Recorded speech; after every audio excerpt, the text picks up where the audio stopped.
be special because this is a spiritual walk, right? So this ain't really about practical information like that. You know, it's like a lot of faith-based, a lot of claims. God, I was talking to God. You could do those things, right?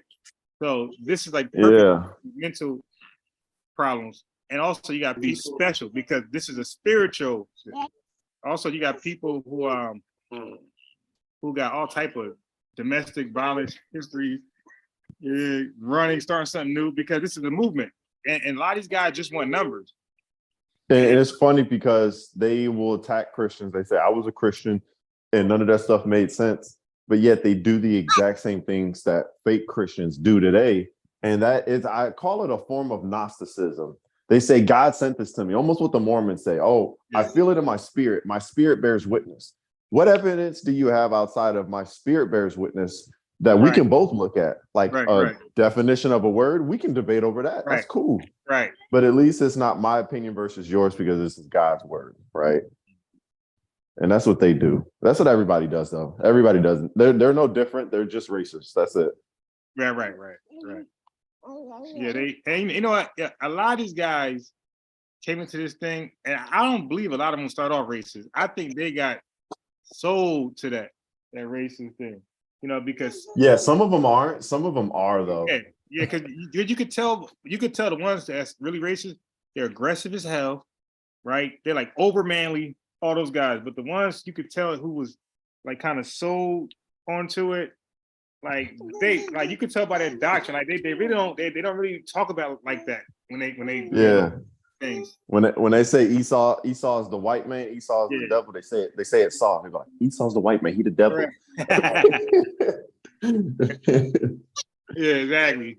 And you could tell they got coworkers they probably cool with as white, but the other ones like Deacon and Girly Hebrew, they got some real issues. Captain Zard, Raquel, like these guys really had like low key problems with white folks longest. Yeah. And they joined the religion that they're comfortable with. See, the Nation of Islam, they're racist, but when you join them, they got so many. You have to, thrown all over. Yep. But I like. So I've listened to different conversations. For the most part, it seems that they will at least listen. They will respect somebody who's talking. Listen, they will.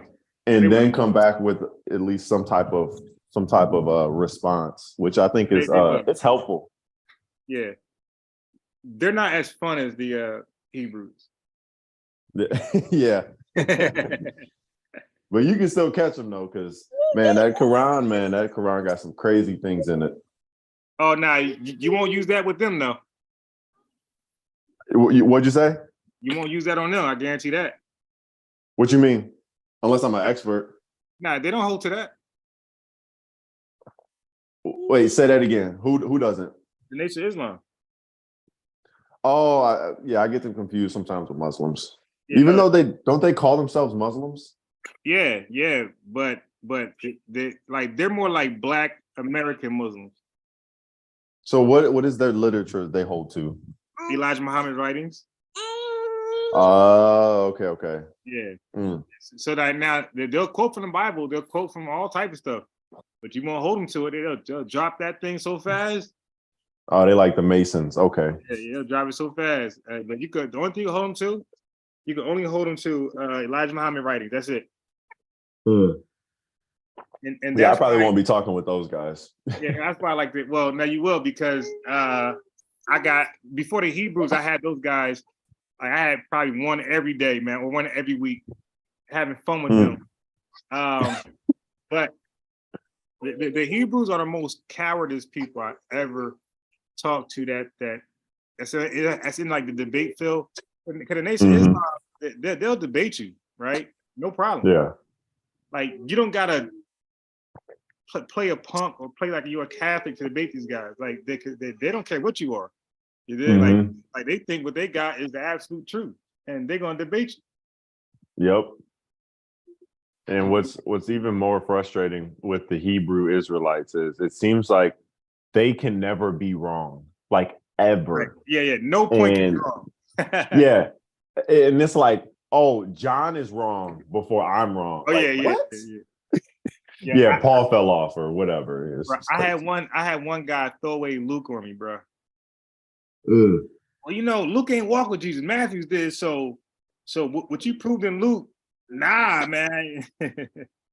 Mm, Damn, he threw away Luke on me. that's crazy. Well, what about, what about John? What about John who wrote Revelations and didn't actually see these things, but saw them in a vision? He wasn't there. Oh, he Right, saw the vision. I wonder how they would take those different things, because once you throw out one author, you have to question every other author and be like, well, why do you keep this guy? Why do you keep him? Yeah. I had a guy throw out Matthew and Luke on me, man. Record it. It's my channel. That's the only parts of the virgin birth you're gonna get to. That's like the guy last night. Next topic. What? Yeah. The only Like, reason we wanted you in was virgin birth. Out. Next topic. Like, dude, what else you gonna talk about, man? Like, dude. That's why I was like, all right, you brought up he brought up pork, bro, and I destroyed him on that. Oh yeah. That was I was dying. You said, can you explain Genesis? Was that 72 or 9? Not 9 and 3, yeah. Yeah. He didn't want to talk about that. Yes, dude. He didn't want to talk about that at all, yo. He was like, I don't agree with you. I was like, dude, you don't agree with the text. And this was my whole thing. If it says clean and you're going to say this is the moving animals, it says unclean as well. So how can you just take one over the other? And then he just starts going to logic. And I'm like, bro, do not compare God with us. That's never going to work out. Like, the apples and oranges. Yeah, if you can, flip over to Hebrews 1. I'm going to show you what I was showing the dude yesterday.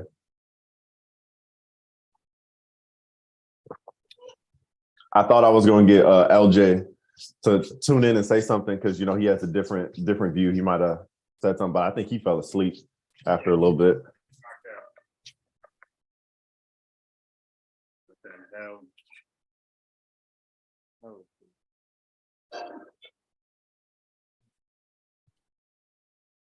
Oh. Oh, yeah.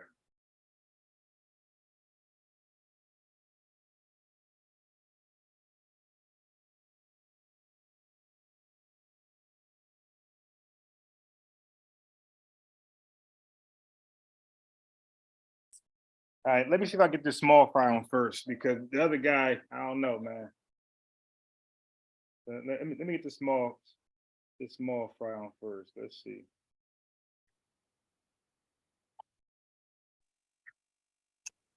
Are you about to get somebody on? I'm gonna try. Okay.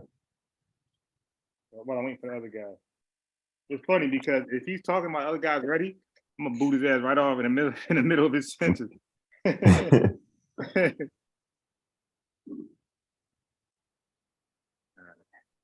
Yeah, they will copy and paste the hell out you, man, on Facebook. Yeah. Yes, like, bro. Yo, let's Dude, and it's like, I hate it because they always ask me questions and I will answer directly towards their question and explain it. And then I ask a question and they just quote another verse to me without saying anything. And I'm like, what's your stance? I only speak the Bible. All right.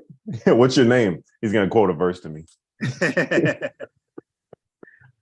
Wait, you're not going to quote. He's going to quote Judges 13 when Manoah asked the angel, what's your name? That's secret. That's what you're going to quote. That's what you're going to quote. It's a secret. Oh yeah, I found something new in Zechariah that I never saw before. Really? In Zechariah 12, you know how it talks about oh yeah, wait, don't say it. He said that this person will be a god to him and these people will be prophets, something like that, right? Zechariah 12 and like 10. No, he actually said they will look on me whom they have pierced, and this was Jehovah speaking. And they'll say, he says they'll mourn for one as one mourns for a first begotten son. But then when you go to the next chapter over in verse 7, Zechariah 13 and 7, it speaks about this man being the shepherd, right? It calls him here. Let me just pull it out. Because it uses an interesting word, and I never thought to look this word up until the other day. And you will be surprised at what it means. Okay, I'm gonna hear this.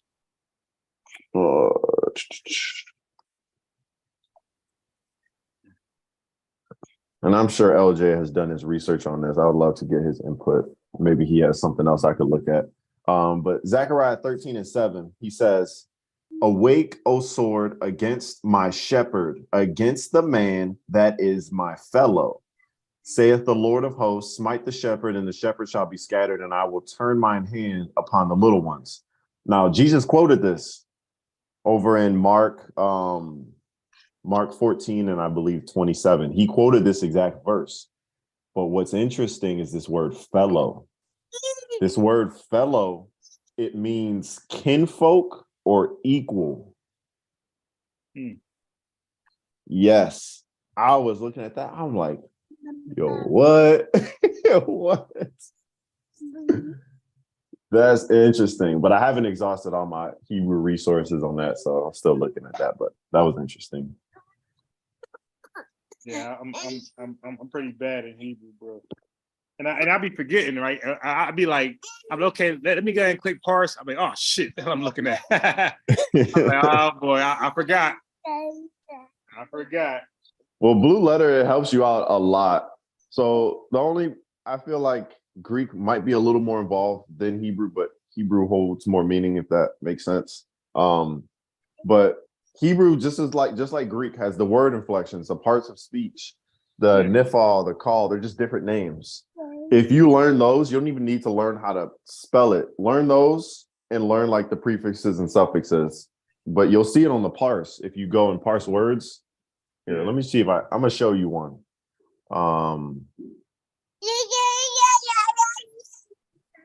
Go to Genesis 1 and 2.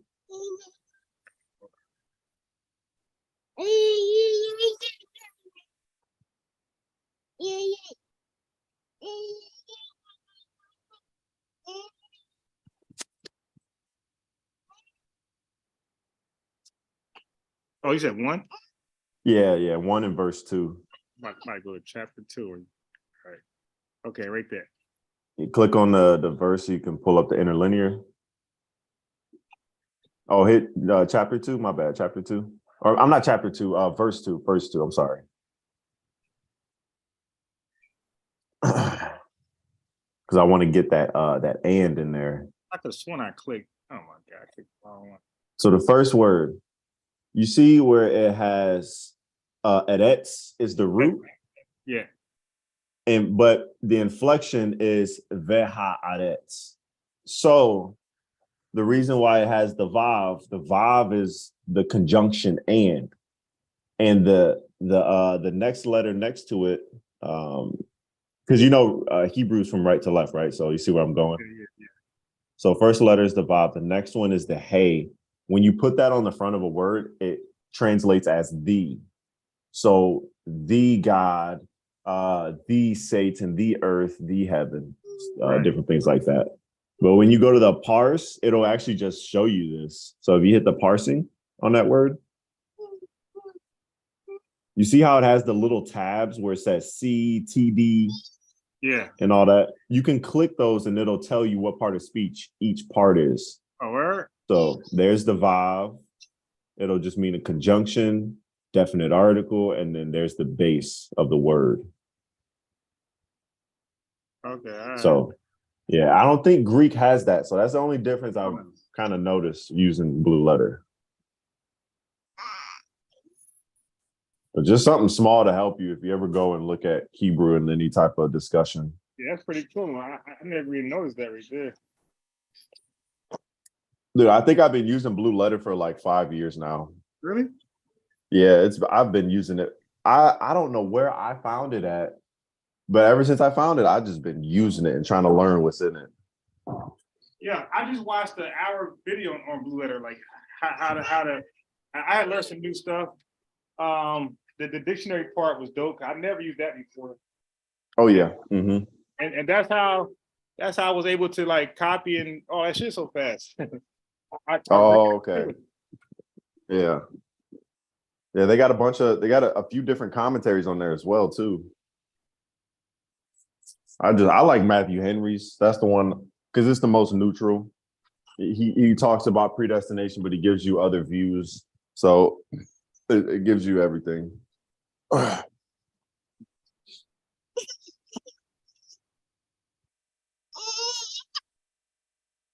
to get him his bottle. He like, give me. He won't let me give it to him. He won't let me give it to him. He keeps trying to snatch for it. Wait. No, bro. Tell me why my daughter woke up in the middle of the night screaming at the top of her lungs. I bring her in the room and her volume is on like a 10. She's like, Mickey. We're like, me and my wife were sleeping. She's like, Mickey. I'm like, dude.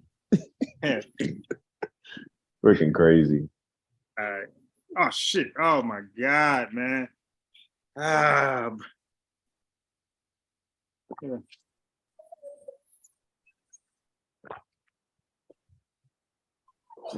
Oh yeah, he's definitely tired.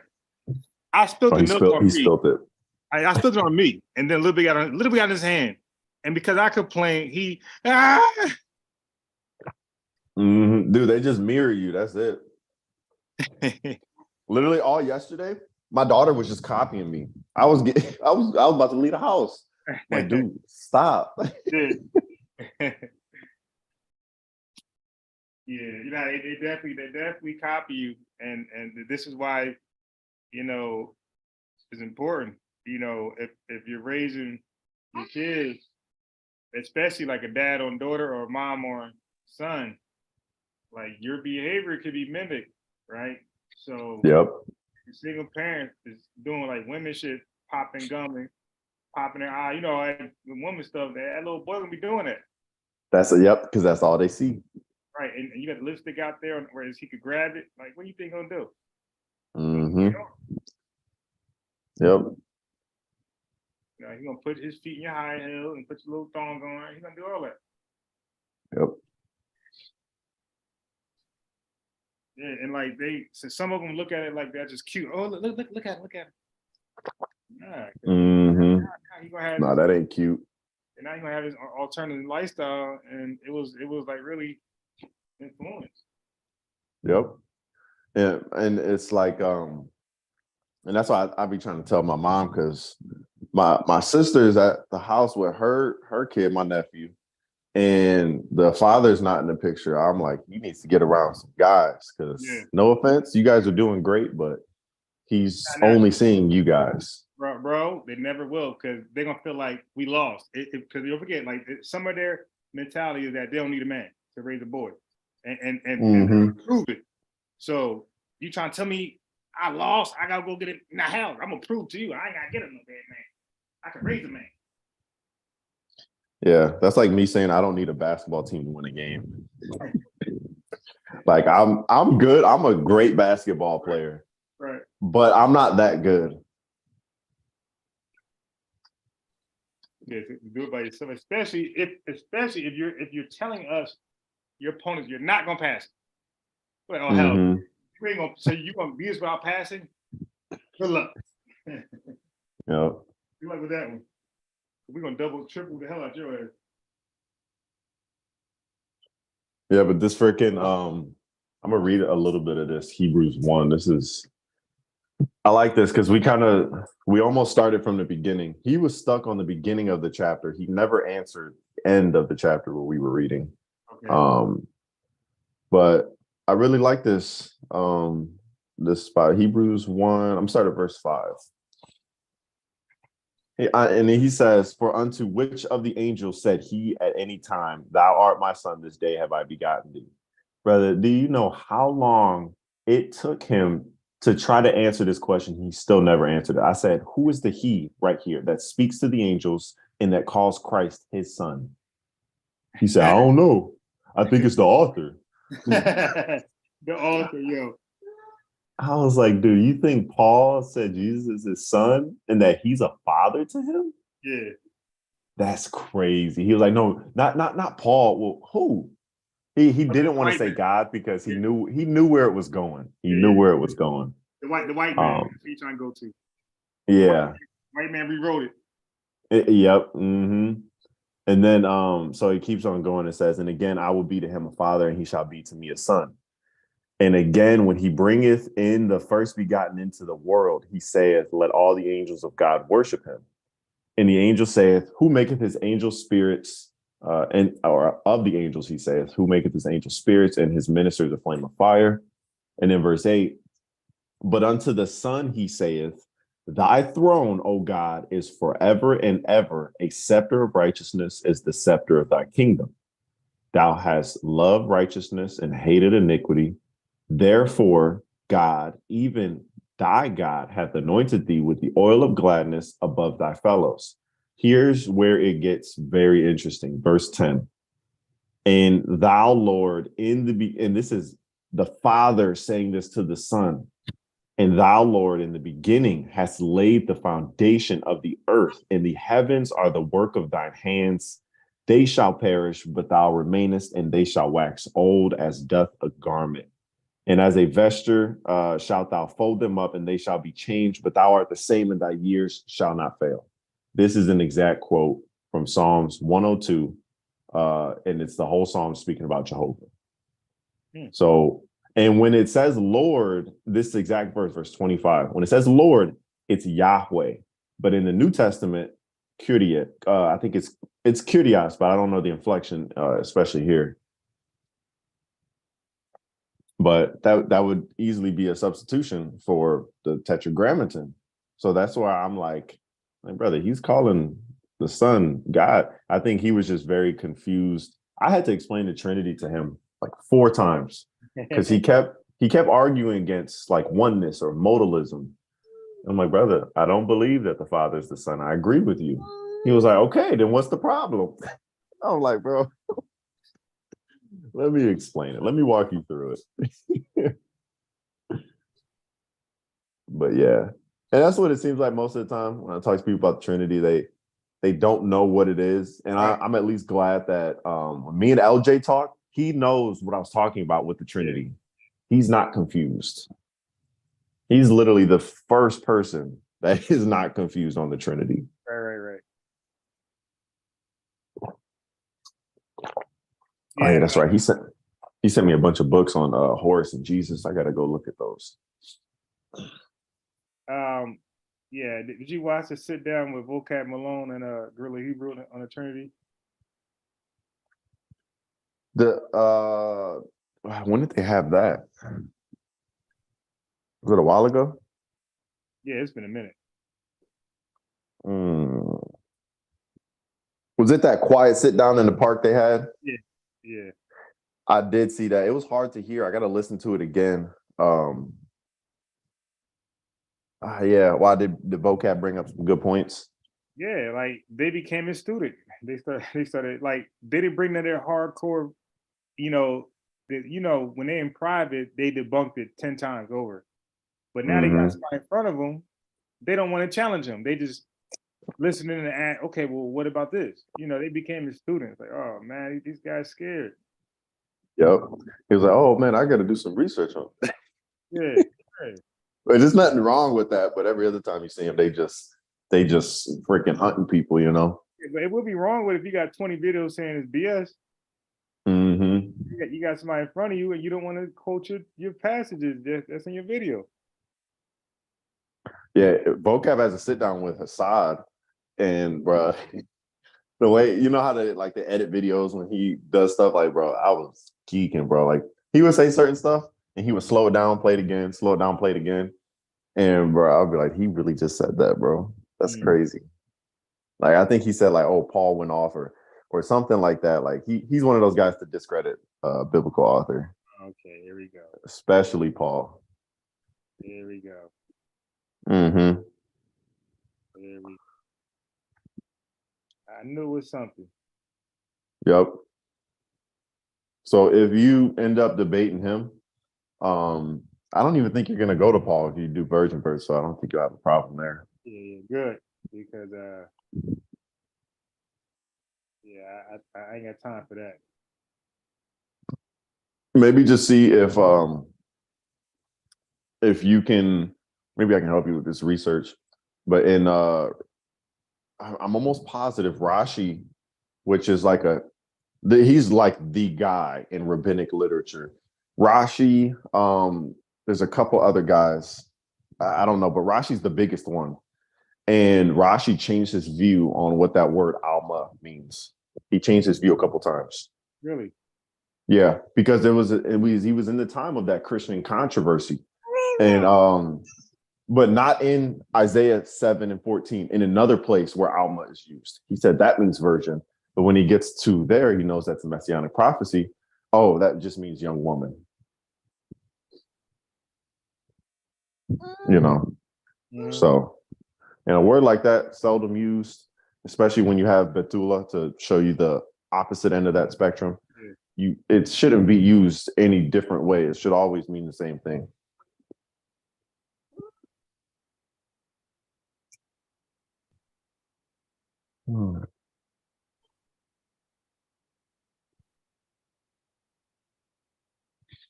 Yeah, I wonder. This guy. Yeah, he's definitely. He's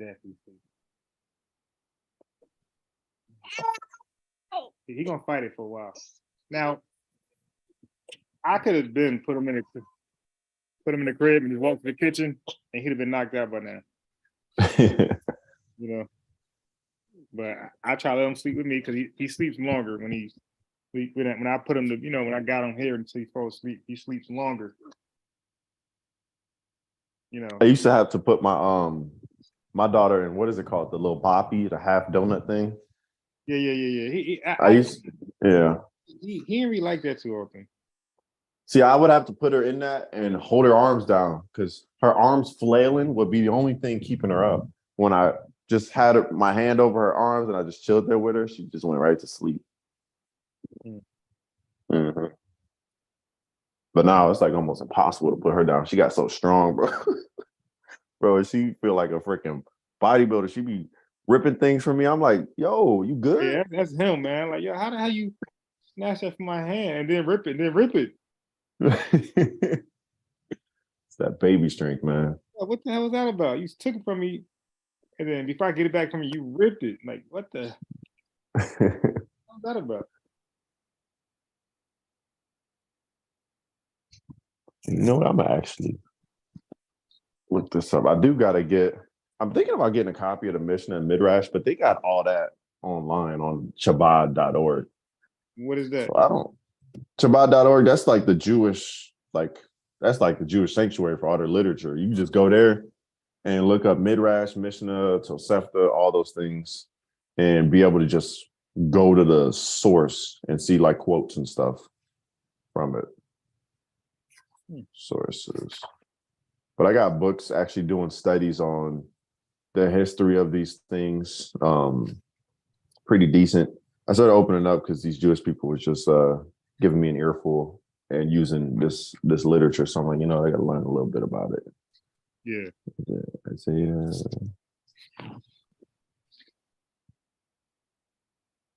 He tired of that. Yeah, I think these guys, they neither one of them responded back.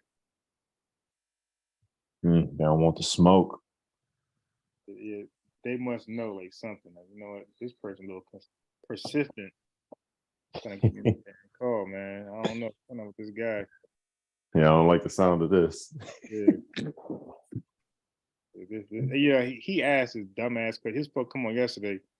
So he was like, yo, what kind of number was that? I'm like, a phone number? Like, yeah, it's a phone number with a conference. With a conference code, access code. What's the big deal?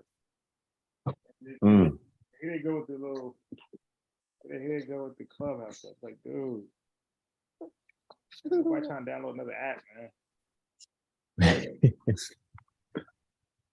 I'm trying to get apps off my phone.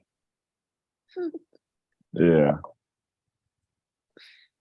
Dude, I think I heard there's a Hebrew Israelite hub, something of the sorts down here in Okinawa. And I got to get some info on it because I might have to go pay him a visit. Wait, what was it? It's like a hub or like some type of community of people. I don't know if it's in a building or if it's just like an online thing. I think it's probably just an online group of people on the island who are Hebrew Israelites.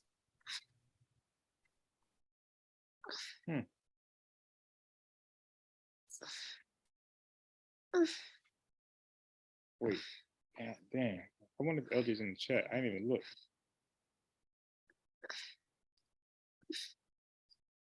Yeah, he is in the chat.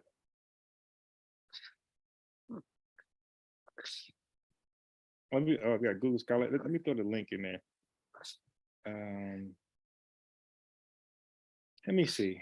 I got some debates you guys never heard before that I archived. I had archived a lot of debates. Let me unshare. Let me put a link in there. Hey, you can stop.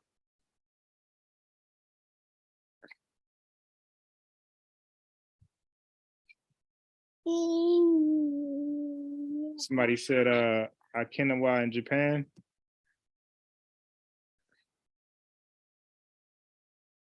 Hey, piece of the chat. I didn't even see y'all till just now.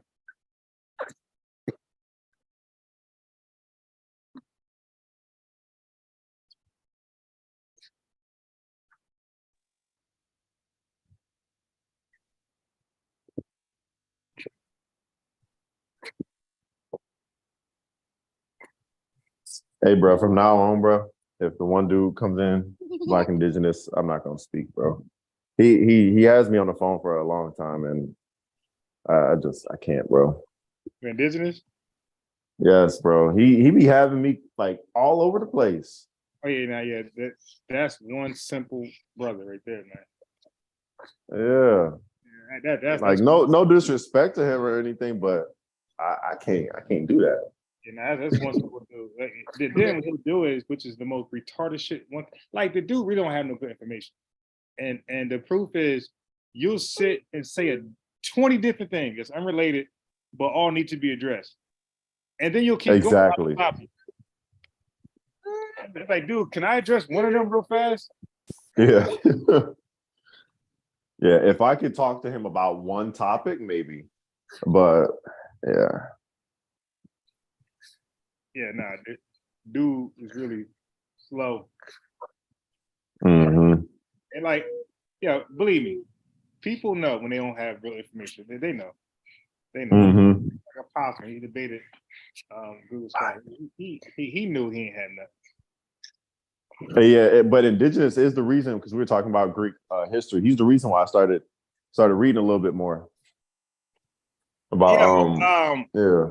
Apostle did ask a good question for Google. It didn't win on no points, but I ain't never think of this, and that's why I started to like do it. So he said, he was like, "Well, you ain't reading a New Testament Bible with the English translation and the Greek, side by side, like a Quran or not." And I'm like, they got those. So then I went and Googled it. I was like, oh, they really got one. I gotta get this. Oh yeah. Yeah, which one did you get? No, I ain't get it just yet, but I got it saved. I gotta show you. I gotta pull up and show you. Here, you gotta get this one. Let me turn my camera. Is that clear on there? Wait, hold on. Wait, stay right there. You know what? That's one of my research. Hold on. Let me oops. Yeah, I seen that. When I researched, I seen that one. I seen another one. I got them both saved. So this is by J.P. Green. Yep. And this one's perfect because it has the Strong's numbers. Oh wow. But the only thing is it has his translation. So sometimes you might get lost or whatever. But for the most part, it's pretty concise. And then back here in the back, it's got the New Testament Greek. Okay. So yeah, all the inflections and everything. But yeah, that's what I like to do. I like to literally just have the original in front of me. And plus, that's the So the Greek text there is the Textus Receptus, and literally from my King James version. So there's no variance where I'm reading and stuff like that. Yeah. Yeah. But he said that to Google. He said, you're not reading out of a Bible that has the Greek and the English. Yeah, because he was questioning, he argued a stupid argument. He said, is the virgin birth is in the Codex Sinaiticus. So Google's reading a Codex Sinaiticus English translation, and he reread it. So he's like, no, I don't trust that. I don't trust that. So then he asked the Greek as though he can read the Greek and verify, Like, dude. I think the Codex Sinaiticus and the Textus Receptus agree one another in literally where you're at in Matthew 1 through, I think, verse 25 is where there's a variance. I think. Actually, I got to look that up. Because I know there's this resource to show the variances. I actually may be very incorrect. Probably LJ might correct me if he's listening in. Actually, let me look at that real quick. I got this one book that'll actually show you the variances. But yeah, and I don't. So why did Apostle want to go to Codex Sinaiticus? Okay, so from what I know is that they had a debate. What's the oldest Bible, I guess, and Google said 2, but they're gonna pin them to 1, which is disingenuous, and then they're gonna hold them to that 1. Like he gave 2 answers before the debate even happened. He says either it's the Codex Sinaiticus or the Codex Vantanicus, right? He says either one of them. So what they're gonna do is research which one was not the oldest, and they're gonna put that one in the title and hold that to and pin that to Google Scholars. When Google Scholars try to say, hey, like he played back the video where he said both. Like, wait, man, I said both. I said I was not sure which one was the oldest. So obviously I'm gonna go with the oldest one. Nah, the title says Sinaiticus, you gotta stick to it. So that was the first part. Is the Codex Sinaiticus the oldest? So why does oldest even matter? I had no idea what the hell they did. Okay, I thought you were gonna say something because that wasn't a genuine question. I kind of know. the whole argument goes the oldest must be the purest because it's the oldest. Yeah, that's not always the case, and you have to have if there's witnesses in that time that wrote about it, you got to see what they wrote, but you also got to look at the times, different things like that. I think we spoke on that last time when LJ was in here. But yeah, which is interesting. Why would they say oldest? Why wouldn't they get something from the Textus Receptus, like the manuscript for Matthew 1 and Luke 3? Now these aren't like people who really could debate. Like JJ and those guys, they want to debate it. They want to phrase it a certain way where they just could win. Mine is simple. Joseph ain't the daddy. Real simple. Yep. Yeah, we ain't got a term. We ain't got to do where tribe married from, all the captain stuff. Listen, real simple. Joseph ain't the father. All right, and let's debate that. Real simple. Hey, and you always get them with that when you run them through. Okay, this person begat this person. Who's the father? I never had one get out of that, bro. Not one. Got out of that. The dude yesterday. Every last one of them, bro. The dude yesterday, he was like, "Oh, I see what you did there, but that's not this." Like, you didn't answer it though. Yo, look. I always get him with I'm like, so who's Jacob's dad? Joseph. I said, and what's the key word? Begot. Who's Jesus' dad? Who's Jesus' dad? They be like, Joseph. What's the key word? Yeah, that dude was like, silence. Yeah, my man said he's the husband. I'm like, oh my God, we gonna do that? I can show you Jacob and Rachel, and ain't no kids. I can show you Abraham and Sarah, ain't no kids. I can show you Elkanah and Anna, ain't no kids. I can over and over, man and woman, ain't no kids. Manoah and his wife, ain't no kids. And that was an interesting find when you were going through this person of Rahab, this person of Ruth. I think it was Obed of Ruth and Boaz of Rahab. That of this is why I pointed it out. I just caught it there. That Yeah. of is ek. Ek means Right. out of. Right. And that is used for the Holy Spirit of Christ. Yeah. I was like, that's interesting. Yeah.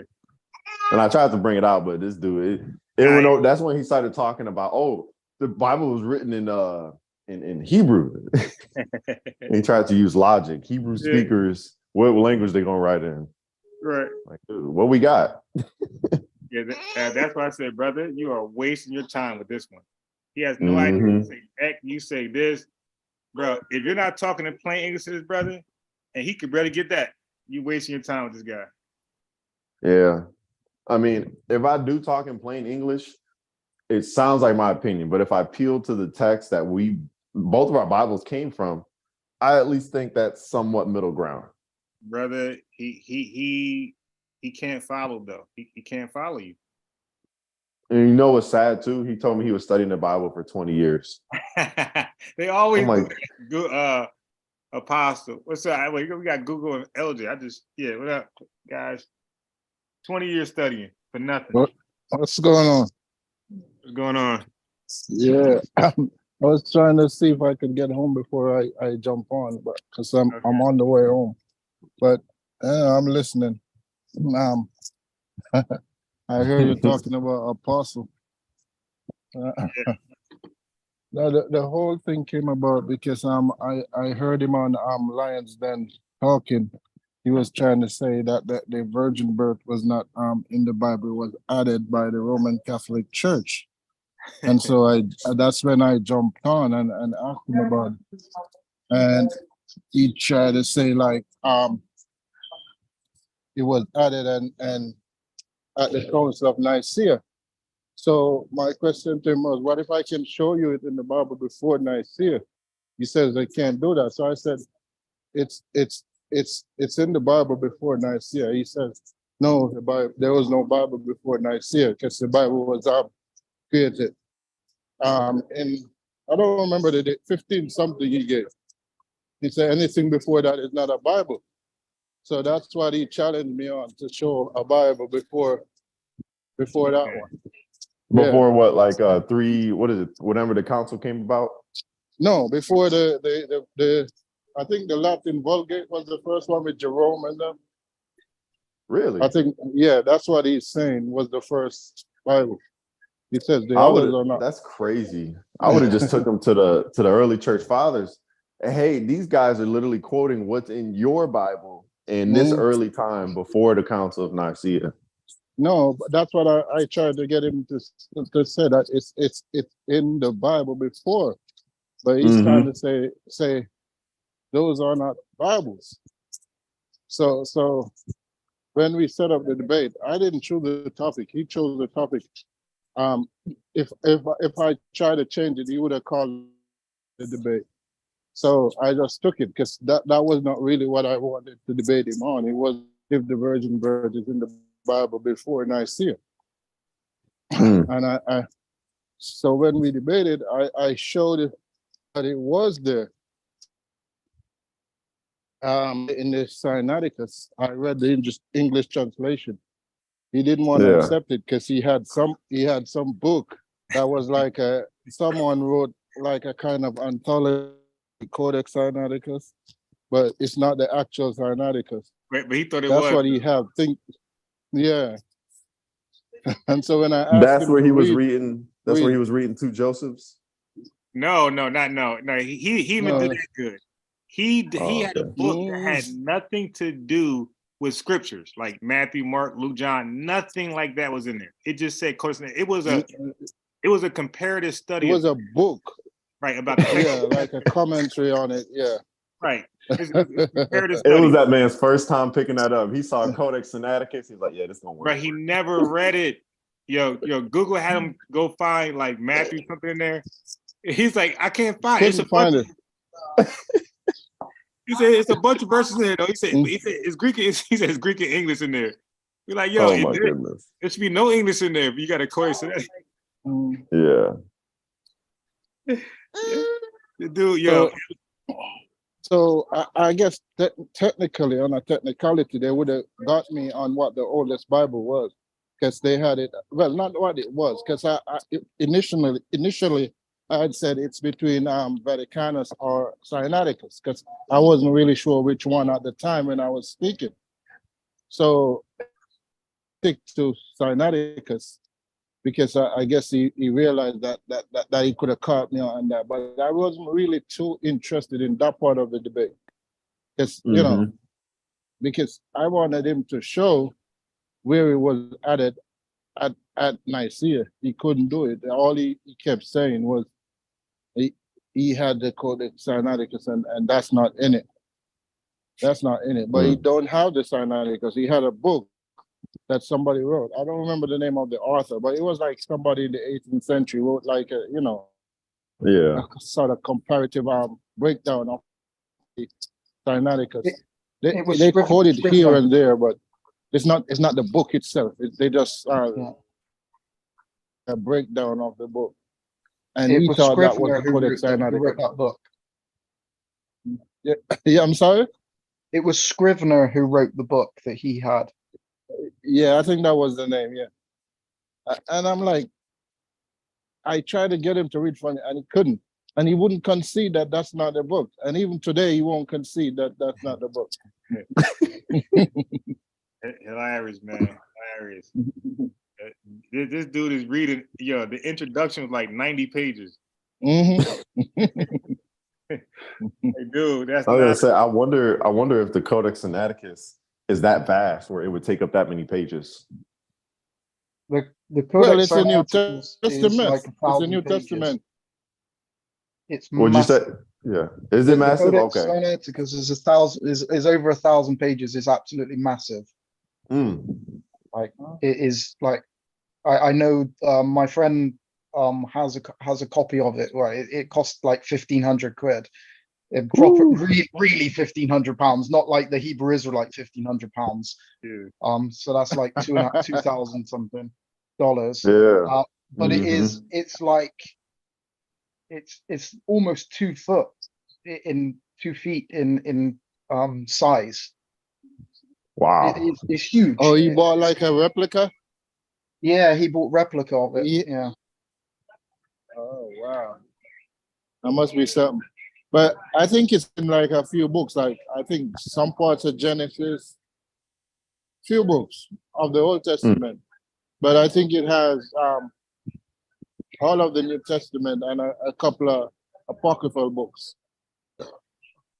He has most of the apocryphal books in there. I think he has like Shepherd of Hermes and I don't remember all of them, but he has that. Guess I was looking at it when I was going to talk with Apostle, because it wasn't really a debate. He said it was a discussion. Oh yeah. That's Yeah. because it sounded like a debate to me. Yeah, and at one point when we were going through, they put us on time, and he got 3 rounds. I got 2. Yeah, JJ was mad at you, man. Yeah, because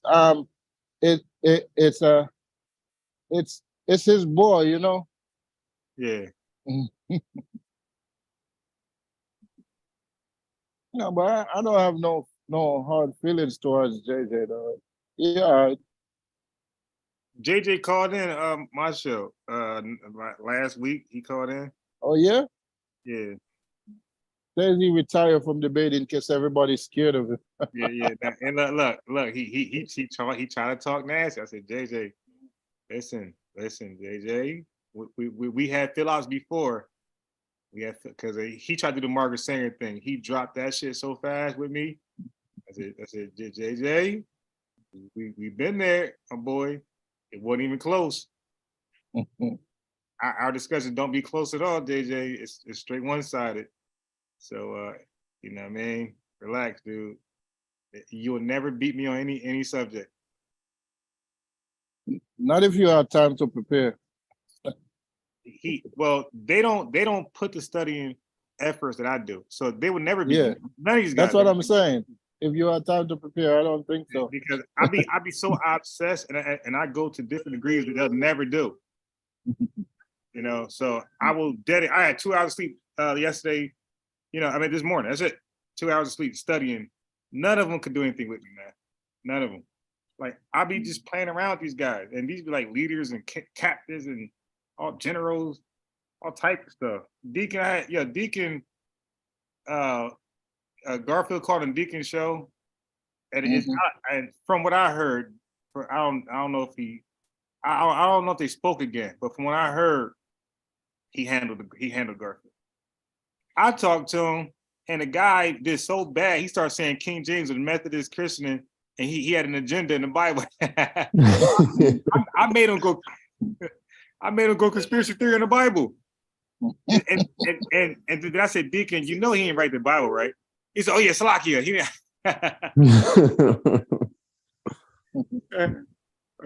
He told me, listen, he said, dude, send me an email, write the virgin verse. I can know you are because I want to talk to you again. Like that's how he did me. Like he wanted to redeem himself. And I just never emailed them till recently.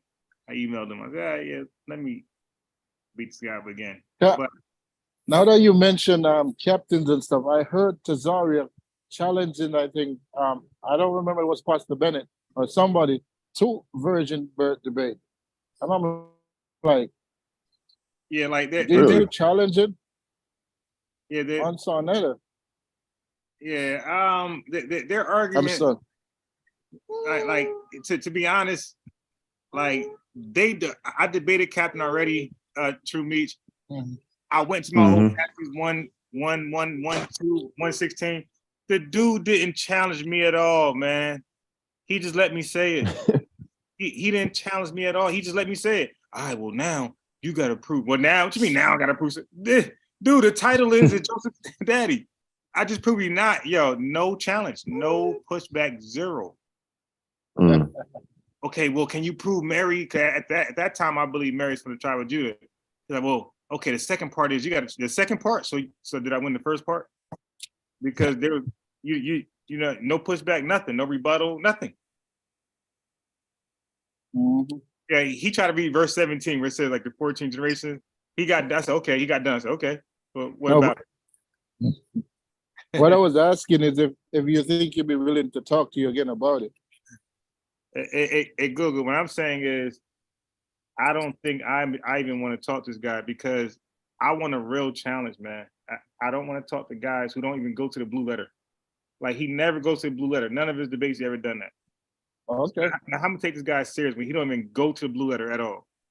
Like, dude. So okay, so now when I read Luke 3:23 and it says as what's supposed, you got to eat that. Yeah, you gotta eat that now because you don't go to no other outside, source. No, you gotta eat that now. And they gonna say King James with a Methodist Christian, and then he insert, you gotta go conspiracy theory on me. And I'd rather have more of a real dialogue with somebody actually trying to prove I'm wrong, like using the Greek and whatever else they got used, not just. I think my thing is breaking up. Yeah, so Captain don't and look, I got a debate that y'all know about that you're gonna know about, and then you're gonna know why I'm not interested in Captain anymore. So I really don't care, like unless I need to call me out, like he got to call me out, but I don't care to debate him. I want Guerrilla Hebrew, like I want somebody a little tougher.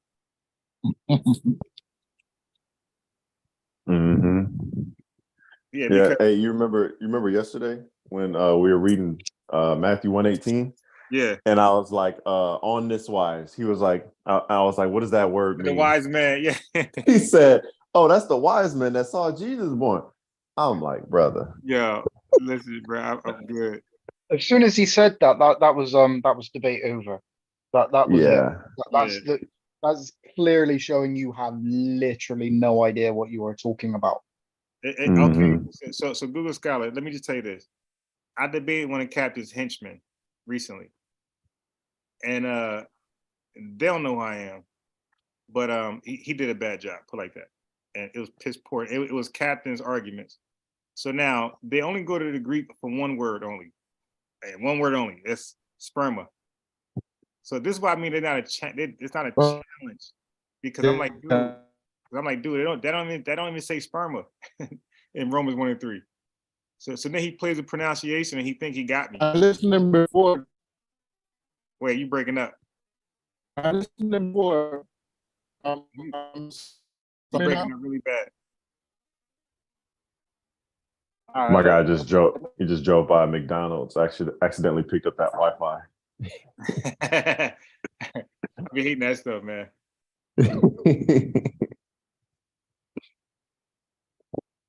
Yeah, nah, he went totally out.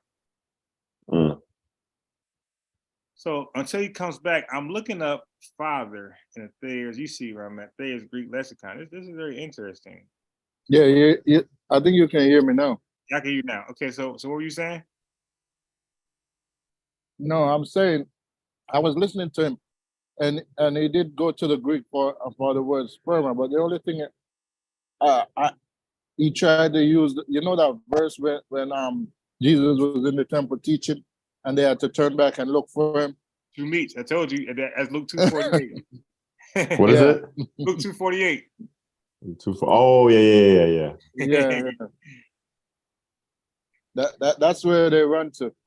Yeah, but you see, but with me now they see. Okay, so I'm gonna say this. I'm gonna say Captain and them, they debate people. So Sanet was right about them. Sanet said you're always debating pastors and people who don't know. So like they are the king of bluffs. Now they know, believe me, I know they know. I spoke to them. They know that there's men in the Bible that's called the son of a man, and they're not the son of a man. They know that. So just because this is like, and a prime example is Mordecai. I had them read Esther 9:29, and it says Esther got 2 dads. So I'm like, dude, how the hell she got 2 dads? So I told the dude the other day, one of his henchmen, Genesis 48:3, where Joseph, his kids were adopted by Jacob, literally. Jacob said, I'm going to take your kids like they my own, Simeon and another one. So they are very aware of men being called the son of other men, and they're not biologically. Okay, in Chronicles, they're not the sons of these guys in Chronicles, and nowhere else. So they are fully aware that happens in the Bible.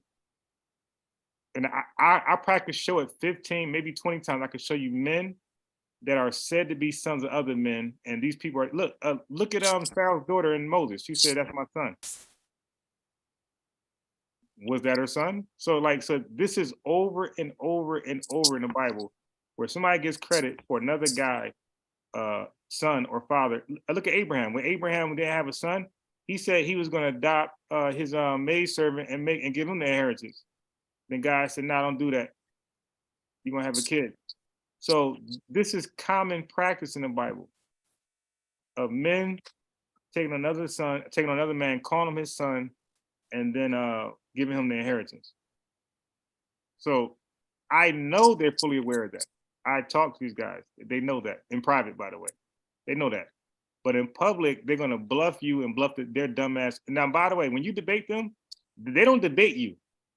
They are more interested in convincing their following, remember what we talked about later, to their wink, wink, so they're into brainwashing their followers. That's it. Not even the audience, just the followers. Just the follower, that's it. And I peeped that when I debated Arayula. Yo, this guy not even debating me. Like he's just more interested in brainwashing his followers. Like, oh shit. Hey, LJ, did you catch the Rakal and Michael Heiser debate? I was actually watching. I started to watch it yesterday. I haven't seen it. Oh man, I think I watched about 20 minutes of it. Was that the one that you were playing on, Brian? Yeah. No, he didn't see it because I wasn't live. No, that was the other debate with the with that the other white guy, the other. What's the other one? James White. Yeah, James White. Yeah, that was that one. Yeah, that was you a know trick. that Basically, That was a it's very disaster. similar, but you Michael know that Heiser Kaiser passed away destroys 2 him. days ago, yeah? He But- did, yeah. So Yeah. you're saying it's worse than that one that I saw? Yeah, he beats him into the mud. Like, Man. dude, like I'm telling, especially towards the end, it gets intense. I was literally, I watched it till the last second. I don't watch any YouTube videos like that if it's like an hour. But yeah, it Man. was definitely worth a watch because That one, more of that his ignorance comes out, and Michael Heiser he goes deeper than James White did. he wiped the floor with it. Yeah, just utterly. Yeah. Made him look so stupid. He brought out that Illuminati 2 book again. And Michael Heiser was like, he was respectful, but you could tell he was whooping his butt.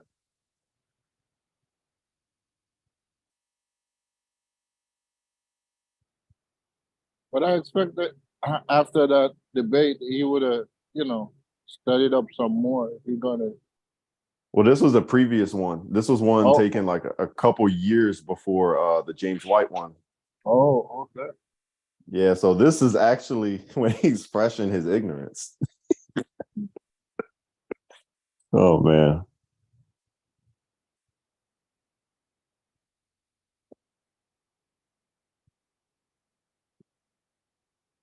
But yeah, and he had an interesting explanation as to why Exodus 3 says Ahaya, like, the first person I am or I will be. Yeah, that's pretty good. Yeah, and he says it's because God says it, but nowhere else does a man say that speaking of God's name, because that's in first person. When you say God's name, you speak in the third person. He who causes to be he who exists. That's all. That's how we reference God. Or, the Tetragrammaton, however you guys say it. I say Yahweh. They say Yahweh. Yeah, Yahweh. Yep. But I think Apostle says it different. They all say it different. Like, why do you say it different? They all got the same made up language. They got some Greek, Hebrew language, man. For real. Oh, let me check. This one guy actually told me, he said Hebrew people were incapable of pronouncing the O sound. I was like, what's your source on that? He never got back to me. That doesn't make sense. It doesn't. Like, how do you even get that? You would have to get that from a source, but they definitely heard it from, their pastor or something.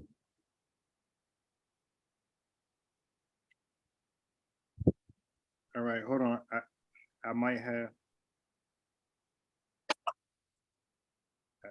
a late. I might have a late debate. I might have a late debate. Oh, okay. All right. Yeah, I got somebody gonna call in. Do one of y'all? It's gonna be virgin birth. Do y'all want to beat them up first, or y'all want me to take care of them? I might ask a question, but I'm gonna sit back. Yesterday was a lot. Yeah. All right. So, y'all, if y'all want to, because that's what I'm trying to tell Goose Scarlet. Goose, I'm so bored with these guys that it's not even fun for me anymore because I know I'm too well read on these guys, man. I'm just too I can answer all their questions. They can't answer none of mine. Yeah. I stopped asking certain questions. It's like they don't know. And now I got these guys, true Meech. I got these guys converting over. Like these guys, I got about 7 of them. I got about right now to tomorrow. If I wanted to, I could have 7 guys call in, and I'm pretty much their captain. Unbiased Ministries. All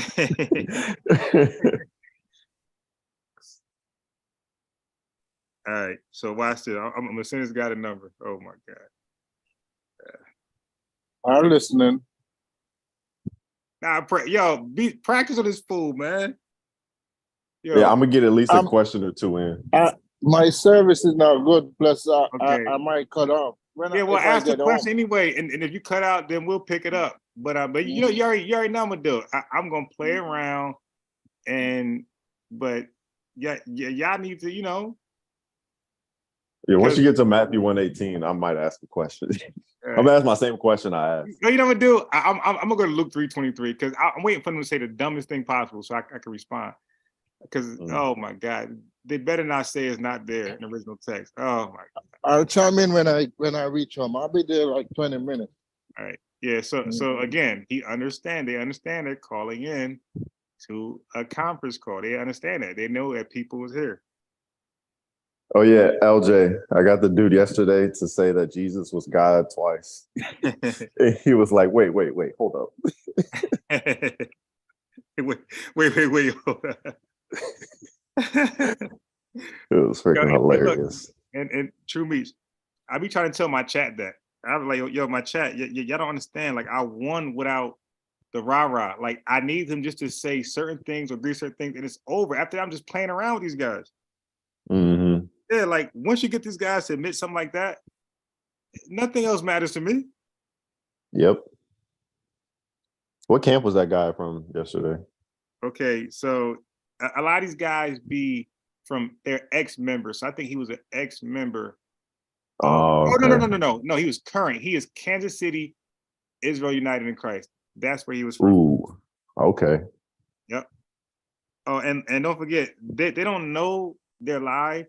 So in about 6 months later, I'm going to send their camp that all of them, everybody. I'm gonna send their camp the link.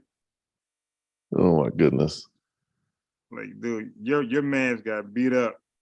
So now the one I was playing before that, now he was supposed to be a leader of a camp called KOY. You know, they got these, and then so some other guys call themselves Isaac, and it's supposed to be the Israel Saints all about Christ, something like that. It's like, oh, that's a corny acronym. All about weird. Christ. Isaac. And they say the word Christian is so demonic or whatever they say it is. It just means to follow Christ. Why can't it be that simple? Right. And look, so this one guy was like, I had to unfriend him. Like, dude, you corny. You're like, yo, so in the Bible, because I said Jesus. He said, you still saying Jesus? You know, I said, well, do you read from an English translation? It's like, I said, isn't the word Jesus there? Like, no, you making up a word. You're making that up. But you're reading Jesus. Okay? And then the early manuscripts are saying Eusus. So yep. I don't read Yeshua, Joshua, none of this shit. None of us ever did. We always ever read Jesus or Jesus. Yeah, and that's why I always just say Jesus, because I don't know what anybody else says, but at least if I say Jesus, you know Everybody who I'm knows talking about. Right now, if you dare say something, if you dare say another name, you'll be arguing before you get to the topic.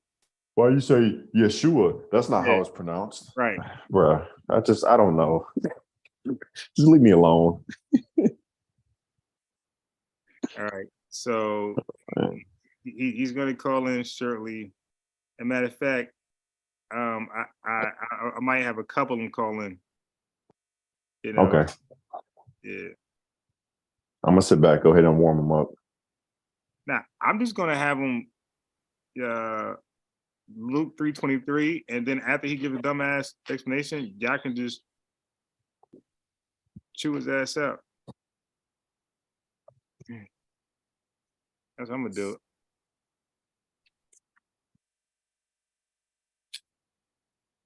Luke 2:48. Oh, and by the way, it's gonna be an influx of. I turned my attention to the Hebrews like women, by the way. So at some point you're gonna see about 7 women on the call.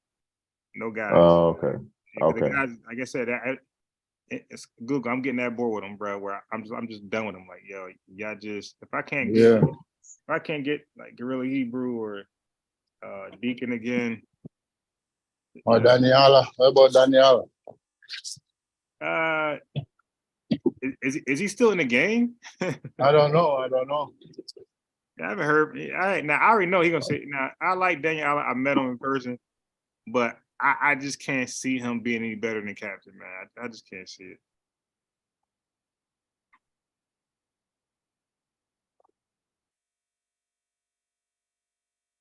Yeah, honestly, the best way to explain, I've just been looking at Luke 2:48.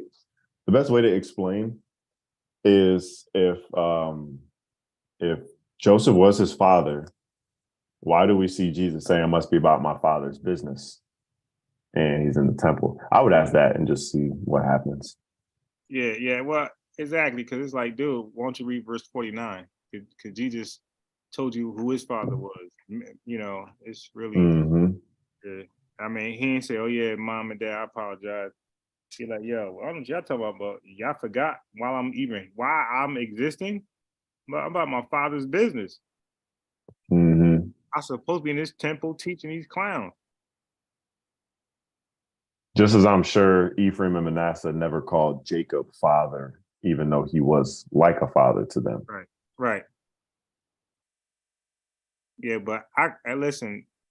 I want a tougher guy, but not the sodomite Arayla, because I can never talk. He just like he would have to agree to like really like a 5 minute each of us get 5 minutes, because at this point the guy he won't let me talk, so I can't do anything with him. But yeah, so because I still want him, because he was muting me and everything. I want that guy bad.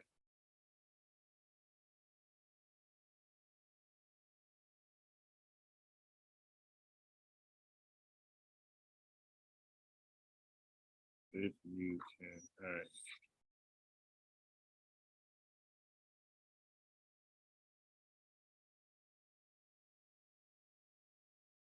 All right, so I got 3 people that might be interested.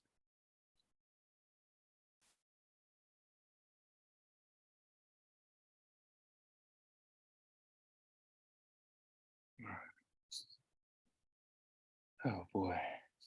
Do I have any? Yeah, the seed thing, I might have fun with them with that one. Like maybe I bring it up.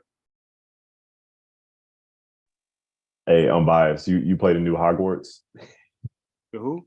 The new Hogwarts game? I have no idea what that is. It's the Harry Potter game it just came out with. Oh no. Bro, I'm still a kid, bro. Yeah, the only game I play is chess. Oh, okay. Yeah, bro, I got to get into chess. I got a chessboard and I never use it. And the thing is, it's good with strategies, and it's analogous to debating. Like it really is like a mind game. Like as people know it to be, it really is. Like you really setting up your opponent, and they have no idea. Like they're taking pieces and they're winning temporarily, and they think, "Oh, this is easy," and then if you know, checkmate. Yep. Yeah, it's really like that, bro. It's really like that. And that's why when people lose, they're ready to fight, because you just misled them the whole. It's like a woman that thought you was gonna get married until you got what you want from her, and you never called her again. Like she want to kill you. Yep. That's how chess can be. Like it's a mind game where you made this guy feel like he was superior. All when it comes down to it, he was actually the inferior one, and you were just playing with him. So that really hurts people. Like people got a problem with that.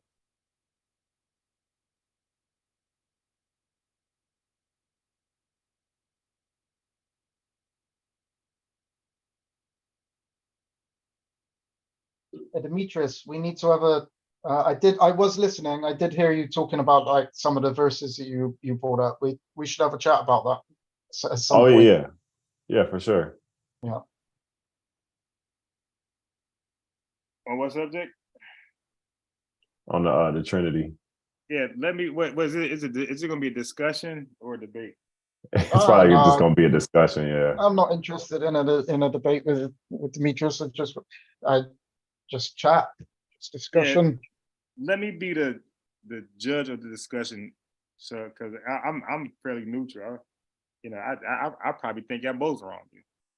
We probably gotta have a 3-way discussion, but I'm not set on any. The thing is, that's my weak point, because I'm not really set on the stance. Yeah. And I think like I said, I think it's better having a conversation with LJ, because he at least From what I gather, he understands the Trinity. Like the guy yesterday, he kept going to verses and he was like, see, he's the son and this is the father. I'm like, I agree with you. So I think it'll at least be fruitful.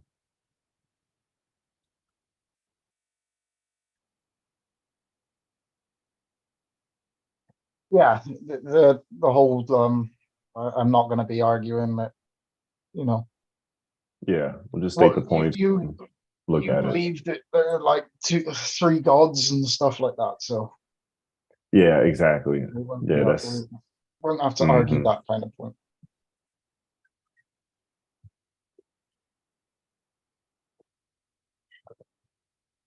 And LJ, just real quick, I heard that you hold to Thursday crucifixion. Is that right?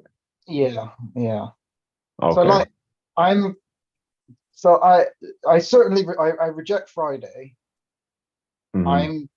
I hold to Thursday. I can see the point of Wednesday, although I don't think that Wednesday with Wednesday there are certain texts that don't work. But I can see the Wednesday. Are you Friday? Yeah, I'm Friday. So it's funny because I'm Friday. I'm biased is Wednesday, and you're Thursday. Yeah. So would you hold at all to the element of synecdoche? In what way?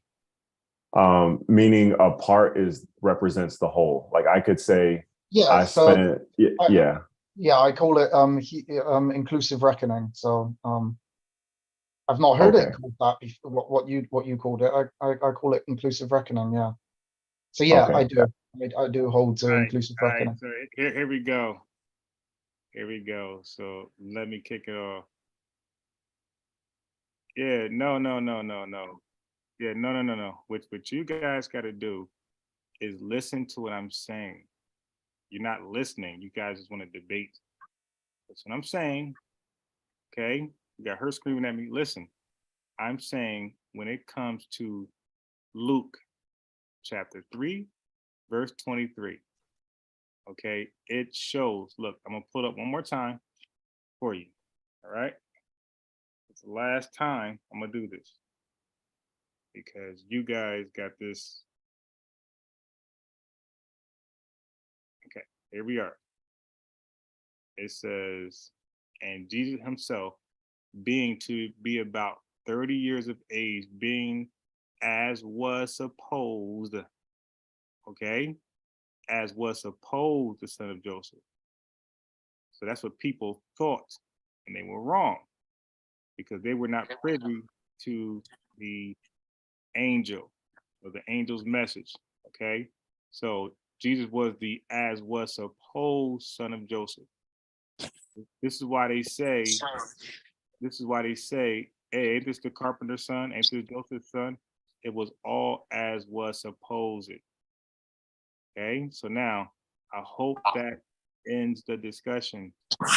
This is not the son. Okay, so I think everybody can agree on that. iPhone, can you read what I just read?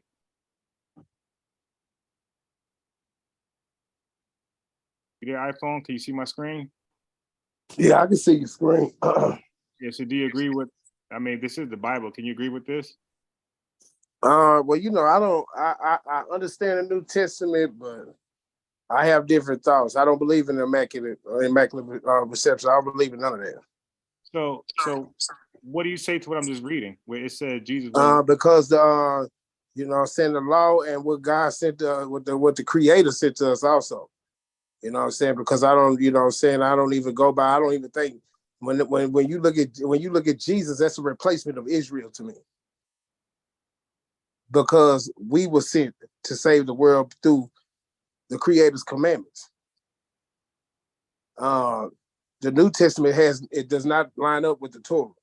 There's certain scriptures in the New Testament that does line up in the Torah that I use, but as far as just, you know, because you can also go to John 13:4, and Jesus is a homosexual in John 13:4. Whoa. let me read that. I never read that before. Hold on. Yeah, you read John 13:4 all the way down. Then he washed the disciple feet with a towel wrapped around him naked. Yeah, he did. Yeah, so I mean, it's just to the point where, bro, you know what I'm saying? When to me, what I believe, you know what I'm saying, I believe Daniel 7:18 is gonna take a collective effort from our people and the oppressed in America to come together on one accord. We have to stand up for ourselves. Yeah, but let's say if Jesus was into that. That don't mean his message was wrong. Oh no, you know, because I believe that it's two Christ in the New Testament. I believe it's one that's telling us to do the will of the Creator, and then it's one that's telling the people to do His will. So you know what I'm saying, you go, and if you read down in chapter 13, hey, Jesus even telling him like, shit, you don't know what I be doing, but you're gonna know after I get through. That's basically what he said in the scriptures.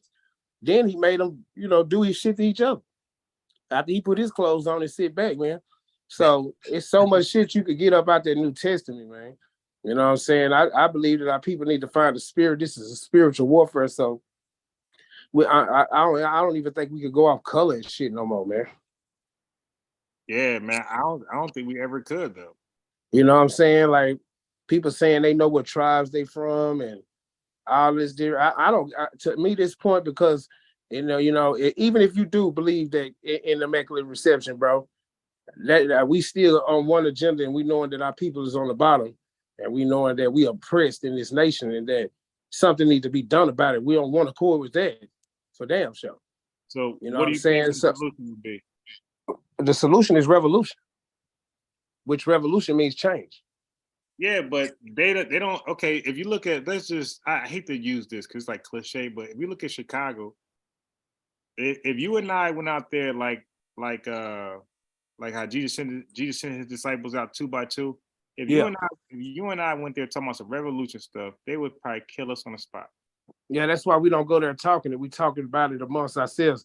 We come together, you know what I'm saying? Because like I said, we do a lot of shit out loud and not enough in secret. And like I served in the white man army, so you know I know what need. We need real warriors, man. And the warriors that we leaving out is the ones that don't just automatically cling on to this shit and be like, hey, I want to follow this person, because that's all they do in the camps.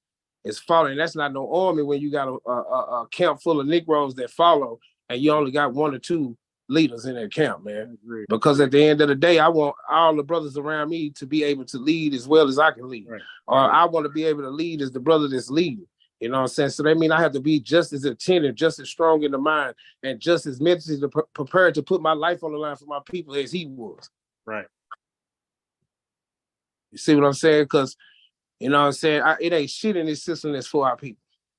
Yeah, but you know what? I will say this. And you know, if you guys like everybody on mute, if you guys come off mute, y'all can talk if y'all want. But I'll say this.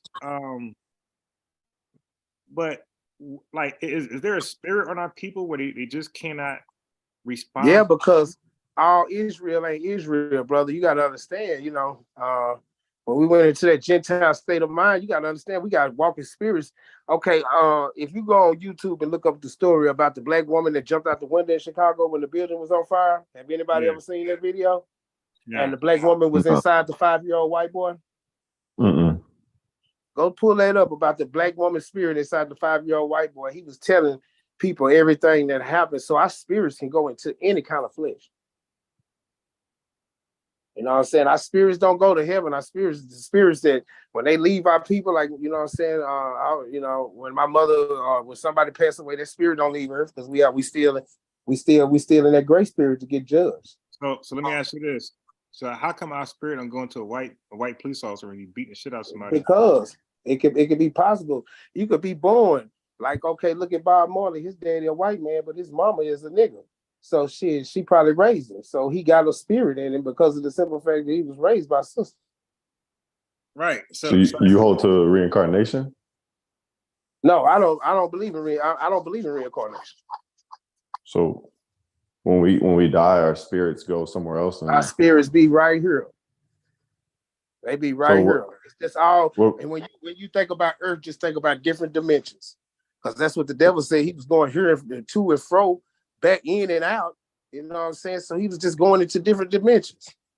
It's all about what dimension do you go in when you sleep? So with the story of the rich man and Lazarus, why weren't their spirits hovering? What you mean hovering? We ain't hovering. Ain't nothing hovering. Ain't nothing. Yeah, but why would they? Spirits don't go nowhere. So you know what I'm saying? You don't believe it's possible that people see spirits on earth? You don't believe in portals? No. You don't? Hey. I mean, when the story of rich man and Lazarus, Jesus said that the rich man lifted up his eyes and in hell he was in torment. And Lazarus he tormented was in Abraham's bosom. But look at the similar, because heaven and hell are conditions, right? Do you believe that? Do you believe we can get our heaven right here on this earth right now if we wanted it? Because if you really look at the Bible, the curses, and God said we would be up under the curses till we destroy it. Are we not destroyed? Heaven and hell is not here. I wouldn't say that. I say heaven and hell are situations. You could bring your hell or your heaven here on earth. We don't have to follow these crackers. We do it because we're afraid to separate and do our own thing. We could get our heaven right now. I just got one more question. You said Jesus was naked in John 13. What tells you that? Yeah, go read it. When he rose up from the table. I ain't even got my Bible with me, but when he rose up he rose up from the table, when he finished his meal and rose up from the table, what did he do? He said he laid a garment to the side. That means he took his shit off. Yeah, but do you think it's possible that, especially if you look at culture in this day and age, that they had multiple coming in my house and taking your clothes off? No, that they had multiple sets of garments. I don't know. Multiple. What you mean? Like he had on two garments? Like that. Like he had on an undergarment which nobody ever saw, and then an overgarment which was. Because they ain't saying nothing about no undergarment around here. Yeah, well, if you look at some culture books, it'll. They say he took off his clothes and put them on the floor, and then, because I mean, you ain't gonna wrap no towel around you if you got on some other clothes. You see what I'm saying? So that's what kills the second garment. Well, you say you're not gonna wrap a towel around you. Now you got on your hooping shorts and shit and a t-shirt after you took your clothes off. Is you gonna put a towel around the hooping shorts? But what's he about to do though? He's about to wash their feet. So don't you think it's for their feet? I watched my before my grandmother passed. I washed her feet every day, and I ain't had to wrap no towel around my shorts. Where did it say he wrapped a towel around the shorts? It said he took a towel. If you keep reading, brother, you'll see it. Okay, what is the girding? What's the girding mean? Girding mean like you gird your loins, you tie up your loins, you gird your towel around you when you dry off and walk out into where everybody else is. That's girding. Well, Paul also told his disciple or different people who followed him. He said, "Gird up the loins of your minds," and then he also said, "Gird up yourselves." Meaning, get yourselves ready. Get yourselves ready to move. So you can do this while clothed, not just something you do naked. But it tells you specifically, brother. See, that's our problem. We try to find a way to get the unrighteous to look righteous, and you can't do that. Jesus was unrighteous. It specifically says that he took his clothes off. Jesus was unrighteous. He didn't take the top of his skull off, brother. He took his clothes off. Wait, Jesus was unrighteous? Yeah, of course. Hell yeah. That Jesus was if he was naked. Well, John said he had no sin. He knew no sin. Honestly, who gives a damn what John and Paul say? So what do you hold to? What's the authority? If you go to the scripture, Paul told you he was sold under sin. He was carnal. He was not. He can't speak to you spirits. Well, in Romans 7, you're talking about. He said he had an inner man and an outer man. We all have, and that was Christ. That was him speaking on Christ, because he told you in 1 Corinthians 1:23, we preach Christ crucified unto the Jews, which we have never been called Jews. Israelite is the prince of the power of God, and that's what we was called. Well, everybody was sold under sin. You believe that, right? But he said we have a stumbling block in front of the Jews, because Christ has always been a stumbling block to our people. and Yeah. foolishness to the Sorry, Greek. can I just ask a question a second? Go ahead, brother. Go ahead. What translation are you reading use from any when you Bible say that that you he wanna took off open his up. clothes? Any Hmm? Bible that you want to open up, it says So the in same John thing. 13:4, you can open up any Bible. Yeah, I could go. I got a Bible right in front of me right now, and I Which don't one know have you what got? kind of brand it is because I got all type of brands, bro. Which But I'm one? gonna break it down to you. I'm finna open up the scriptures myself. Okay, You know, which one have you got? so it's no problem. You know what I'm saying? So Which one have you got? this is the one I'm opening up now. It's the King James. Right. Okay. So that one says, "Laid aside his garments." Yeah, Oh, let's. Have you got an NIV?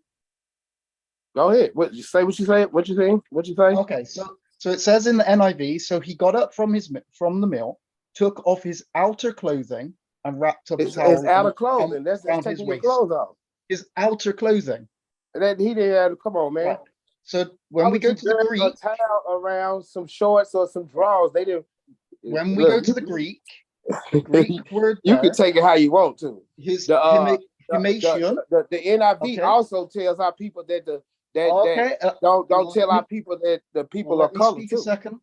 So Let me speak now a second. because you really trying to the Okay. bullshit is bullshit, man. Push the bullshit to the side. Right. Don't bullshit So me. the- You know Are what I'm you saying? gonna Because allow that's me to one speak thing a you second? can't is bullshit me. Can I speak a You know what I'm second? saying, bro? I've been doing this. So the bullshit, we gonna push the bullshit to the side. Okay. He's just trying to Nigga was talk, butt man. naked, man. He was butt He's just naked. trying. So And whether the, y'all want to the accept that Greek shit or there not, is that's on you, himation, man. and it Yeah, means because an you're not gonna outer speak no garment, a bullshit cloak to me, or a man. robe. It That's doesn't bullshit. mean his full Come on, man. clothing That's that he took bullshit, off. man. Isn't That's you then? bullshit.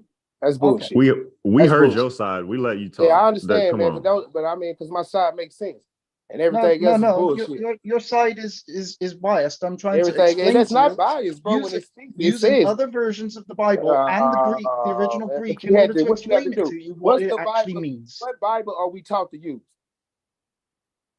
in the Well, truth? What Bible? Yeah, The original text. yes, right. So is the Yeah. NIV the original text? No, I read it for. I All praise. gave you Thank the you. Greek. I gave you Thank the Greek. See, and the one we taught to use, he rising from supper and laid aside his garment and took a Right. towel and girded himself. What was the And only reason he girded Wait, you himself with read a in towel? English though? Butt ass Okay. naked, man. so I just read it from the Read it in Greek. English. You read in English. You just And got then on look us at this. about reading in English. Let's go down here, y'all. Real talk. Because I ain't trying to disrespect you, brother, but let's go down here. Let's You read this just book. did. You didn't let him speak. Tell me what this sounds like now, because he trying to say something that can't be said. You see what I'm But saying? you said we heard you though. We don't agree Yeah, I with know you, but we gotta heard be you able to though. hear it, buddy. I mean, y'all. I mean, I really need to be leading the group. But listen though, You want to be honest? Let me Because just say this everybody, real you quick. know what I'm saying? Let me. But Instead listen. of So explain it. what we Explain it need to us in the focus Greek. on, I'm What finna the explain it. garments that he I'm removed. finna explain it because that's just like the brothers out there in the camps. They wear garments on the street, but when you look in the dictionary, don't it say refer to dresses? What? Right. So, do men supposed to wear dresses? No, that's a question. What are you talking about? Dress? Oh, my bad. I'm just asking. Do you got a Bible dictionary? I'm pretty sure you do because you're a knowledgeable brother. Yeah. What does garment when you go to garment? What does it tell you to revert to? Garment? Where am I looking this up at? In the Bible dictionary. In the Bible dictionary or a Bible dictionary? Now, just which one? What they call it was the Bible dictionary. I forgot it because I don't even use it no more. What, Strong's? Yeah, just go look up garments and see what it tell you what a garment is. It tell you to revert to dresses. The same Bible. I just literally read you the garment in the Greek using the Strong's, okay, which is himation, and it means an outer garment, a cloak or a robe. It doesn't mean his full clothing that he took off. He took off his outer clothing. He then took a towel. He's naked to me. No, it doesn't say that he was naked. That's gay to me. Any man come in his house, ain't no man gonna be washing my feet, and he's surely gonna be taking off his damn clothes. I don't give a damn if it's to his drawers or nothing, brother. You cannot make that sound right. So iPhone, you told us we need to look at the original text, the Greek. Can you break it down to us You in really the Greek? can use, if you're not being biased through the scripture, and if you don't have an agenda, you can use any Bible you want. When you got an agenda, no, you don't need to be using all them Bibles, man. But And you that just said agenda, that So we you can agenda, got on man, only us use though. the to me, the NIV camp, when to me, it the doesn't camps are suit just us. like a Yeah. Christian church. But you Camps are got just on like us for using the English. You said which Bible are you using? Which one you supposed to use? And I man, said look, Greek. You man, said I right. use the King James version, man. But So why then you at the getting end on of the day, us? I'm gonna tell the truth. I'm not gonna lie. So why you I'm getting not on gonna make us? something sound good that don't. You know what I'm saying? That's all I'm saying, brother. I understand what y'all saying. I don't knock what y'all believe in at all. Believe that. But I mean, you're not just gonna sit up here and tell me we're gonna read this shit and then you're gonna tell me he had on 6 layers of clothes. Okay, it's not Well, belief if you're Get literally real. reading the actual text. Yeah, I'm reading the actual text, brother. I know how to read. the Right. Bible was written in English. Who? The Bible? No, the Bible wasn't even written in words. I mean, I What? shit ain't in words. We used pictures back then, brother. But we reading this book right now. This is where you find your spirit at is through that book. No, But that the New verse Testament was you written in just Greek. read. Yeah, the I'm verse you letting you just know. I'm read. showing you how trash the New Testament is, I mean, the New Testament is Greek, and it's trash. literally But the It's Old Testament trash. in English too, though. well, okay, but Yeah, you're but using yeah. you're using the New Testament in order to prove that it's trash, right? Yeah. So at What's least you better have than to that? use the original language of the New Testament in order to prove that it's trash. Because the English You have to be English consistent. trash. But what else do we know to speak? So we need to understand what the Greek is actually saying. It wasn't pictures. It was Greek language. The Grecians were homosexuals. To me, the white people started homosexuality. Bro. So at the end of the day, now you see two white men together, they look gay to me anyway. You know what I'm saying? Goodness. So tell you the truth. What's Shit, going on? With started homosexuality shit.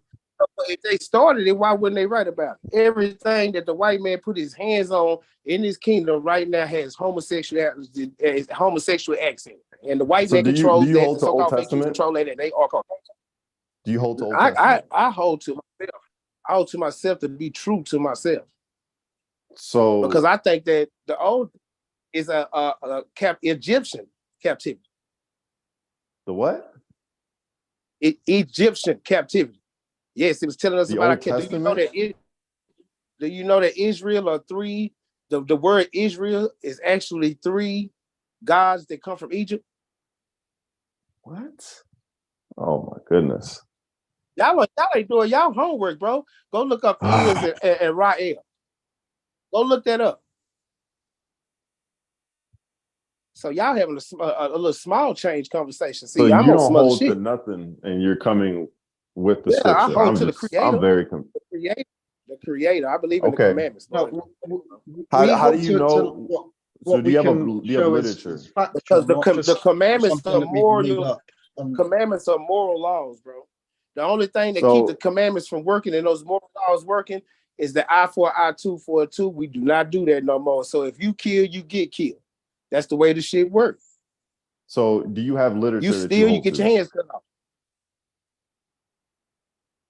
Yeah, I read everything. I read the Quran. I read the No, Bible. that is authoritative. That you're like, this is the authority.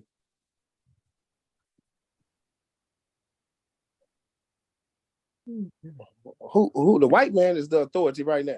Brother, do you have a book that is your authority? Like my Bible is my authority. Over you, bro? That's So my how do you know question. How can a how do you book? know God doesn't live in a trash can? He don't. He How do probably you know? if put the mouse in the trash can, he do it at that time. Oh, I'm Did he done there. create him? Go for it, Did he y'all. create? I'm not talking to Did he create it?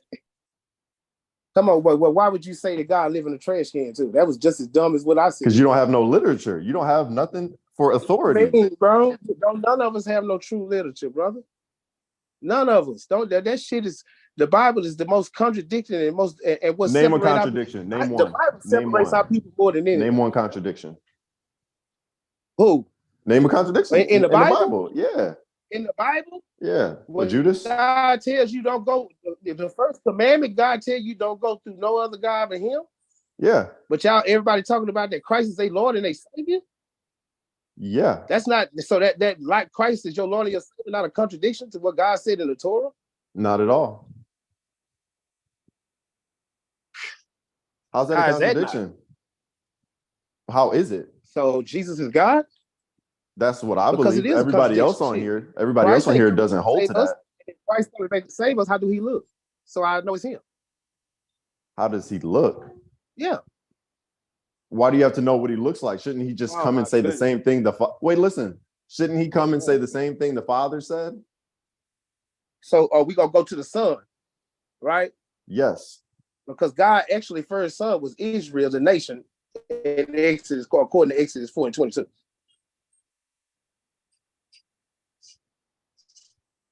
Yeah, I'm not sure if that term first begotten is actually meaning that he was their first son. When Israel was the firstborn son. So one of them got to be second. I don't really believe that Israel was the firstborn son because Christ already existed. Oh, so you don't believe he was the always Torah, the but son. you believe the New Testament? Right, Brother, you confused. I don't believe. See, Romans 1:25 say, "Who turned the truth into a lie and the lie into the truth?" And I don't believe in your depiction of the Torah. You're saying these are contradictions. Let's do it. Yeah, they are contradictions. Because Christ ain't in the Old Testament. Christ is referred to. Yes, he is. Where is the name Christ in the Old Testament? Christ, Christos, anointed one. You can go to Daniel 9. Where is that at? Mashiach. If you Google how many times Christ is in the Old Testament, it's going to say. No, listen. What does Christ mean? Oh my God. Just what does it mean? The anointed, man. It means anointed. Mashiach means anointed. You go to Daniel 9, you'll find Christ, Mashiach there. Huh? So that means if you really listen to what she's saying, we all could be a Christ in, right? We all can be right. The specific Christ that Daniel. That's what the fuck you just said. No, listen. No, I said Daniel 9. What's the meaning of Christ? Yes. So anybody could be a Christ, right? Daniel 9 is Christ ain't a person, it's a people. You just said what I said. No, I did not just say that. Listen, yes, Daniel 9. Yes, you did. Daniel, you gonna let me talk, bro? No, because you until you admit you just said what I said. I did not just say what you just said. Yes, you did. You said Christ was a people, and I told you that Christ was a replacement of Israel. Hey, I'm biased. Hey, did I say that? Yeah, you just said it. No, I'm asking them. LJ, I'm biased. Did I say that? Thank you, LJ. Shit. Thank you. LJ can't say a word. He don't want to burn on false witness. Whatever. Hey, yeah. So I never said that. Daniel 9 speaks about a specific Messiah because kings are anointed ones. I agree with that. But Daniel 9 is a specific Messiah, speaking about the Messiah that will come and be cut off for his people. It's one person. So Christ is in the Old Testament. Where? There's only one person that died for other people. You can't die if you have sinned. Christ never sinned. Okay, so I can contradict you. If you go into let me see. Where it said Christ didn't die. What about that? What if I told you that? That he's alive forevermore. Christ was dead and is alive forevermore. That Christ didn't die at all. That he wasn't killed? What do you mean? That when he called on to the Creator didn't let him die. See, because that's why he can't be God, because he called on to his God. You see what I'm saying? You talking about Psalm 16? Thy Holy One shall not see corruption. I'm in y'all favorite book. I'm in the New Testament. I'm going to Luke. I'm going to show you another contradiction because you just said he died. He did. Says it everywhere. He ain't died. Yeah. Okay. He ain't died. We didn't even know who he was until they made this New Testament, brother. See, when our people went into captivity, they didn't know who the hell Christ was. But they sure knew in the first century, though. Yeah, that's because the first century we was being ruled by crackers. So you're gonna show us in the New Testament that Christ. Yeah, I'm gonna show you right now. I'm gonna show you right now. See it. All right. Give me time, brother. Let me get to the book. Y'all don't like that. I know it, but I'll show you. Believe me, I'm gonna show you everything I'm talking about. I don't just be talking. Okay, it says copy and paste of a Muslim argument. The book of Luke, chapter 24, verse 37. It says, but they were terrified and frightened and supposed that they had seen a spirit. And he said unto them, why are you troubled? And why do thoughts arise in your hearts? Why are you troubled? And why are these thoughts arising in your heart? He said, behold, my hands and my feet, that it is I myself. Handle me. What does handle me mean? He talking about touch me. and Mhm. see, for a spirit has not flesh and bones as ye see me have. Right. Mhm. So So you're he saying didn't, That's after So the that's resurrection, yeah? yeah. he didn't die. You know what a resurrection is, yeah? He didn't die. No, that's after the resurrection. Like, if you read Man, Luke he in didn't context, die, you will see fam. that it says that He Jesus didn't die, resurrected. bro. Oh my Hey, God. look, I'm gonna do this. Look, you went He to You can't Luke didn't die. He 24. told you. you He can just cherry pick the told you. verse. You have Yeah, to read that in the When you context. die, what happened? brother, listen. If you literally just If go my back granny one died, she in the chapter, ground, did the spirit, no okay, damn that spirit, your right? granny's Oh not my God. Jesus though. Look, but listen, in chapter Hey, 24, if you Jesus go back ain't one Jesus ain't chapter, Jesus, man. listen, if you go back to chapter 23 in Luke, it literally says Jesus gave up the ghost. What is the ghost? I don't The deal breath. with ghosts. Ghosts are dead, bro. No, breath. No, I'm a ghost. spirit, only Listen, spirit still. I don't deal with ghosts, bro. listen. Ghost is the word pneuma in Greek. It means breath. He gave up his breath. When you have no more breath, you're dead. God. That's So what now death breath is is. ghosts. Under us breathing, a ghost. No, that was a bad translation. That's the King James translation. It's the word pneuma. It's the word spirit every time you find it. So he gave up the breath, huh? Yes, he gave up And his then spirit. came His back spirit. resurrected, and then he died Yes. and came back in the flesh, eating and all type of shit. Yeah, Yes. Because that's if a you keep That's going down, he exactly. said he ate too. So why would Yeah. a resurrected dead person need to eat? Well, he's not a resurrected dead person. He's a resurrected alive person. Oh my God. When he died. Resurrection means to Died, come bro. back Well, from the dead. let's go to You know Hebrews that 6 and 1. you know Let's that go people to let me see y'all. rose from Let the me dead see in the y'all get Old this since Testament y'all as believe well, that. yeah? Let me see you get this. Let me So see you. Let me see what you y'all believe in got the to Old say about this. Testament.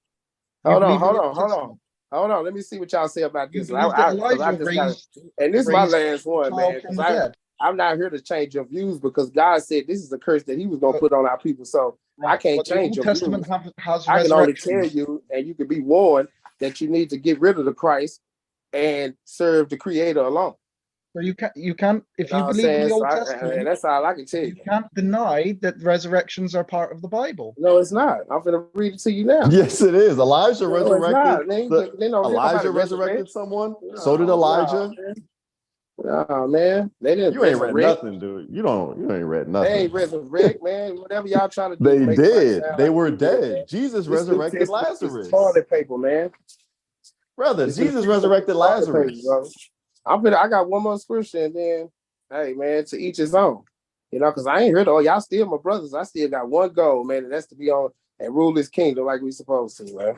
You ain't my brother, dude. You don't hold to none of this scripture. Yeah, some of this shit our people go through is the curses that God, like the Creator, put on y'all, man. I can't I change don't that. even The think that you book of hold to Hebrews, your own scriptures, chapter which is 6, the Old verse Testament. 1.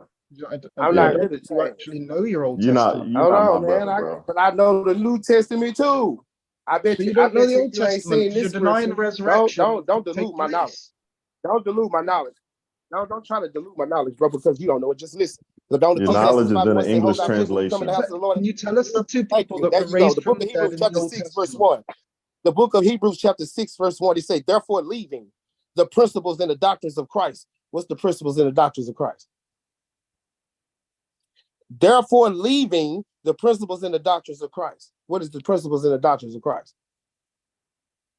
Go ahead and read it, brother.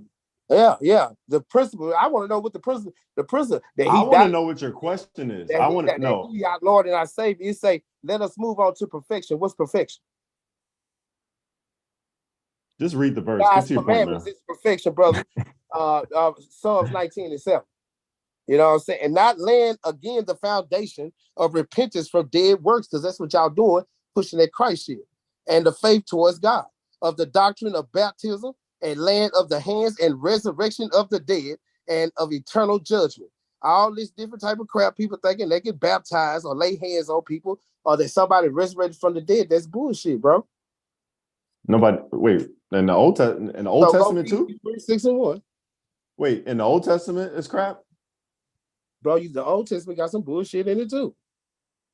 Oh, so That's just well, like who the Old determines Testament called, what's the Old crap Testament and what called, isn't? do you think God is a man? Who determines what's crap and what isn't? Do you think God is a man? Brother, who God ever showed determines what's himself as a crap man? and what isn't? Yes, he has. Because it's crap. Yeah, that's the only reason why, because so you can use that Christ. He did not come back as no Christ. God came down as a man. I mean, I believe that. I don't know. I don't think LJ believes it, but I can show you that in Old Testament in Torah. First problem. So I mean, you like comic books and shit too, don't you? Comic books. You were talking about spirit portals. What are you talking about? You're not And far we off do from talk that. about spiritual portals. Yeah. You don't think we got spiritual powers that we can't use now? What tells you that? Huh? Kabbalah? What? Go read Jeremiah 51. Oh, okay. That should be good. Brother, do you read Hebrew? You just told me that I didn't read, and you don't know nothing. I don't know nothing. You just said go to Jeremiah you 51. Say this should be good. So if you know the Bible like you say you do, you know what it's saying, Jeremiah 51. Okay, what does it say? Why you keep asking me? You the scholar? Because I don't know nothing. I never claimed to be a scholar. Well, most people that ain't scholars, bro, thank you for that, though. They abide to Ecclesiastes 5:1. When you don't know thank nothing, you for most that, of the time you're supposed to be quiet. Okay, what verse am I reading? 51. You started 21, right? 21. And with thee I will break in pieces the horse and his rider. What? Yeah, go up to ye of my battle axes, my weapons of war. What verse do you want me to start at? You see it right there, brother. You said verse 21. Well, you can start up, go up to look at the words. Oh, thou art my battle axes and weapons of war, for with thee I will break in pieces the nations, and with thee I will destroy kingdoms. Okay. So what's that mean? You think we could do it in these bodies right now the way he talking? Yes. Do you not remember the conquest of Jericho? Wait, no. Let me answer this, bro. Brother, you asked the question. Let me just answer. Just give me a quick second. You not remember the Battle of Jericho, and before that, when they came against those giants? Bro, they chakras is on a whole other level than ours. But do you also remember Gideon? We brought 300 men to 10,000, and he won. But we was not built like this now. How we are now, we are weak. Israel is not militant enough to defeat America right now. So they were built different back then? Yeah, they had more faith in God, brother. They had more faith in the Creator. Who says that they had more faith? Man worship was like we are. We worship man. We go off what every word man say. See, we got a lot of people walking around here with faith still as a mustard seed. They faith still the size of a mustard seed, and they 50 and 60 years old. 50, 60 years old, your faith should be bigger than a mustard seed by then. But I love how you can quote the Bible as authority, yet throw it under the bus. That's insane to me. And to throw it under the bus. Yeah, you said John, Paul, all them was wrong. Bullshit. See, look at that's like, dude, you're standing on quicksand. It teaches you how to be a slave, nigga. You're using something to teach truth. You're using something how to be a slave, and it tells you you're using something to teach truth, and then you're saying it's wrong. You are a bona fide idiot. I'm done. Oh, now I'm an idiot. See, I ain't disrespected you yet. That's not disrespectful. You're unlearned. You don't know the Bible. Just because you understand it, that's why you can't debate it. You just saying I'm an idiot. You know what I'm saying? You don't know anything. You can't debate it. You can't debate that our people gonna get killed. If we sitting here waiting on the invisible man, our people gonna die. Hey man, you're gonna look up in the clouds one day, and you gonna anything that stands still is an easy target, ain't it? It's really say that same thing. Say that same thing before God. I just asked you one question. I'm gonna pray for you. Anything standing still is an easy target. And that's what our people are doing. And we steady teaching our people to be able to stand still and don't stand up and fight for their damn self.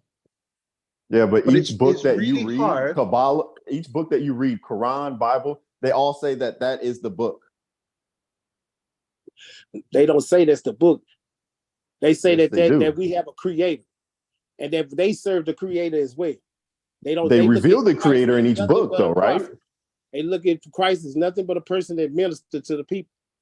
Each book reveals the creator in a different way. Each book reveals the creator in a different way. Not really. Yeah, 100%. Different names.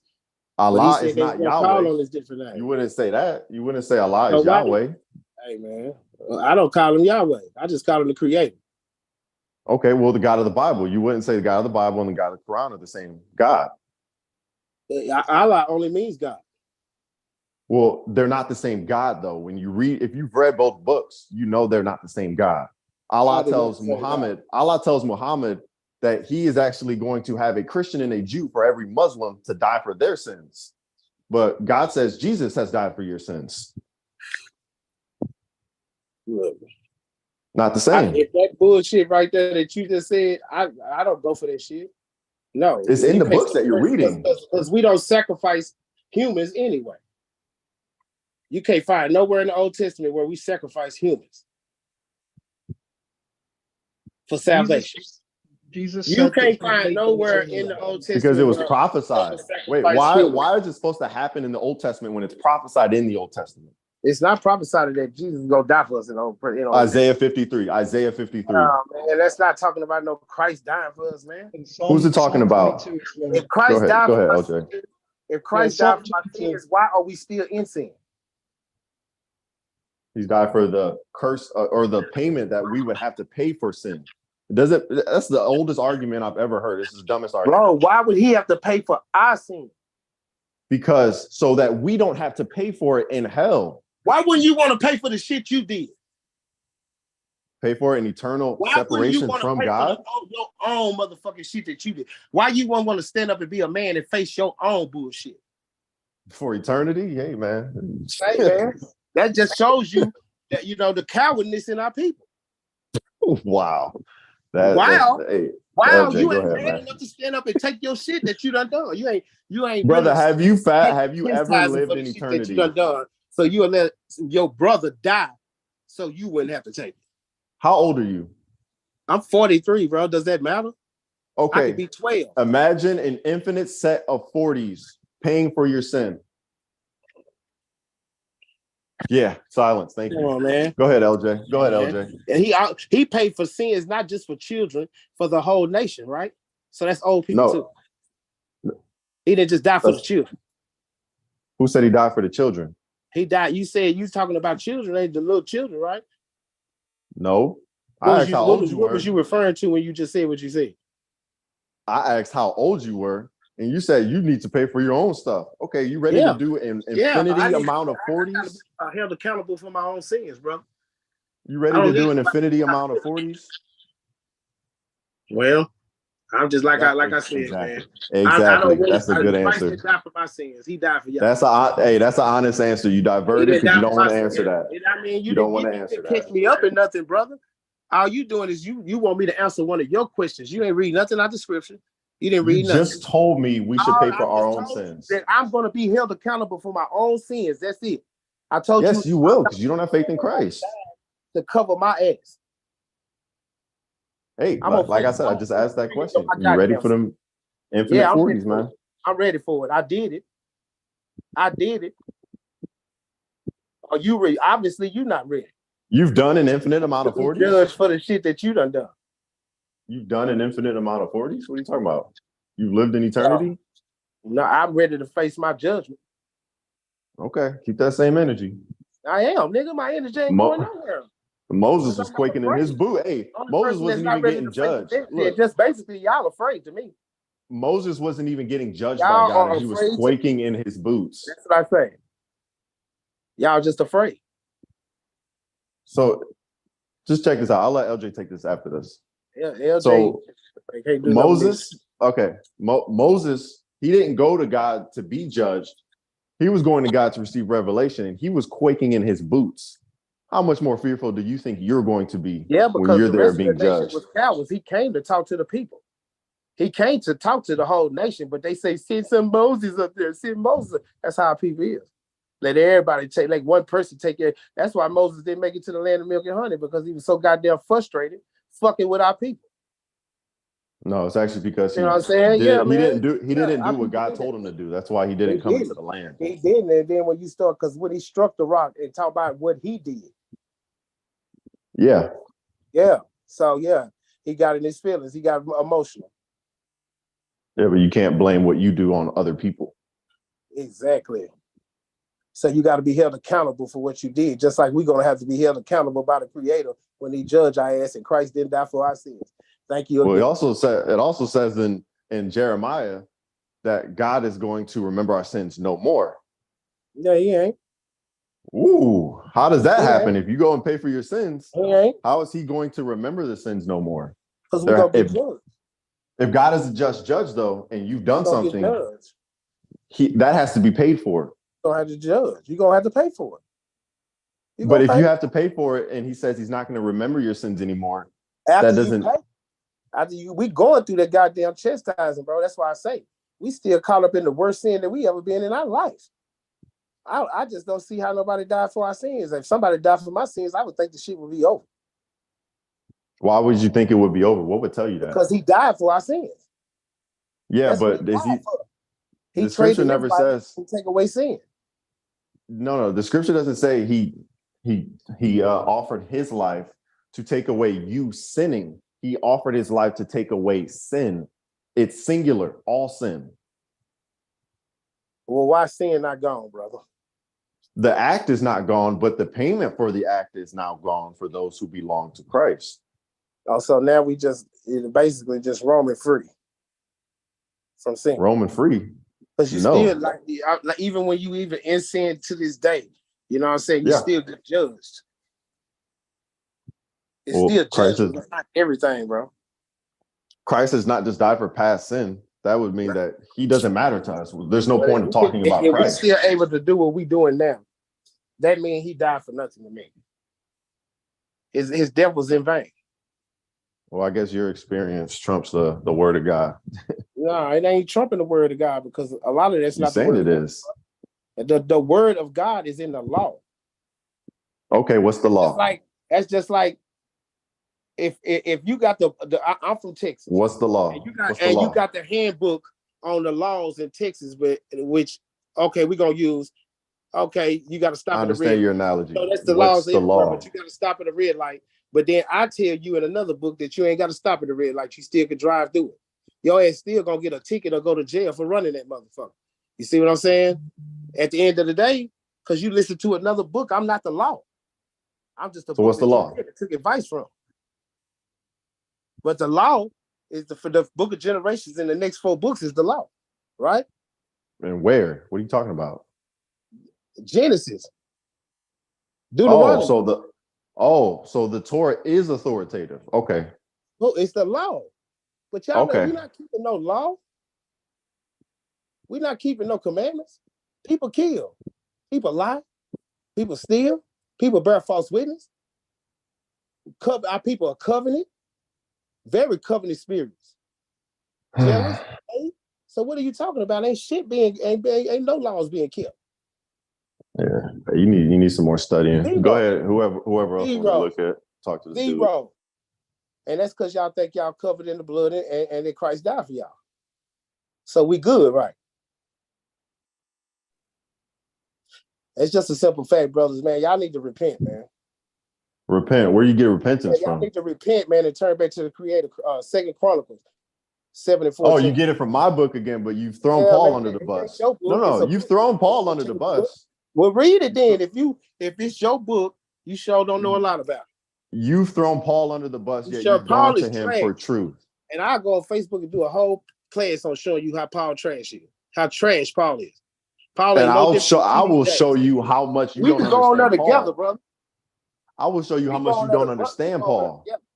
We go on there together. You just set up the date.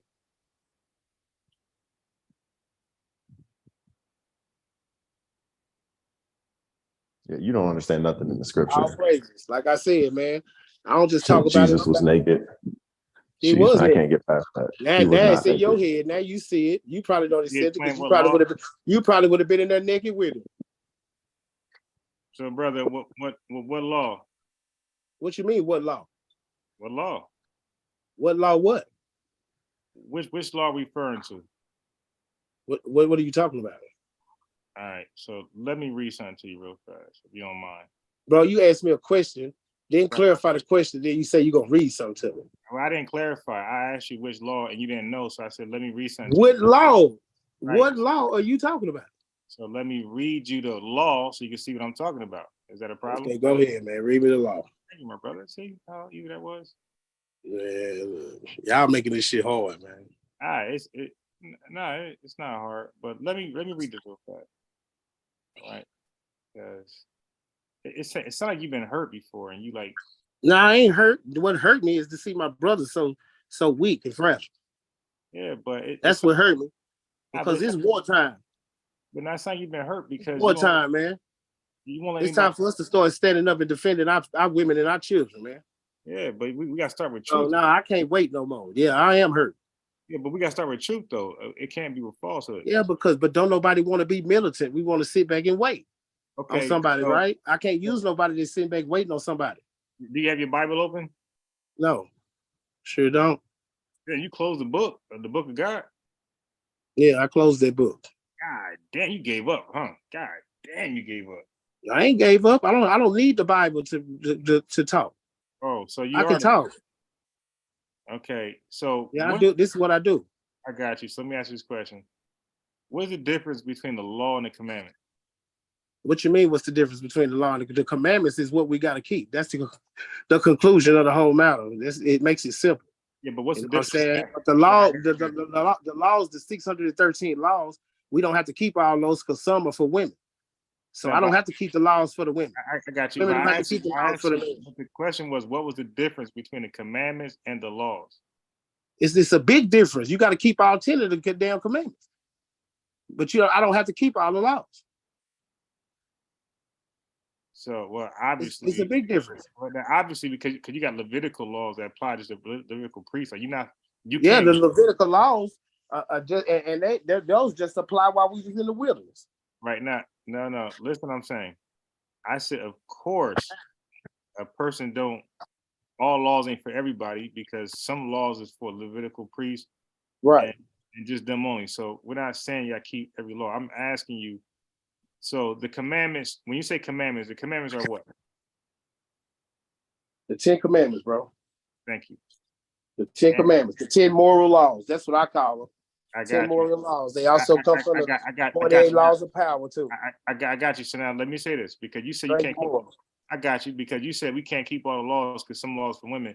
So why in Genesis 26:5 it says, matter of fact, Exodus 16:28 it says, and the Lord said unto Moses, how long refuse you to keep my commandments and my laws?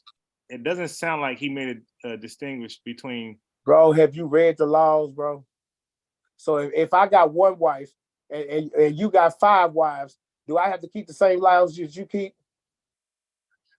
Did you hear the question I was reading from the verse? Man, no, bro. I mean, if I got one wife and you got 5, do I have to keep the same laws that you keep? Well, you got to take your medicine though.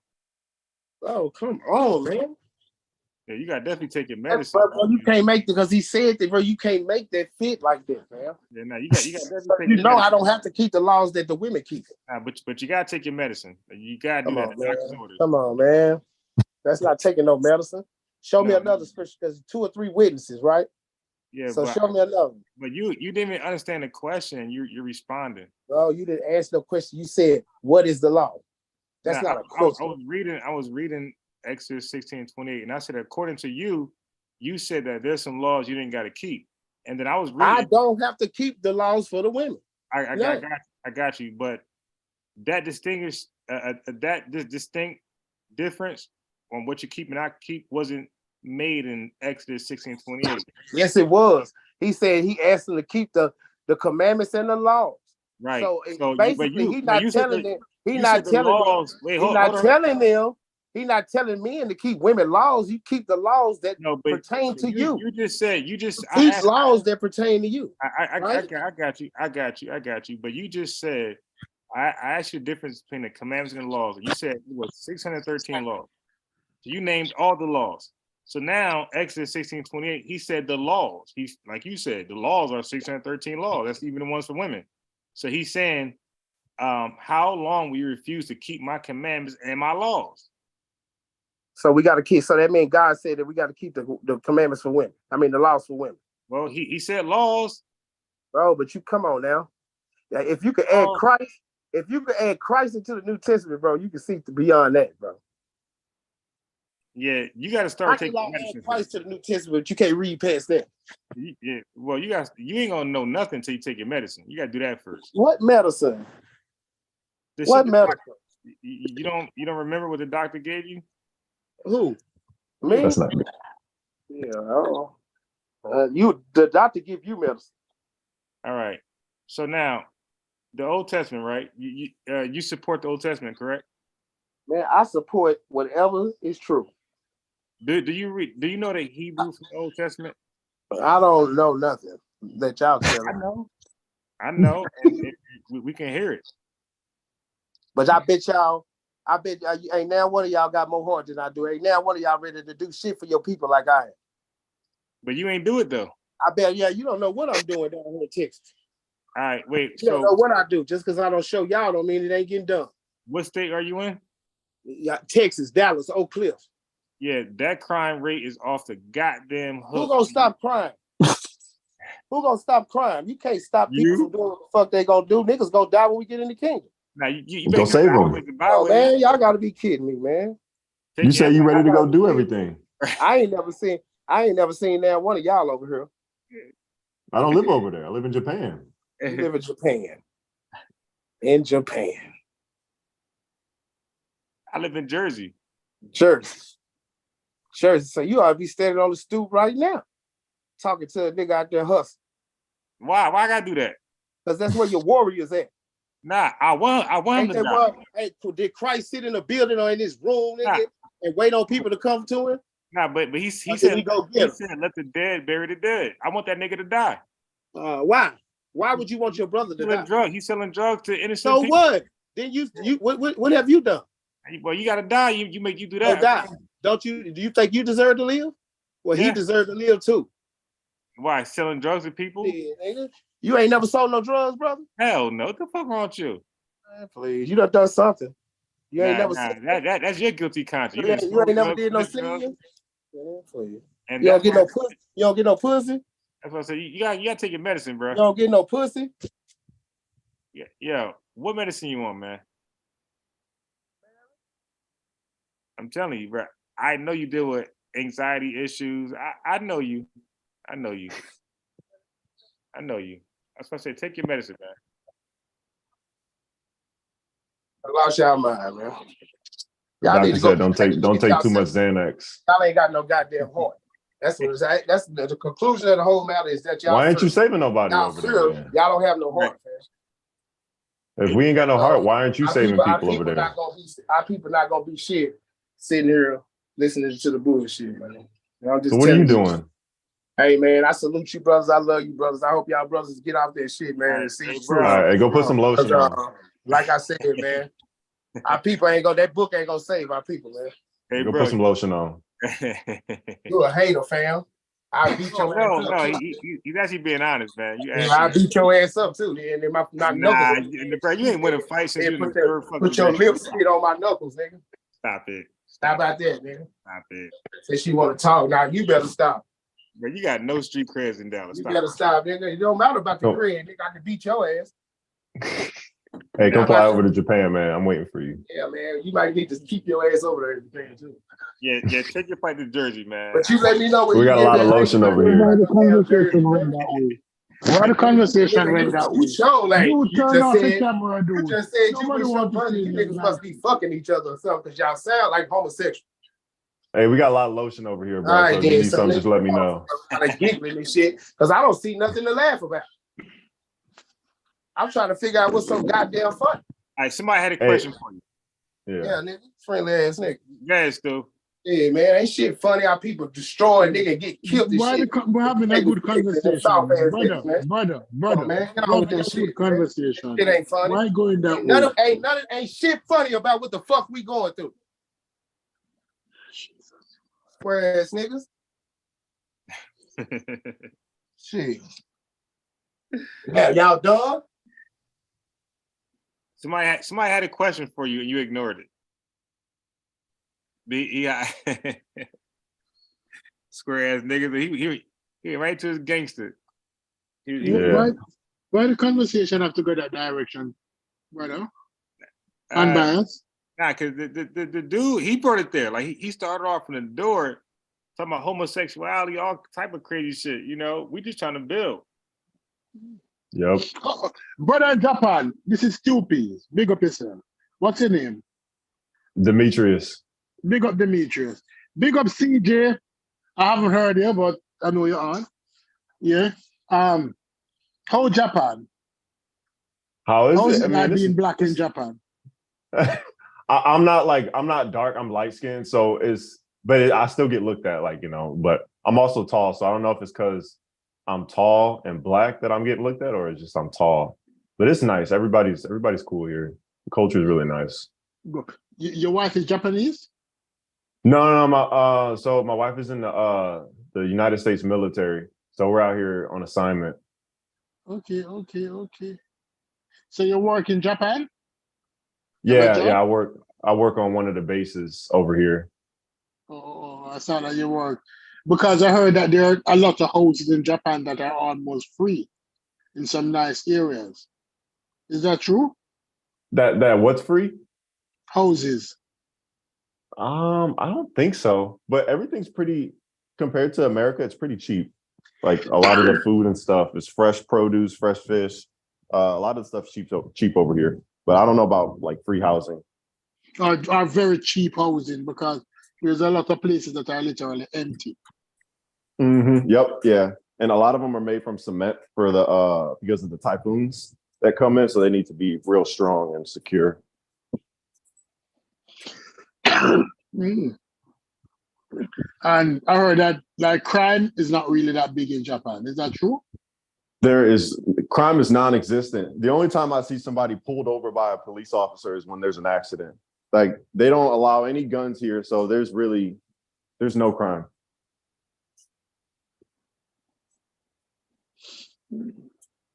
Maybe on main, because I'm on the island Okinawa off of Japan. So maybe on mainland Japan there might be more crime, but for the most part it's not too bad.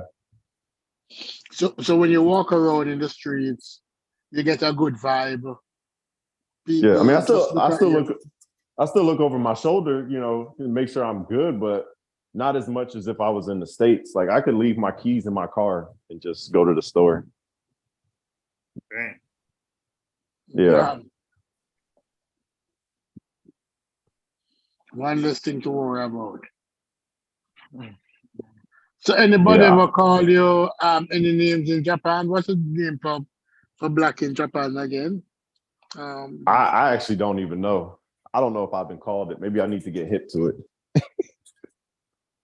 Yeah, I don't know. Most of the greetings are you know, konnichiwa, ohayou gozaimasu, you know, good morning, how are you? Those are most of the greetings. So it's basically friendly greetings with a lot of smiles. Exactly, yeah. And it's yeah, you come over here, you're gonna have hope in humanity, seriously. Like I really did not think people could act like this.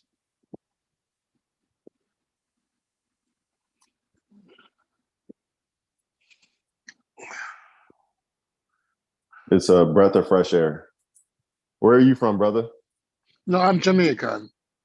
Oh, you're Jamaican? Okay. Yeah, I'm Jamaican. Okay, cool. Do you believe that they operate that way because of first world country, or is it cultural? Say that one more time. Because it's a first world country, because Japan is relatively rich. Do you feel like you don't have any crime because it's relatively rich? Or it's just cultural? I wouldn't say it's rich. I wouldn't say it's poor. I would say they have enough. I think it's just the outlawing of guns and the way there's a lot of order here. Like I like it because how my mind works. I used to be in the military and I liked the structure, but I didn't like other parts of the military. So, but the structure's there. Yeah. So another question for you. Is it religious? Is it religious? Yeah, yes, but it's sneaky because they hold to Buddhism and what is it? Shintoism out here. So every store you go to, you'll see these lion dog looking things. One will have a closed mouth, one will have an open mouth. They're called shishas. They're everywhere. And basically they help ward off buildings from evil spirits. So it's here, but it's not in your face like, hey, come join our religion. It's just everywhere you go. So you're saying that they're very religious people, and maybe the crime is the lack of crime has to do with their practicing religion. Possibly. I don't know if I would call it a religion, but I guess yeah, probably, because if you define religion as a fear for something, someone, or something, then yeah, because they I guess they, in a sense, they worship their ancestors. So honor is a big thing here.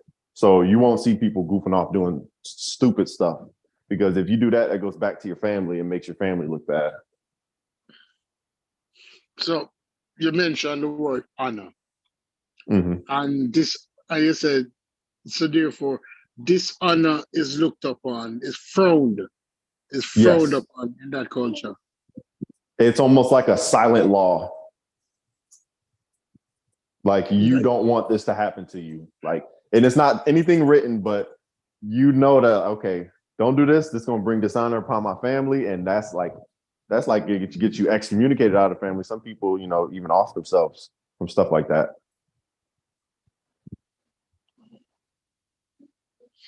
All right, when compared to the Black community in the United States, because as a Black person living in the United States and as a Black person living in Japan, do you recognize this sense of honor in our communities in the state? No, it depends on where I'm at, though. I'm from Cleveland, Ohio, so that's where my experience is going to come from, and I haven't experienced that there. So, do you feel that a young man in United States selling drugs or partaking in crime, do you think that the family feel dishonored by having that member? I feel like they may or they may not. It's definitely, there will be more variance on the may or may nots than in Japan. It is definitely 100%. They're going to be like, yeah, no, we don't want them in the family, you know, type thing. So is that what you were asking? Yeah, no, I'm just making a comparison. I'm making a comparison because, and how do you think that this dishonor affect the family in Japan? How do you think dishonor affects the family? Yeah, in Japan.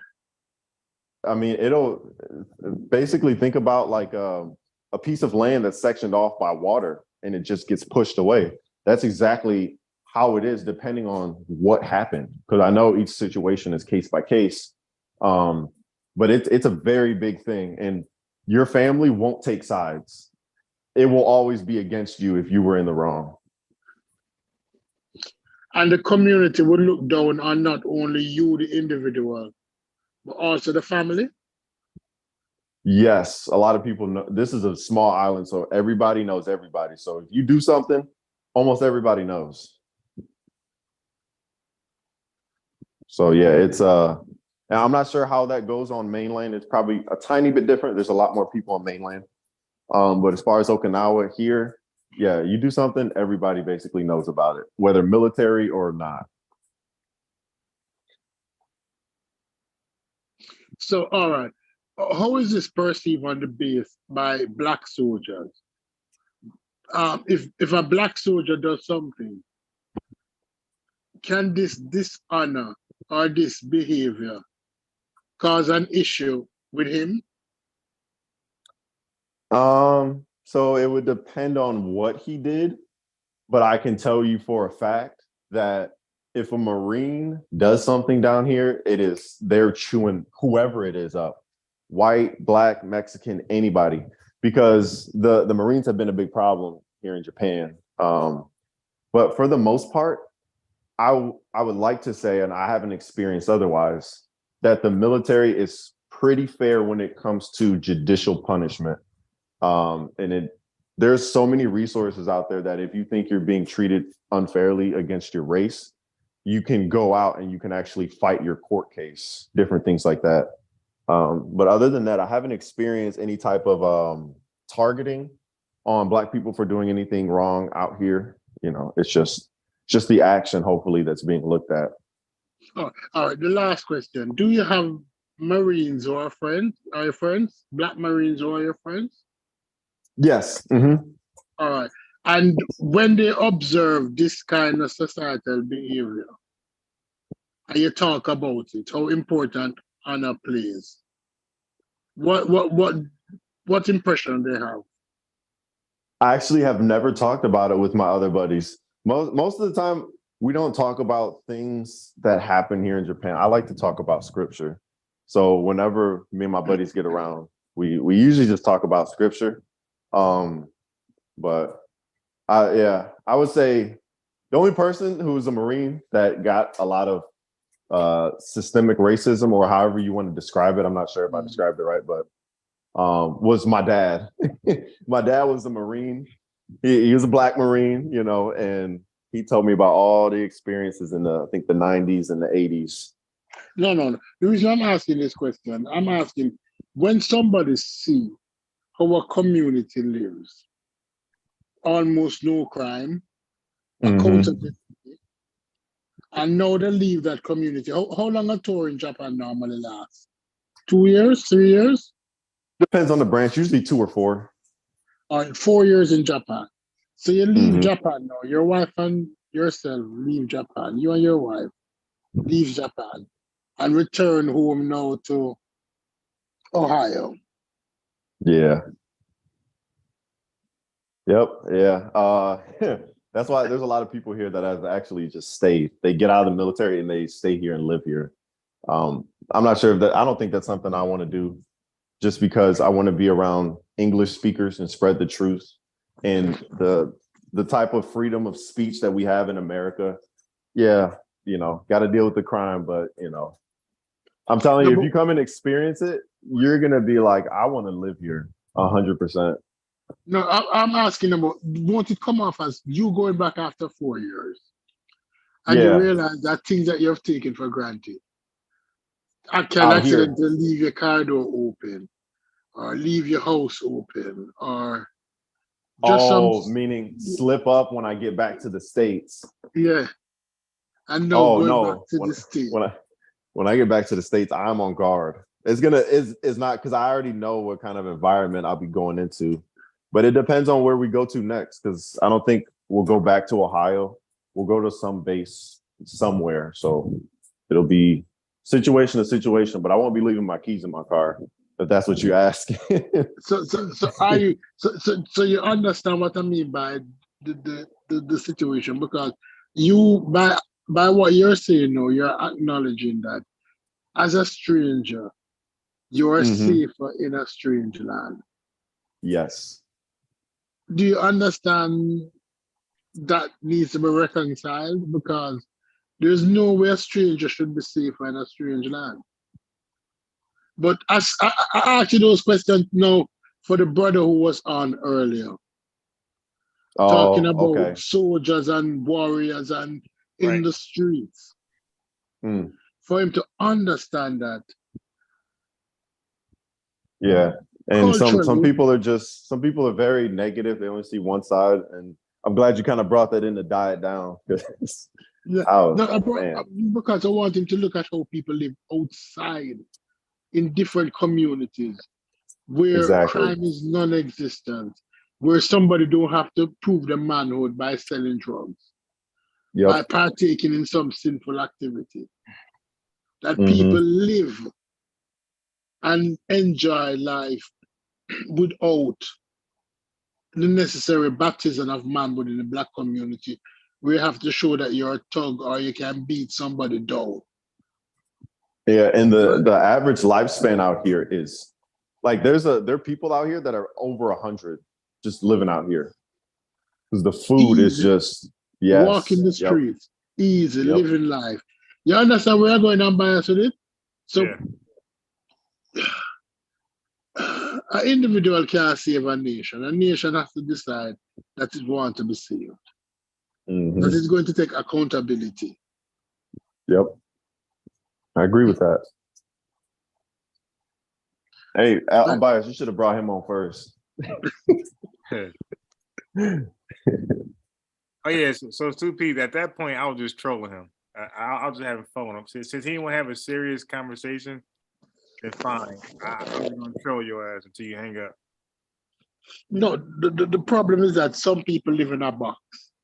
And if you have never left the box that you live in, let's say you have never gone to Japan, you would have perceived that most of the world live like how people live around you. And that is not true. When you go to Japan, you realize that people don't live that way. Yep.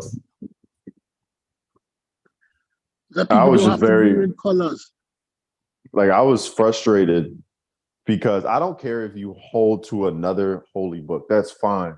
But if you're going to use my book to state some truth and then crap on it, or use another book, it's like, dude, you're literally standing on quicksand. But that's just, you can't talk to those people. What is he? Is he a Hebrew Israelite or is he a Muslim? He was a Hebrew Israelite. I could tell you No that way. Yeah, Old Testament. He was Old Testament.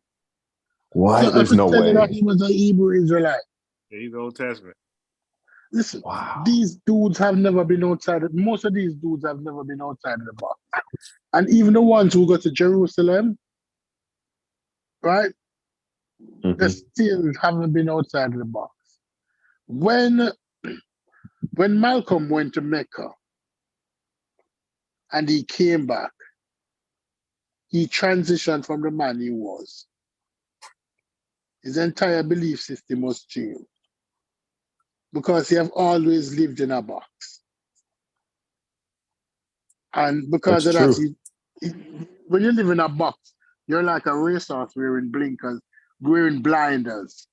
Blinders are something that they put to the side of the horse, that he's not distracted by what is going on to the left or to the right. Right? Hebrew Israelites sometimes wear blinders. All the time. Right?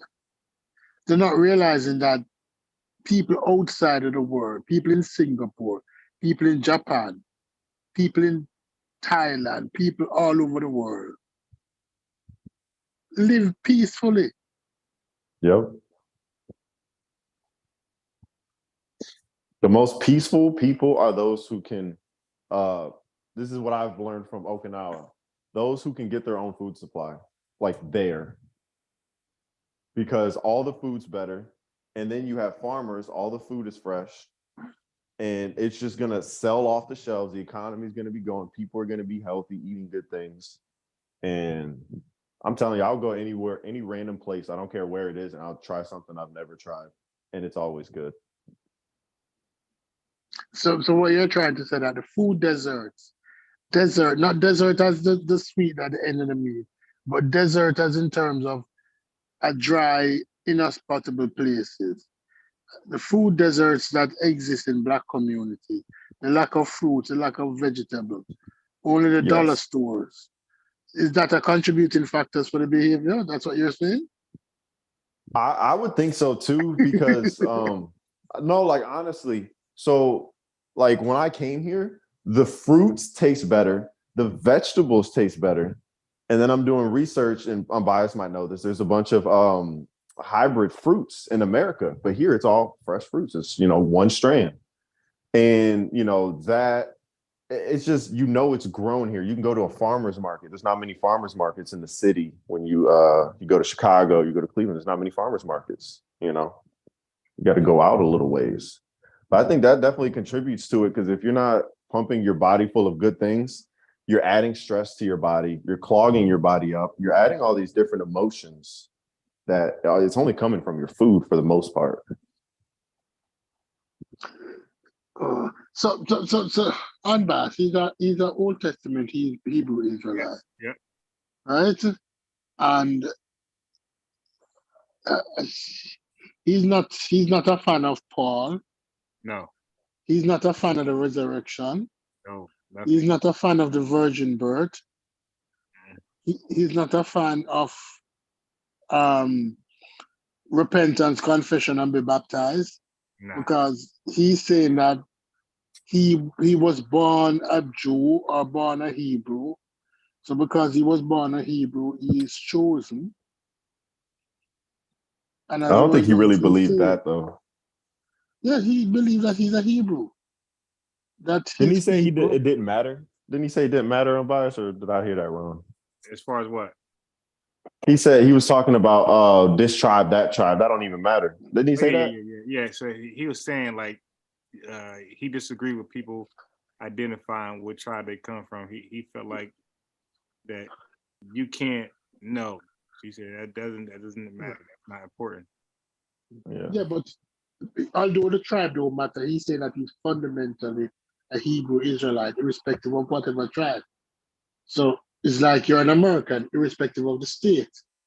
So you're American first, then Texan, or then New York. But he's saying that he's Hebrew Israelite first.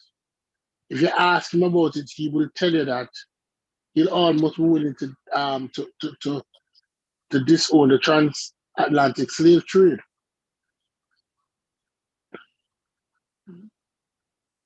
And if you ask him where did those slaves come from, no, he's not. No, he's a Hebrew. His people, when the fall of Jerusalem, was scattered, and some of them went to Africa, and some of them went to the Americas. Because you have Hebrew Israelites who will tell you that they are Native Americans also, that they are native to the land. Like Dave Calloway, although he's not Hebrew. What you call those people? The pretendians? That they are the Indians. Hypocrites. Yeah. No, yeah, black people will tell you that they are the Indians. Oh. You didn't know that? Mm-mm. Look up a dude named Dale Calloway. He will tell you that he's the Indian. Interesting. Of course, you have people who tell you that when Jerusalem fell, they were scattered to the four corners, and some of them went to Japan, and some of them went to China, and some of them came to the Caribbean on slave ships, but some of them came before. So this one is the tribe of Judah, and this one is the tribe of Dominicans are which tribe? Unbiased? Yeah. Yeah. Like the Dominicans are a different tribe than the Jamaicans. Yeah. Wait. Repeat that last thing you said. The Dominicans come from a different tribe than the Jamaicans. Yeah. And the Jamaicans are, I think, Benjamin. And the Mexicans are what tribe? Mexicans, I believe, are Issachar. Yeah. Mm-hmm. And the Chinese are which tribe? Nah, they ain't no tribe. They the heathens. So the Indians are which tribe? Nah, the East Indians are heathen, but if you're talking about Native Americans, then they're a tribe. I forgot which tribe, but they consider them being a tribe. Right. Native Americans are a tribe. Yeah. And they will tell you that they're the original Jews. So the Jews in Normandy are the Jews that went to Europe, the white Jews. Are they still Jews according to the Hebrew Israelites? So this is when they do the little word thing, where they go to Revelations 2:9, 3:9. They start to say, if you call yourself a Jew, you're not really a Jew. Oh, so those people aren't Jews, aren't? Yeah, they get kind of crazy when it comes to the term Jew. They don't like it, and they believe that's for the false Jew. So the people in Israel know who they consider them to be. They call it imposters. Yep.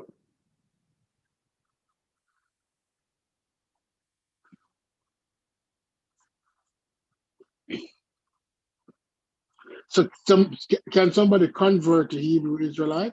No, Or is it, you cannot? no, not to their doctrine. In their doctrine, they say it's bloodline only.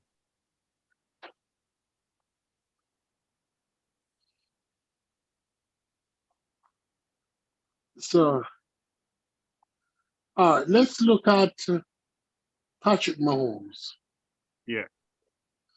right? Because I'm using Patrick Mahomes because he's new. So let's look at him. Patrick Mahomes' father is mixed. I would never call him 100% black. I'll call him 80% black, right? Like most black people in the Americas, and I'm talking about the Caribbean, the Brazilian, most is at least 15%, at 15% other DNA. So I'm giving Patrick Mahomes' father 20% other DNA. Patrick Mahomes is mixed. Patrick Mahomes have 2 children. All right? Are you saying that Patrick Mahomes' children now, who are about 80% Caucasian, would they still be Hebrew Israelites? Which one? Patrick Mahomes' children. Wait, so who is Patrick Mahomes' father? Is he black or white? He's black. Is there anybody that's not black in his lineage? In Patrick Mahomes' father lineage? Wait, say that again? In Patrick Mahomes' father, Patrick Mahomes' mother is white. Right. And, They do the father doctrine, doctrine thing that they do. You are of your father. and the children, mother is white. So if his son, who is 80% white, gets married to a white girl, fall in love with somebody who live like his mother, and that child is now 90% white, is that child still a Hebrew Israelite? I just came on because I heard Stupid is being ignorant. So so stupid. No. Google Scholar. Google Scholar. Yeah. When you stop being black, after how much No. No, you are what your father is, stupid. You gotta learn. You are what your father is. So anything your father is, that's what you are. Yeah, according to them, your It mom does means nothing. it doesn't matter what color you are, that's not important. You are what your father is. So you telling me now, if I take a drop of coffee Mm-hmm. and I said to you, I'm going to make you a cup of coffee, and I get a glass of milk to the brim, and I put a drop of coffee inside there. Are you telling me that I made you a cup of coffee? Yeah, according to them, that's a cup of coffee. Once the coffee is made, are you telling me that it's still coffee? As long as that father is as long as the seed, the sperm. The seed goes through the man. Seed don't go through the woman. The sperm, you got to. That's what they talking about when they say seed. They misrepresent the Bible when they say sperm. Even the white people, the white slave owners, after Act 2, meaning that your grandfather, meaning that your great grandfather was black. Mm-hmm. After the next generation, you're white. No, if So your father is a white man, you're not an Israelite. No. What I said, even the white people, when the slave owners, when they were in the Caribbean, they had the white rule, right? Who is white and who is black. If your grandfather was black, they would still call you black. If your great grandfather was black, they would still call you black. But if your great grandfather was black and everybody was white, you are no longer black. They didn't count after that. They didn't count after Act 2. I don't know about how that works, but I just know the Hebrew Israelite doctrine. It goes by your father. If your father was an Israelite, you're an Israelite. So therefore, when Patrick Mahomes' son now have a baby, and that blonde hair, blue eye, 95% Caucasian baby can roll up on 125 Avenue and call everybody there a nigga?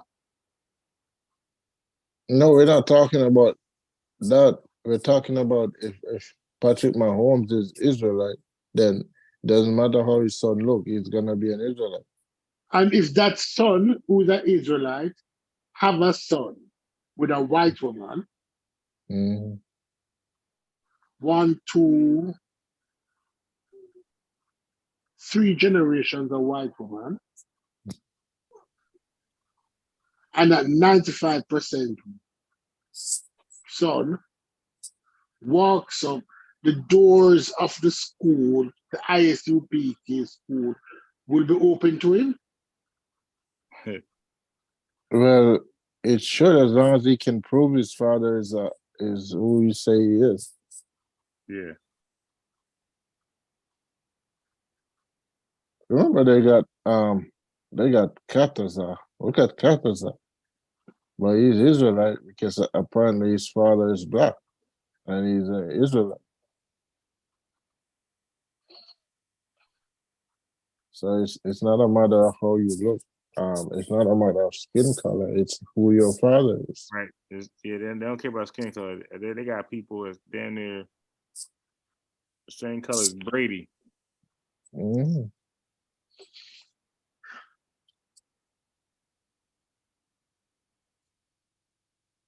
The Katazar is a Hebrew Israelite. Yeah, he's captain.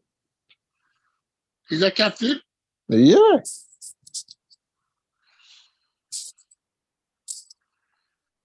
And you know, when you look at the NOI, the light skin, the NOI love a light skin leader. You go get Ambaya started now. Like I got a bunch of those guys waiting, but I'm on my Hebrew journey right now. But I got a couple guys waiting. No, they have to come first with a picture of the sky plane or the sky ship or the sky wheel. We need a picture of that before we can entertain them. Those balloons, those balloons that was flying over the White House, they start laying claim to those already. No, the Hebrew Israelites said they're chariots. Man, they laid claim to it as well. God damn. America gonna be in trouble because those are chariots of the Most High. You mean the balloons that the Chinese send up that were unable to be identified and were shut down? No, they say it's not. A lot of people they say that it's UFO. It's chariots. Chariots. Chariots being pulled by what? Are you? How am I supposed to know? What pull chariots? Horses? I don't know. So where Pegasus is now? What kind of horse Pegasus was again? The wing horse. What's the name for the wing horse? It's just a horse with wings. That's Pegasus. Yeah, Pegasus is the name of one of them. But they had a special name. That those breed of horses. They did? I thought that was Pegasus. It was No, it was a whole breed. It wasn't only one. Pegasus is the last. I thought that the whole breed of them was called Pegasus. I didn't know it was just. No, Pegasus was the name of that one that Ulysses had. Or what his name is. Yeah. I didn't know that. I just thought a winged horse is called a Pegasus. And a horse with a horn is called a unicorn. That's what I thought.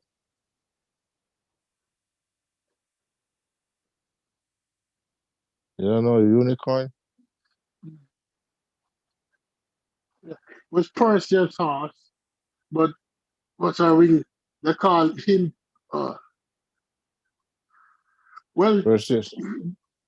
Perseus. Well, according to Greek mythology, he sprang from the head of Medusa, Oh, so he's the Perseus. only one. Pegasus. Oh, Pegasus. As I'm about to say, I think Perseus was a son of Zeus, right? Yeah, Perseus was the son of Zeus. Yeah. But he's a demigod. Yeah, he's a demigod, but he didn't have any powers. He didn't have any powers like Hercules. He didn't Her- have strength. Hercules Uh, was a he, demigod too, yeah. yes, Hercules was also a son of Zeus. Mm, But what Perseus had was intelligence, and he had the help of the gods. mm. Yeah, the help of Poseidon. Poseidon would be what? Like his uncle? Yeah, Poseidon was the god of the sea, was his uncle. It's been Or like was he the son of Poseidon? no, He, he was a son of Zeus.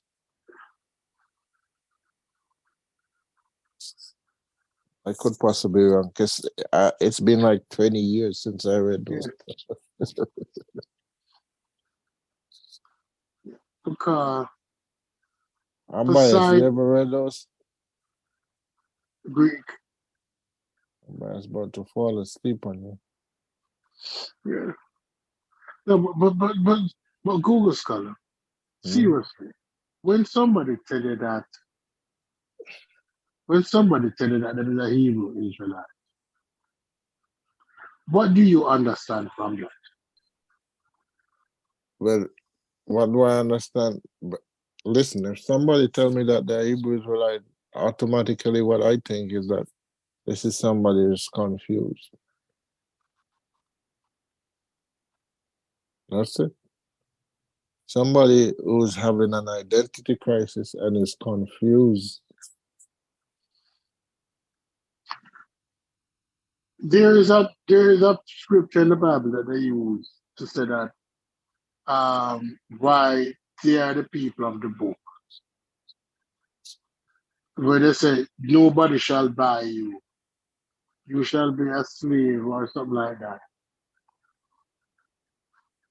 Yeah, but then they misunderstood it.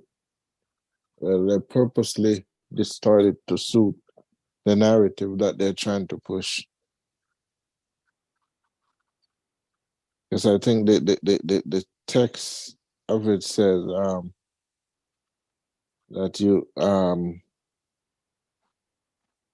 shall sell yourself.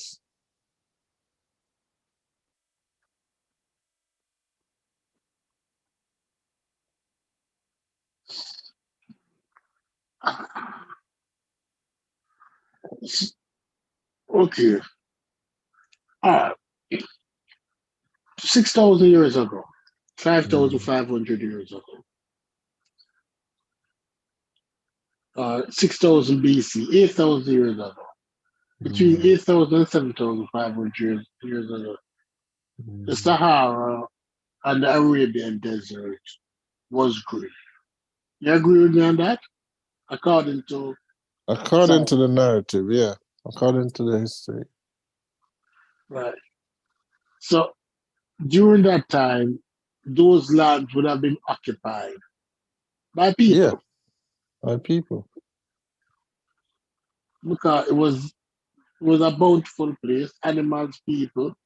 You have rock carvings of giraffes and other animals that existed in that place, Mm-hmm. right? So the Africans who was in the West, would have also been in the north. Would you agree with that? When you say the west and the north, you're talking at the west of this The geographical west. of the Sahara. Yes.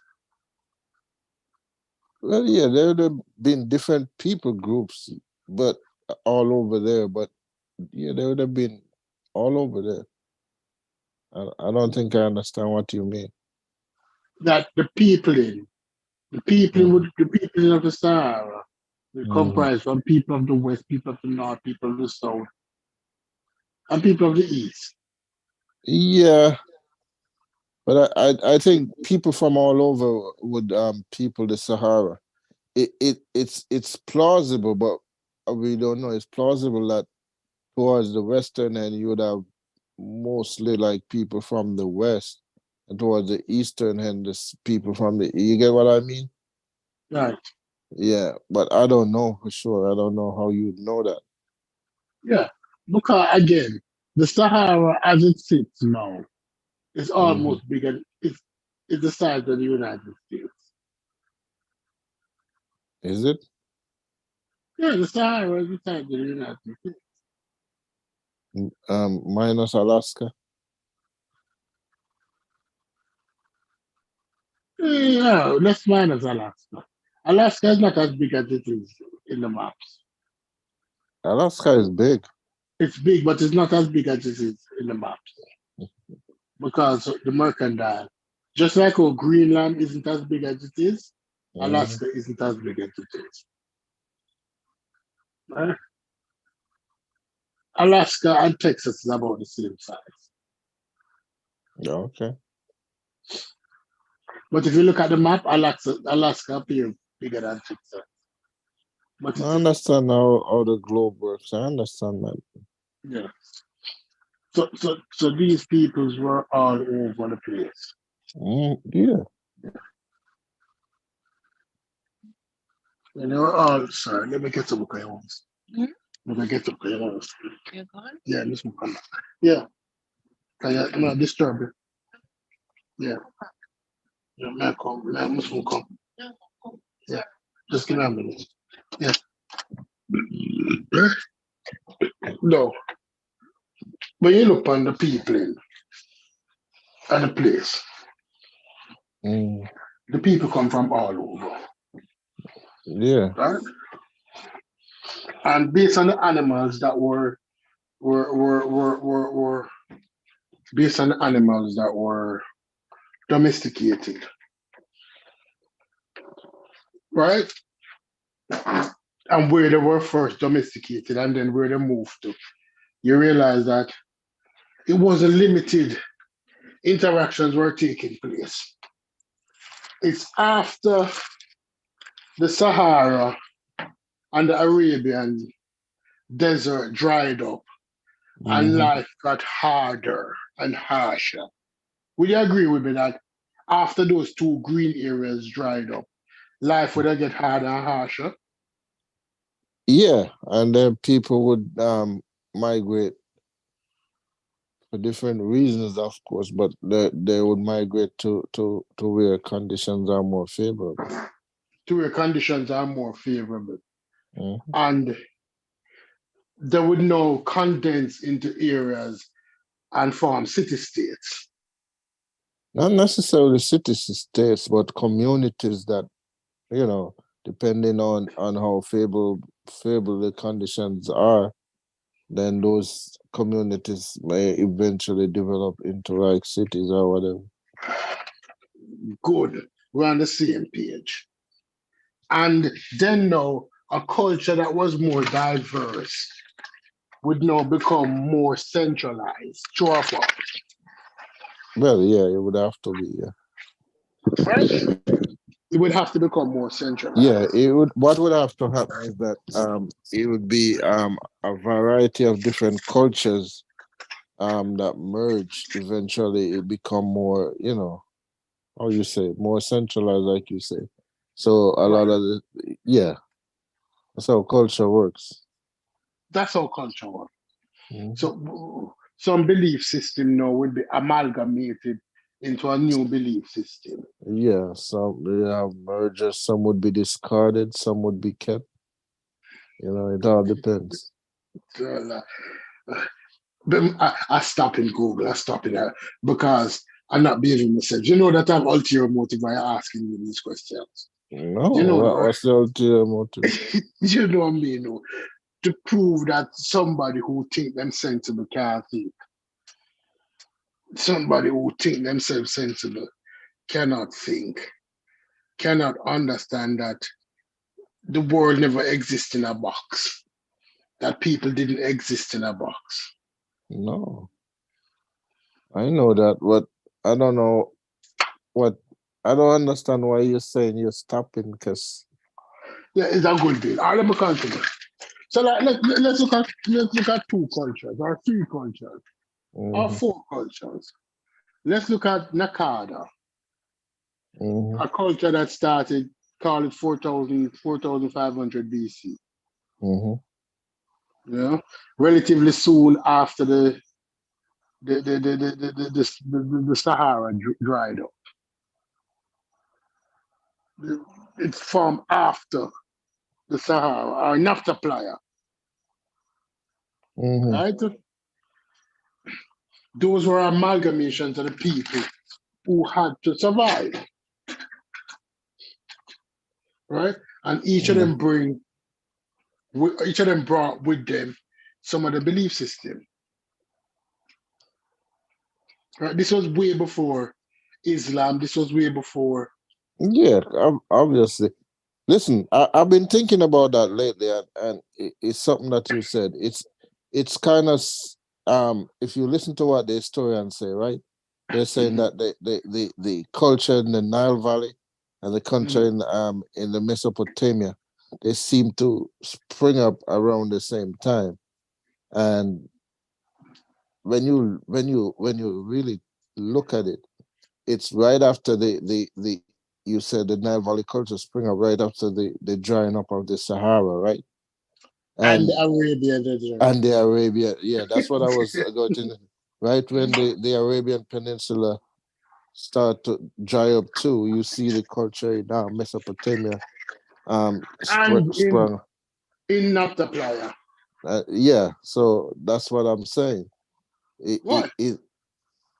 it so it seems on the face of it that is the desertification of those areas that force the people into the area where the rivers are, and from there the culture sprang up because that have more people concentrated into that area.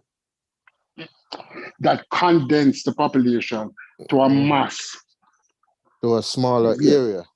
To a smaller area, therefore generating an intellectual mass that started a society on its way. Yeah, that's how I see it. So when somebody asks me who is first, there was no first,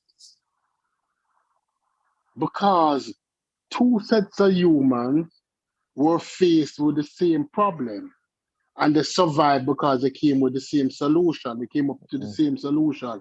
That listen, we need to move out of the desert to the areas where water is still available, so that we can continue doing what we're doing. No, it makes sense, and you cannot say which is first. The fact is, even though we're here talking, it's possible that there are other cultures around that area that would even be be more organized even before those. But I think the main difference is the writing. It's the writing that people are looking at to say that who is first and who is not. No, because even if we look at it this way, it's like even when you come to the New World and you look at the New World and you think that the Incas and the Mayans were the gems of the New World. But no, they're finding through infrared pictures that they had societies in Brazil, Hmm. in the Amazon, Below the jungle, right? below the jungle. They're finding hundreds of thousands of people. That people existed That there. civilization. That Not civilization civilization. existed. Yeah, well, I guess you could say. That the soil that is predominant in the Amazonian jungle is the very fertile soil. Is man-made. You knew that? That there's No, I this didn't black know. soil, that there's this black, very fertile soil that they found, can be found in the Amazon. It is man-made. What do you mean man-made? You mean it's a result of human activity? But when That you say human man-made, manipulated that human manipulated the soil. That soil does not exist anywhere else. That they created a soil, this very fertile soil. yeah, I didn't know that. But there are a lot of things that we don't know that we're gonna find out. So it's really crazy to say this one is first or this one is first. Because I remember they're finding well, I guess you could call them pyramids in South America there, same place in the Amazon, and and around the area that they're saying like 10,000, 12,000 years ago, much older than the ones that they have in Egypt and Mesopotamia. So that's what I'm saying. You can't use that argument of who's first and who's not. Mhm. Right? And I remember I was listening to, I don't remember the name of this guy, the scientist, and he was saying because they were saying that the oldest structures that you have around the world, like different civilizations that did not seem to have contact with each other, they all have, not say pyramids, but structures like that, the pyramid type structures. And he was saying, yeah, that's not surprising because if you think about it, that's the simplest tall structure that you can build, right? It is Is easier to build a pyramid than it is to build a tower. yeah, that's what he's saying. He's saying because you have a flat base that's broad, so it supports the weight of anything that goes up. And so that's if you're going to build something tall, that's the easiest way to do it. So it's not surprising. Right. It's not surprising that the base is always bigger than the floor that's above it. And if the base is always bigger than the floor that's above it, it's going to get progressively smaller, looking At like the a top. triangle. Yeah. And so the idea that the pyramids are incredibly complex is not really so. If it's complex for what we think people at that time should be responsible for, but it's not really that complex. It's he's saying that it's inevitable if they're gonna build something high, it would be a pyramid. Yeah. No, because think about it. If we look at it, if somebody need an example, look at the Leaning Tower of Pisa. Hmm. It's just a small mistake that was made during the construction that caused that tower to lean. It wasn't a significant mistake. Yeah. You're off by a fraction that tower leaning. And if you have an earthquake, that tower falling. So they might have built towers, but they realized that structurally, this thing couldn't stand the test of time. Yeah. No, I don't listen. It would be more surprising if you were to find a tower that goes back to those ancient times. Because then you'd say, you know what I mean? Yeah, then you say, how did that withstand the forces over a millennium, Yeah. over 1,000 years, over 2,000 years, And how right? did they know? Yeah. Right? You, An earthquake just happened in Syria the other day. and buildings, modern buildings fell like pancake. Mm. How much people died? 42,000 or 4,000? I don't know exactly how much died, but a lot of people died. Many of the old structures that fell apart, that they built during the Middle Ages, they would tell you that earthquake was responsible for most of them falling apart. Yeah, yeah. And you know this, it depends, it also depends on not just earthquake, other stuff. It depends on the climate of where you are. For example, you were mentioning about those civilization that they're finding in the Amazon. You know, in that area, like stuff tend to get lost quicker. You know what I mean? Yeah, because In an area where you have like desert, it's dry. Stuff is more it's preserved longer in those environments than where you have like a lot of rain or a lot of humidity. yeah, and then trees can destroy buildings. Mm-hmm. Trees can destroy foundations and destroy buildings. Yeah, trees and waters. It's not just earthquakes. And erosion. Mm-hmm. Yeah. Because if you look at the buildings in South America that survives, are oftentimes the ones that are very high, where you don't have much trees and you don't have much absorption of water. Those are the ones that we can see. But trust me, no. So when people move into these city areas, they form their own religion.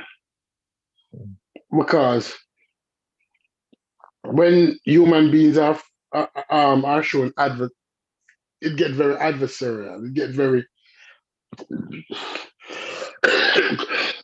combative, and you have a complex society. People start developing their own religion. Hebrew Israelism, and many religions were developed in America because the strain of living in the society. Would you agree with that? So people form their own religion. If we go back to the last 100 years, how many black religion we can find? Which was a direct result of the situation, the struggles of slavery. Rastafarism. I think all the religions of the 20th century, or I should say 21st century, except maybe for Scientology, I think all of them are black religion. Think about it. Other than Scientology, can you think of any other? Yeah, other than Scientology, yeah, because when the Germans left out of Germany and they came to the Americas, because they weren't able to practice their religion.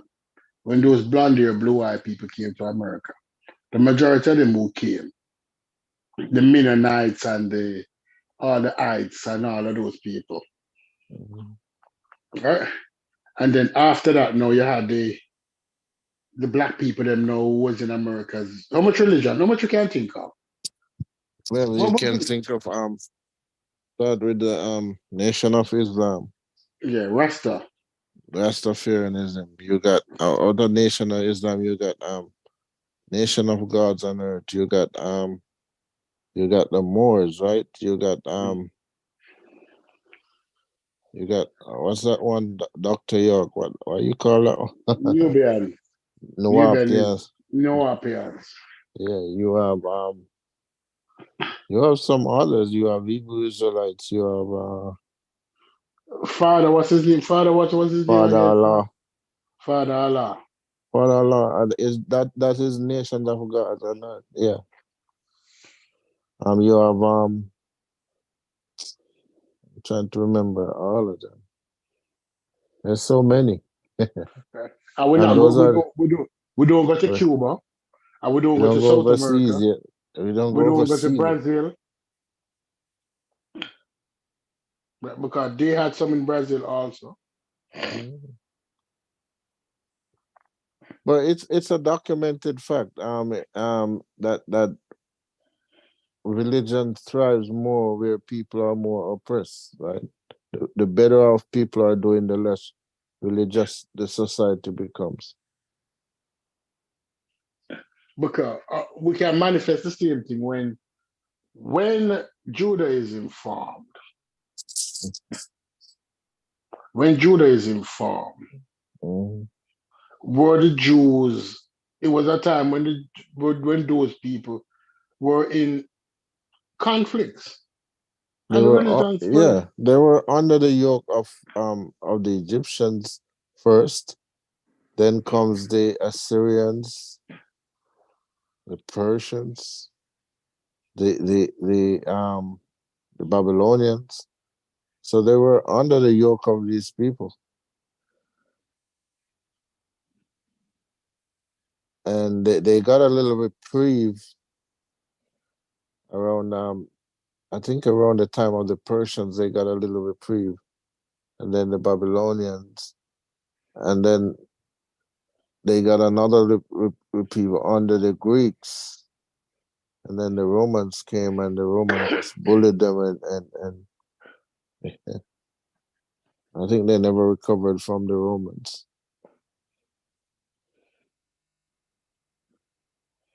Yeah, Just remember that Rome, once Rome destroyed the temple, it was never rebuilt. it was never rebuilt. Mhm. But when Rome destroyed the temple,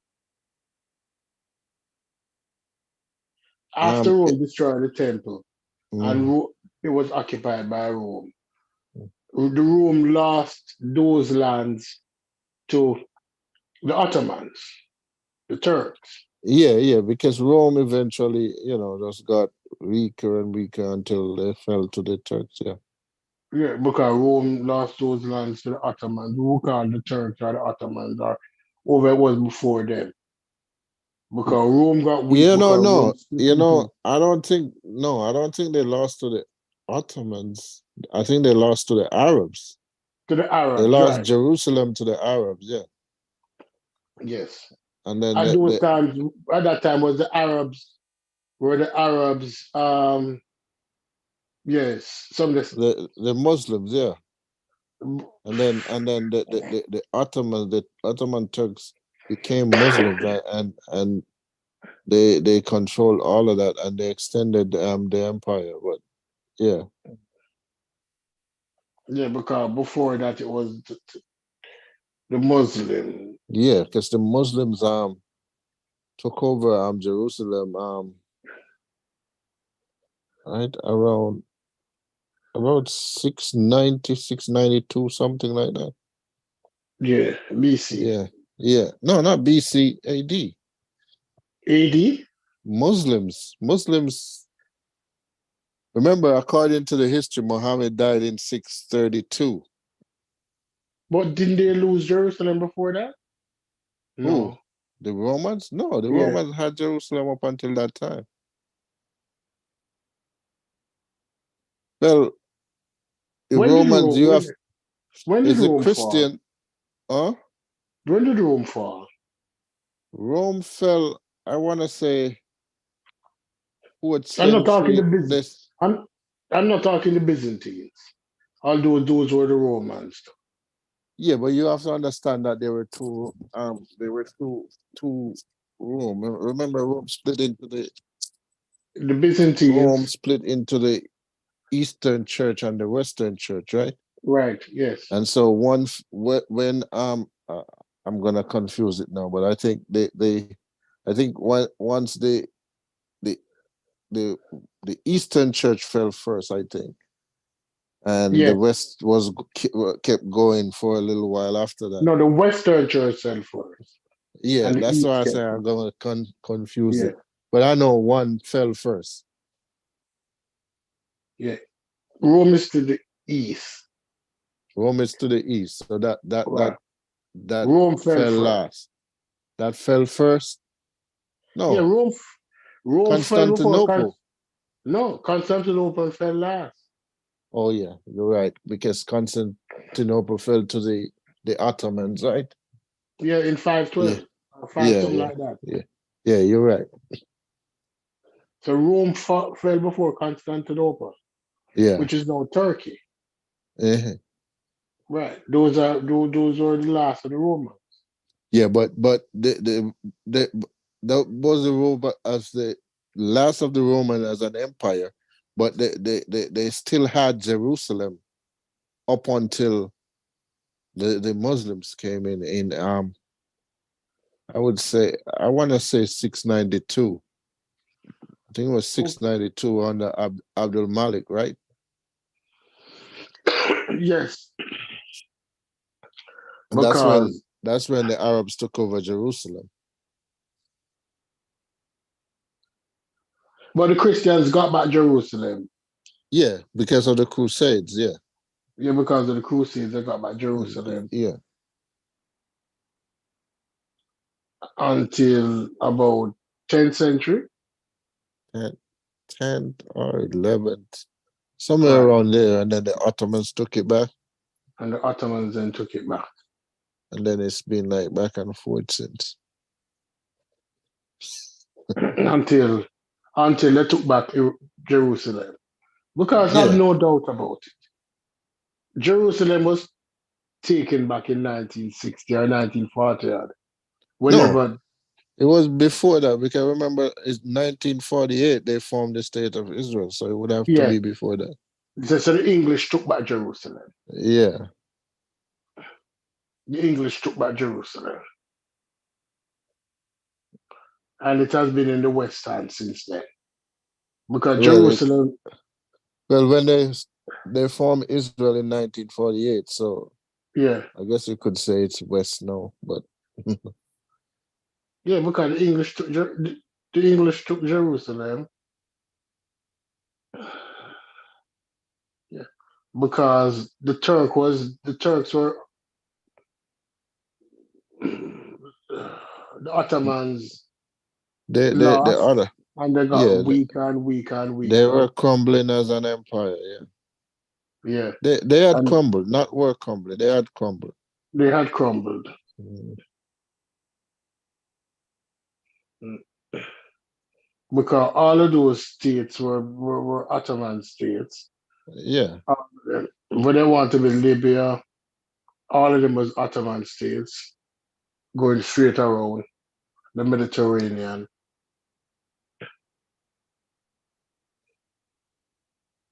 Until they finally crumbled. yeah. I read a bit about history. I'm not no historian, but I know a little bit. No, the reason I didn't read up on the Ottomans was because of Sabio. Because Sabio, in his mind, used to talk about the Ottomans and say if it wasn't for the Ottomans, you wouldn't have the transatlantic slave trade. I agree with him with that. Well, no, not the Ottomans. I wouldn't put it the Ottomans. I would say the Arabs or the Muslim Arabs. Right? I'm saying Because without them, you would have the transatlantic trade. That no, I'm gonna agree with that. Yeah. and I will tell you why I'm going to disagree with you on that. Mm-hmm. When granted, persons control the trade routes to China and to Mm. India, right? Yeah. You couldn't go to China and to India without going through the Silk Muslims, Road. Yeah. right? The Muslim control the Silk Road, right? That I was talking about after the fall of the Khans, Yeah. because when Khans were in charge, the great Khans, Kublai Khans, and those Yeah. Khans, Yeah. the Muslim couldn't talk shit. Let's be honest. The No, Muslims I'm couldn't agreeing with talk you. shit when the Khans were about, right? But the You're Khans talking became, about the Mongols, yeah. When yeah, remember yeah, the Ottomans only really came to power after the Mongols started to converted to Muslims yeah, and yeah, they yeah, settled now to city states and they more focused around China, yeah. right? But they control the Silk Road, so yeah. But Right. I mean, in terms of the slave trade, what I'm saying is, if you look at it, it was when they took over the Constantinople, right? Right. In They took 512. over because that's really where the Silk Road starts, right? Right. Around Turkey. Right. So when they took over Constantinople, what they did is that they blocked the access to the Silk Road from the Europeans. Right. And because the Europeans weren't able to go through the Silk Road, they started looking for other ways to get to China. Yeah. They tried to go around The Horn around of the Africa. continent, yeah, but they realized that was treacherous and too long. But So the they trip were was a seeking year. for other routes. And Right. so But but while they were trying to go around Africa, they came upon West Africa. The Portuguese came upon West Africa, mm-hmm. and they realized that they could do some trading there. And so they Mm-hmm. started doing trading. And then the Spanish discovered the New World. Right. And in discovering the New World, they realized that, this is now a whole lot of land, a whole lot of unexplored area, and they had nobody to, to do the exploring or whatever. And so they realized that they could get slaves from West Africa. And since the Arabs were already doing it, they had the know-how and the methods to do it. And so that's what they did. They started transporting slaves. Remember, the first slaves they were transporting were to Europe. They didn't start transporting slaves to the New World right away. They did to Europe first. All right. Let me rebut that partially.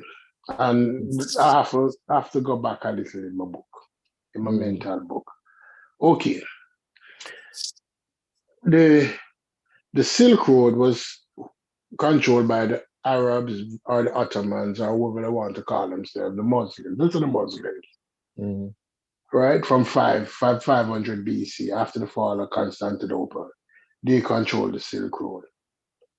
It took 1,000 years until the technology was vibrant, shipbuilding was vibrant. During that 1,000 years, many things happened.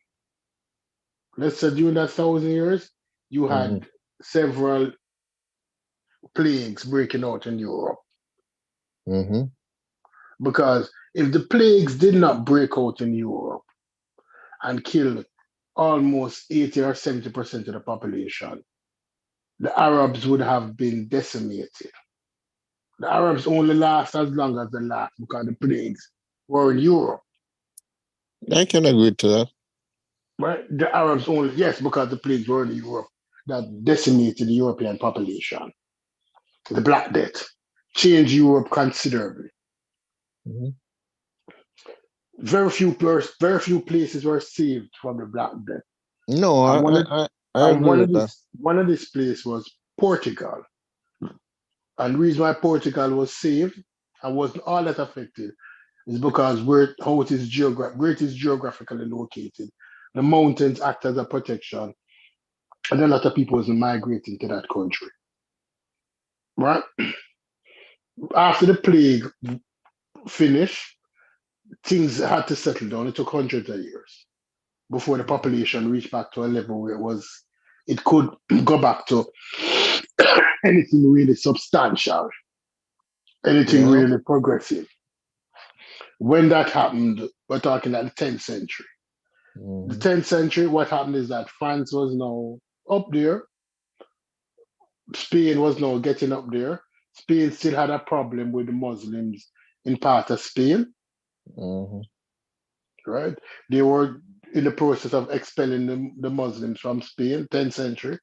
And the English also had problems where they were fighting constantly until the Norman king, with the help of the Jews in Normandy in France, who financed them, and the Norman kings took over England in 1012. After that, no trade took off. Things were settling down in Europe. People start getting nostalgic for spices and all of that from the Silk Road. They're getting back. They're hearing stories of what Rome was like, who Rome was trading with. But the Ottomans blocked the area and said, "No, we're not letting you through. You know, you have to you pay all these taxes and all of that." And so they said, "Okay, we have ships." Portugal shipbuilding never stopped, and they were very progressive. They had the best ships in the world. So we're going to try to go around the Horn of Africa. Mm-hmm. Too long, stop in the West and say, "Oh, there are people here." And the Arabs like slave because the Arab slave trade was taking place before the transatlantic slave trade. Mm-hmm. The Arab slave trade was taking place from the 7th century, Mm-hmm. right? So that started trading with the Arabs with slaves. Nobody not going to talk about that. But they were trading with the Arabs with slaves. Mm-hmm. And they had ships to carry the slave around to the Mediterranean, slave trading. Then Christopher Columbus now came and said, "All right, I heard a story. And the story is that I can sail west to go east." And somebody said, "All right, I have 3 old ships, but any land you find is my land." I'm saying, "Okay, no problem." You get the name of the Pinta, the Santa Maria, and the next ship. It was actually 4 in all.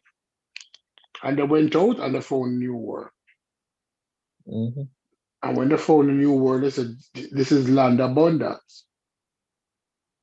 Right? But most slavery in the 1500s or the 16th century, because slavery never really started in the New World in the 1400s. Yeah, I was to Europe. Right? 1400, although they found the New World 1462. When Christopher Columbus discovered the New World, 1462 or 1492? 1492. 1492. Slavery never really started then. No.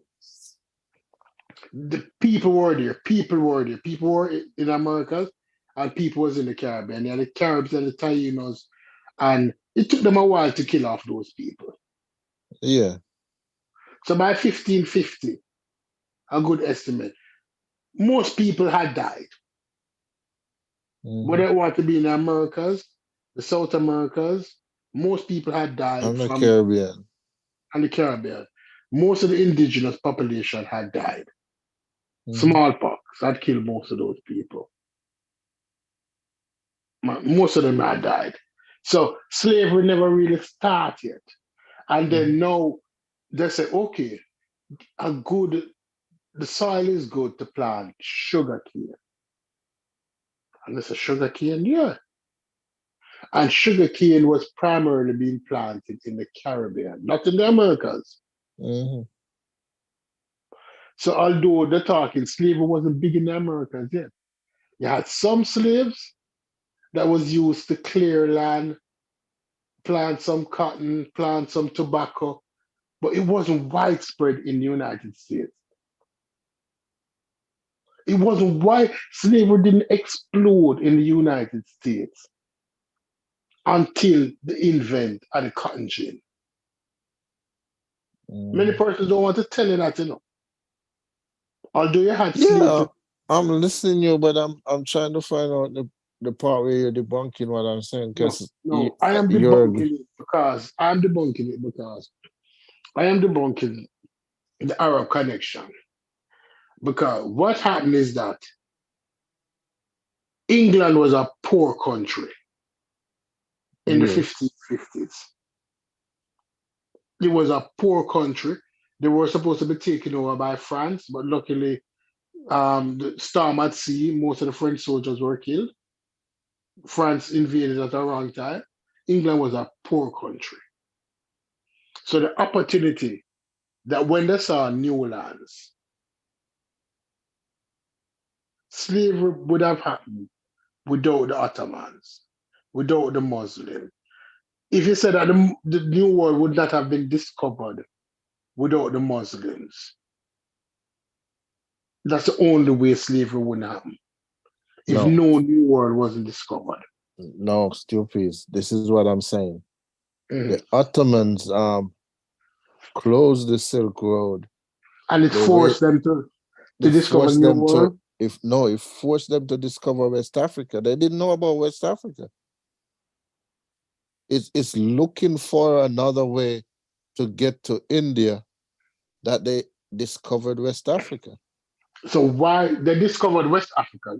Look at it this way. They discovered West Africa.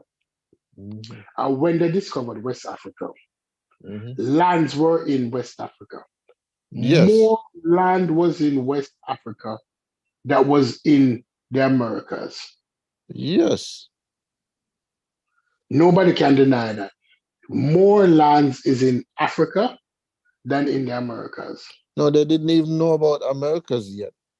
Right. But then why didn't they enslave the people of West Africa?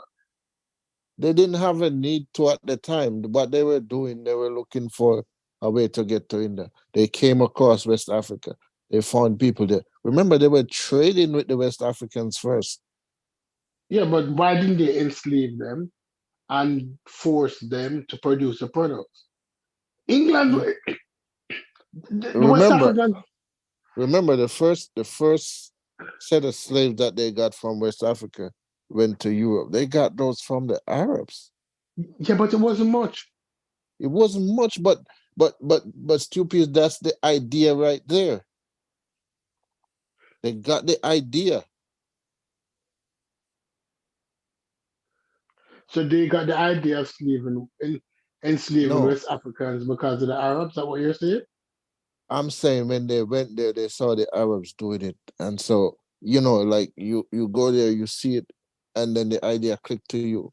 I can do this too. It's not like they went there saying we're looking for people to enslave. That was not the intention.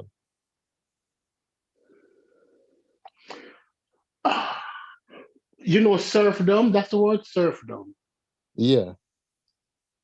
Serfdom is when people are bonded to the land and Mhm. they're served by a lord or Or they're a, serving the Lord. It depends on how you look at yeah, they're serving the person, the overseer of that land. it. Usually Serf, a family. Yeah. right? Serfdom has always existed in Europe, meaning that you pay rent to the Lord, your Yeah. livelihood depend on the grace of the Lord. He had Basically, you pay tax. I would say the he had he same as had taxes. dominion over you, Mhm. meaning that, and that was something that existed in England up to the 1800s. Yeah. The whole idea of Robin Hood, that's what that's about, right? Right, Remember yeah. when you kill the deer in the forest and say you're not supposed to shoot the king's deer? Or the owner, yeah, you can't shoot the Yeah, king. Yeah, that's the right. whole idea. Yeah. Is that although the slavery that we know, that come to be known as the slavery that existed in the New World, Hmm. people were always controlled in the old world in some manner. Mean the Yeah. peasant class, the poor class. Hmm. Right? I don't disagree. I don't mean to shift the conversation. Today, Thunder was saying to me that capitalism is the best system that exists. And I'm saying that capitalism is only 300 years old. It has not been tried and tested. Do not think that 300 years is enough to try and test it. And then I was immediately, I didn't remind him, but what came to mind is the Koch brothers, Mhm. Koch. Have you Yeah, I ever know heard of you're talking. Still, please, you're talking about politics that you got into. Yeah, I know the Koch brothers. right? No, the Koch brothers are capitalists. Hmm. Do you think the Koch brothers control two votes? Him and his brother. Him can only vote two times. Do you think that your vote, you Google Scholar vote, is equal to any of the Koch brothers' vote? No. But it's a capitalism, Listen. it's a one man, one vote. I have some thoughts on that. The thing is, capitalism is not like as soon as somebody thinks about capitalism, they think about the United States. But this is not the only capitalist country, and there's not just one type of capitalism, right? Because you have to understand that you have straight regular capitalism, you have what they call anarcho-capitalism, and even what they're calling nowadays as crony capitalism. So capitalism in itself, in a system, you cannot have a system that is purely capitalist. It has to be tempered with some kind of I don't want to say other system, but something has to be in the mix to temper it. Like it has to be like even the United States system is a capitalist system, but it has to have a bit of socialism to temper it. You have to have social programs, right? But in America, you have two levels of social program. Yeah, you have you have the social program for the poor, and you have the social program for the rich. Yeah, you're right. And that's the thing. That's a part. And like, so the capitalist system, it can work, but it has to be tempered with good social programs. So it's not a straight capitalist system, because if it was straight capitalist, then the markets would determine everything. And if the market determine everything, you don't get things like Medicare or Medicaid or what you call this welfare and WIC, stuff like those. You don't get those if the market is in control, because that would not be something that the market would create to help the populace, right? So you have to, yeah. It wouldn't exist because the demand for it wouldn't exist. Exactly. Because doctors would have to ensure that, listen, it is availability. But what capitalism does is create artificial scarcity in the American capitalism. There is artificial scarcity in many of the markets. And a lot of organizations benefit off artificial scarcity. Is that fair? No, it's not. It's not. And the thing that capitalism also requires is a requirement of capitalism is you have to have a permanent underclass. Have to. If you don't have a permanent underclass, then capitalism cannot work.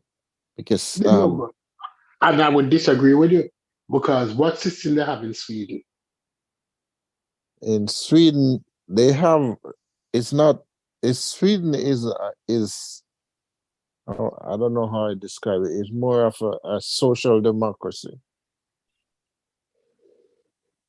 So are you saying that what exists in America, because according to Thunder, are you saying that what exists in America is better than what exists in Sweden?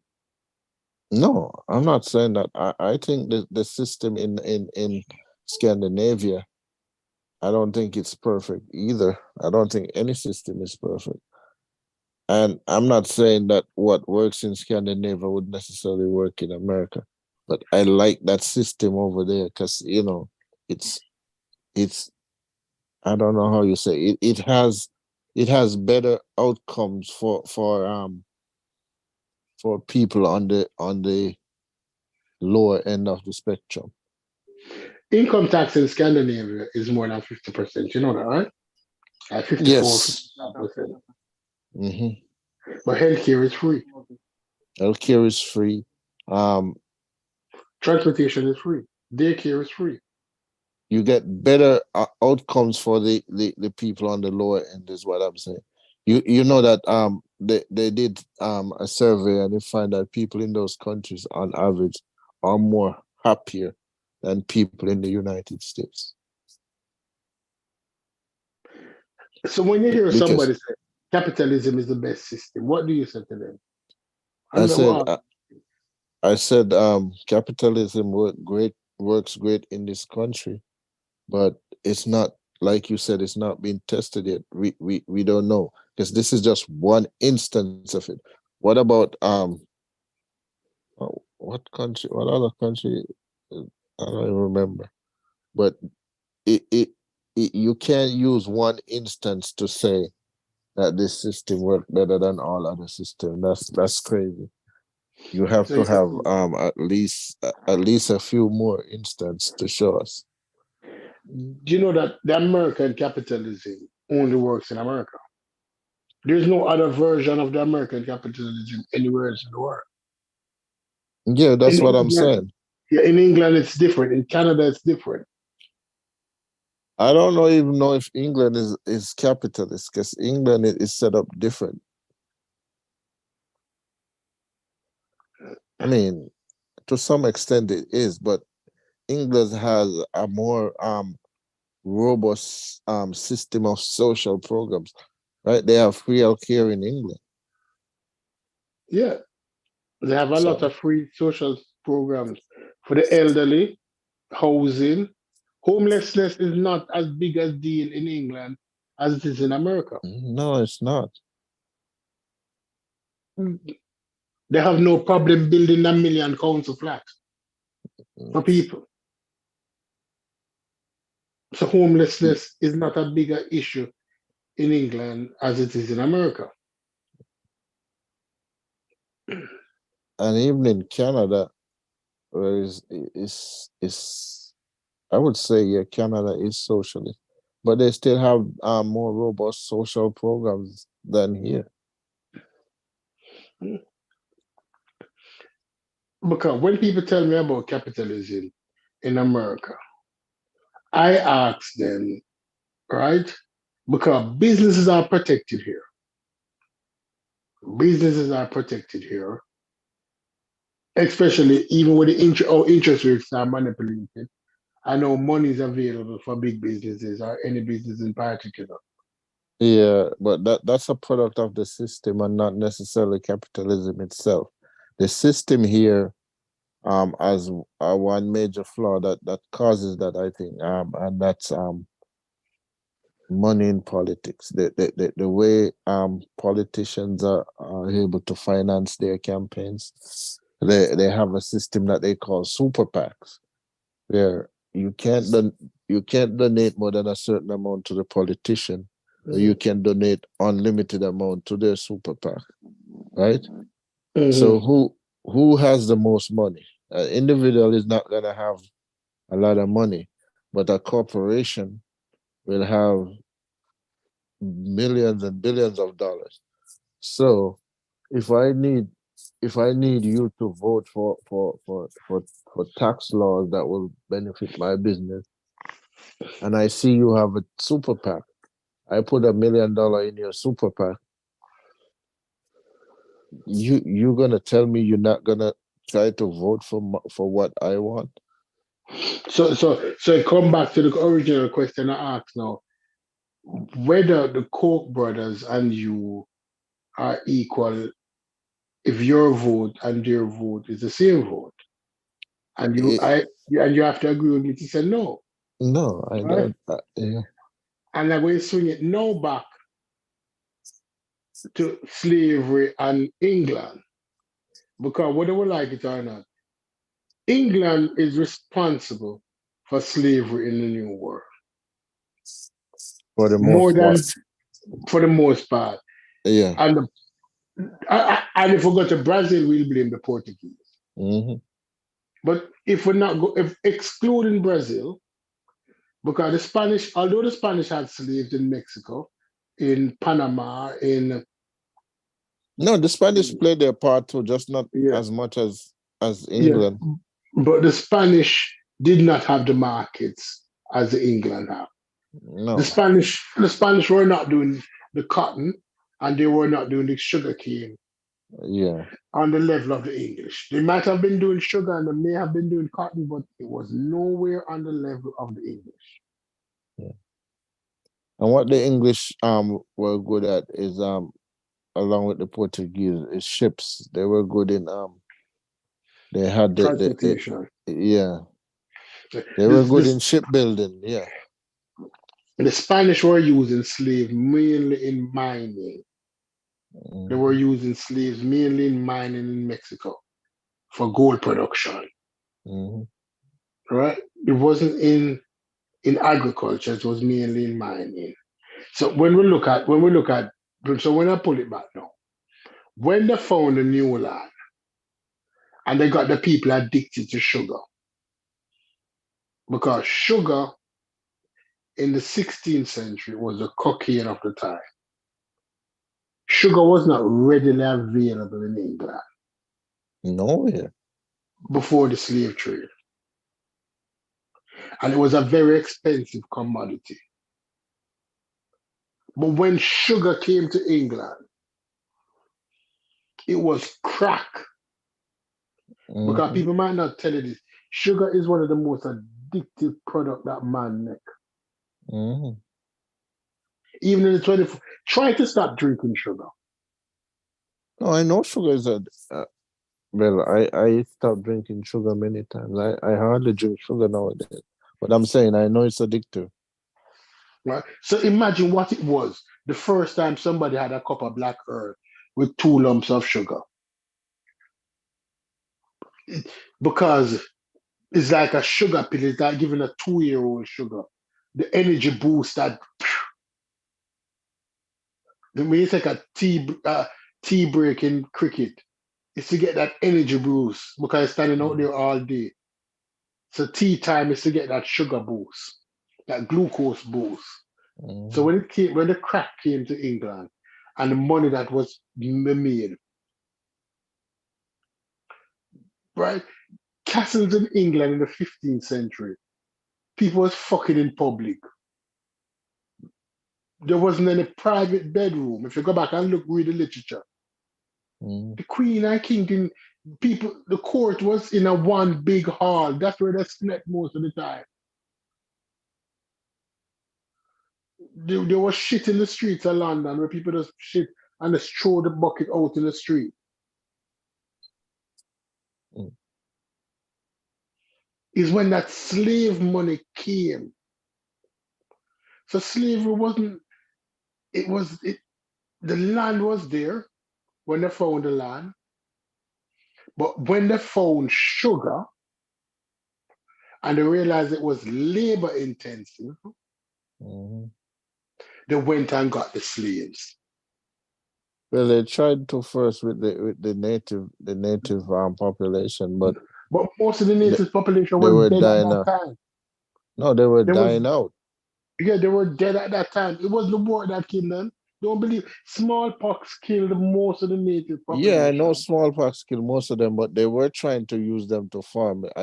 Even in Jamaica, there's evidence of that. They were the Spanish was trying to use the natives to farm. And they were dying out. And listen, most of the Caribbean was Spanish lands up to when 1655. And at that time, most of the land was used for cattle rearing, not for agriculture. Yeah, I know. Mostly, a little bit of agriculture, but mostly cattle, yeah. Most of the land was being used for cattle rearing. Most of the Caribbean was being used for cattle rearing, not agriculture. So when England took over in 1655, African slaves by the droves weren't being brought until close to the 17th century. No, until close to the 18th century. So they started in the 17th century, late 17th century. Late 17th century. Yeah. So it had nothing to do with the Ottomans by that time. No, I'm not saying the Ottomans were why they were doing it. I was saying without the Ottomans, that whole process wouldn't have got started. I'm not blaming the Ottomans for the process what took place. I'm saying without the not the Ottomans, and you keep saying Ottomans, because I'm not saying Ottomans, I'm saying the Arabs. Right, but the Arabs. I'm talking with the Arabs, right? They don't want Yeah, to. yeah. I And don't think the Portuguese would have discovered. So two things would not have happened. You're saying that the Portuguese wouldn't have discovered West West Africa, Africa, and Christopher Columbus would not have discovered the New World. New World. Yeah, right. So Because because you understand what I'm saying, you understand mm, why it's still an issue to me? yeah, Because we're asking for two variables mm, to not have occurred.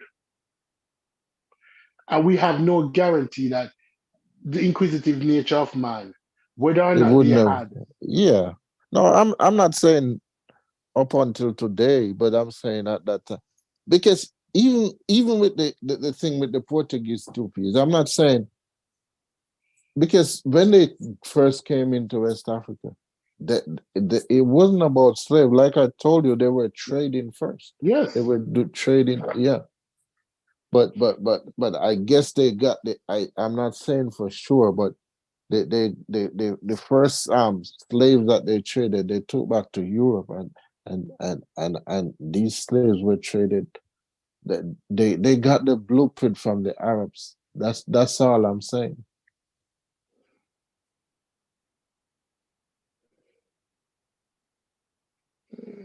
Now, if I'm not blaming the Arabs for what they did after that, but I'm saying this is how it is. If they weren't there doing that, then remember, right? Remember the Arabs, right? Mhm. They had the different people groups in West Africa that were loyal to them. That remember, Yeah, the but number the one was Rome, but the the Romans Fulani. were but the Romans were slavers too. Yeah, but the Romans never ventured that far into Africa, They and the didn't go Romans that far into Africa, but the Romans were slavers. and the Romans didn't just enslave people because of their skin color or ethnicity. The Romans weren't partial in who they enslaved. No, they enslaved everybody. So slavery Yeah. was slave Hmm. was part of the cultural dominant zeitgeist at Yeah. the time. Yeah. So it's when the European and the Arabs went to West Africa through Mm. Libya and Tunisia. Yeah. The roots were through Libya and Tunisia. Yeah. Because It the slaves was were brought. with the Arabs. It was partly trade, partly religion, because they were Right, trying to spread the religion, but they were also looking for new places to trade. So that's how they right. came into West Africa. And these slaves were taken to Saudi Arabia and Hmm. they were part of the rice fields, right? Rice fields and mines. Rice fields and mines. They were primarily used for rice fields and mines. Hmm. Right? And when, because slavery in the New World did not explode, because by the time the cotton gin came to America, although there were slaves in America, these were primarily agricultural and tobacco slaves. It wasn't big profit business slave. Yeah. Slavery wasn't a big profit business in America until the cotton gin. Yeah, I agree with that. Capitalism never started until they invented the cotton gin. Right? When the That's cotton gin was invented by a Jew, nobody wants to talk about that, but it is yeah, but true. you wouldn't blame the invention.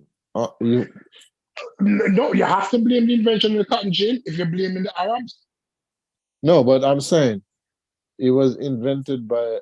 I wouldn't A blame the Jew. Jews for the yeah. They invented the invention is the invention. It was the people who now determined that they need slaves to plant the cotton.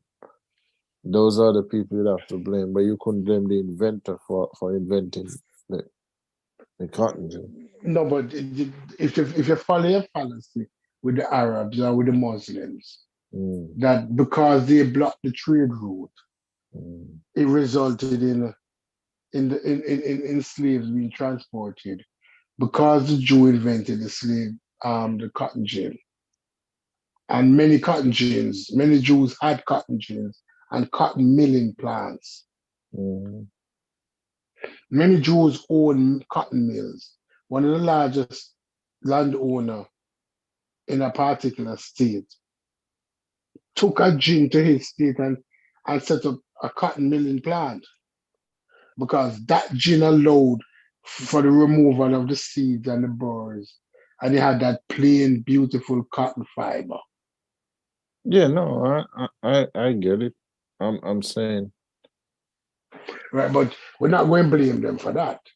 Right? Since No, you said we can't blame them, we're not going to blame no, them for that. we're not blaming them for the invention of the thing. We're blaming them for the role that they took. Remember they had active roles in it. A lot of Yeah, them like, were financiers of the entire thing. yeah, a lot of the money came from that. Yeah, A lot of the money came. even in Jamaica, I know that for sure. A lot of Yeah, the Henry Drinks, the vase and all of that were part of yeah, the trade, yeah, right?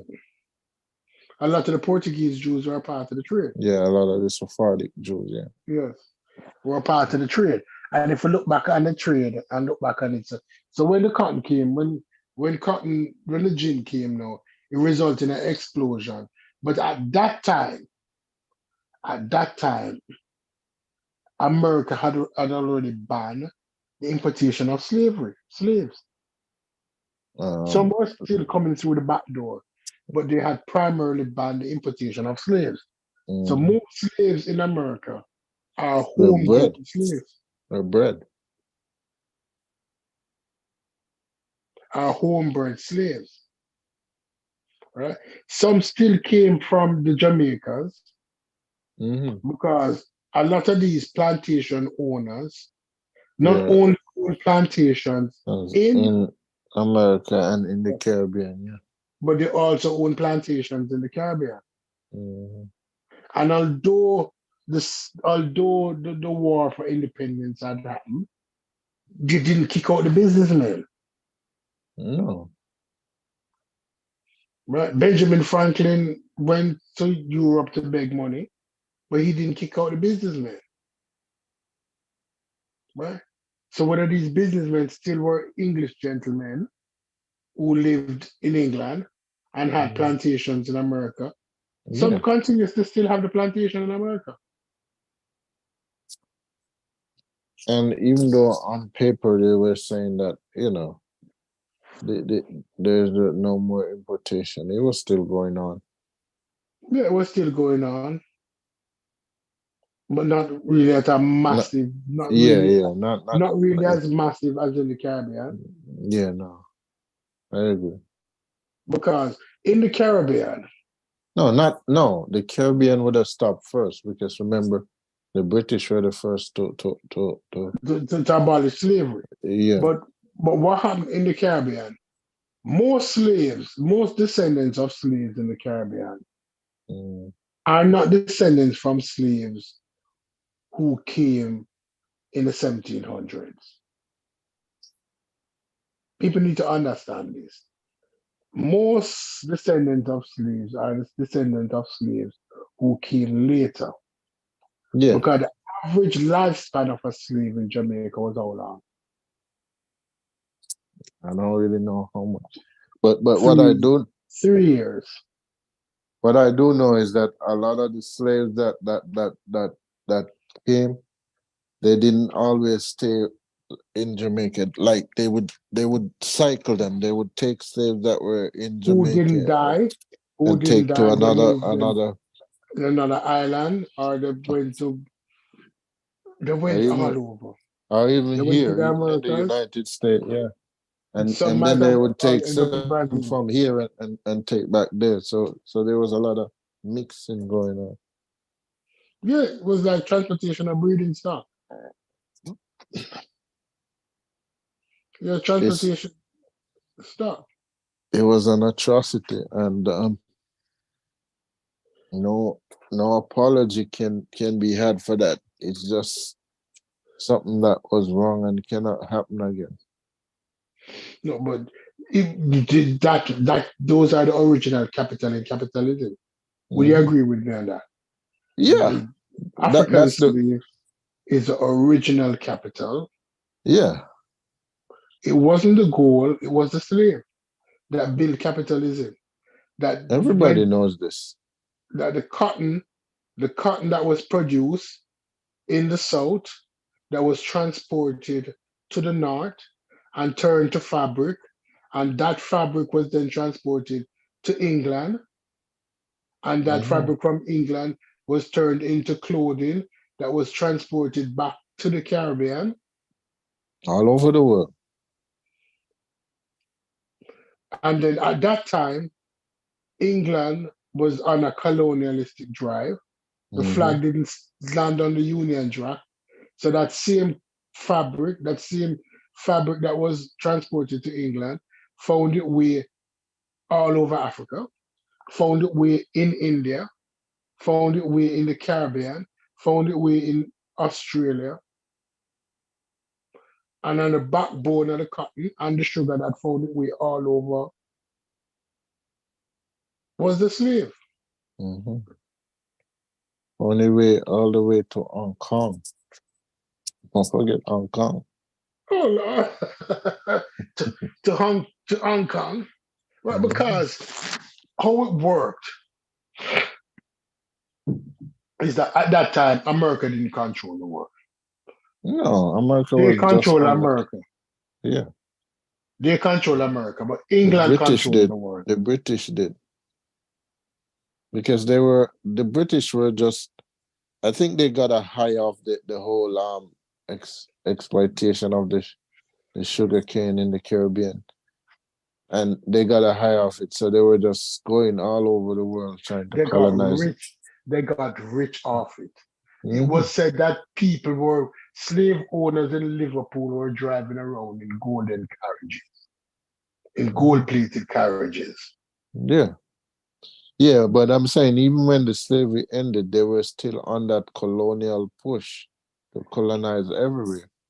No, because they already established it. Mhm. They didn't colonize anywhere extra after slavery ended. After What do you slavery mean? ended, What about India? they had India before slavery ended. I don't think so. I mean, not before the slave trade ended, no. When did they?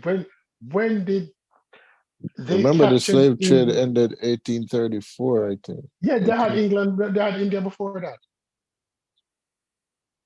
they did? That's why. Yes, they had India before that.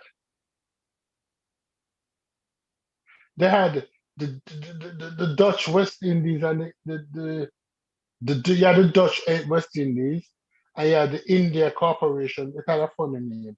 They had India No, before that. I'm not so sure. I gotta look that up. Yeah. When did the British capture India? Let's look. They had India before that. Before slavery was abolished? Yeah. That's why they had no problem giving up slavery. They had India. Do you know how much money they took out of India? I know. They decimated India.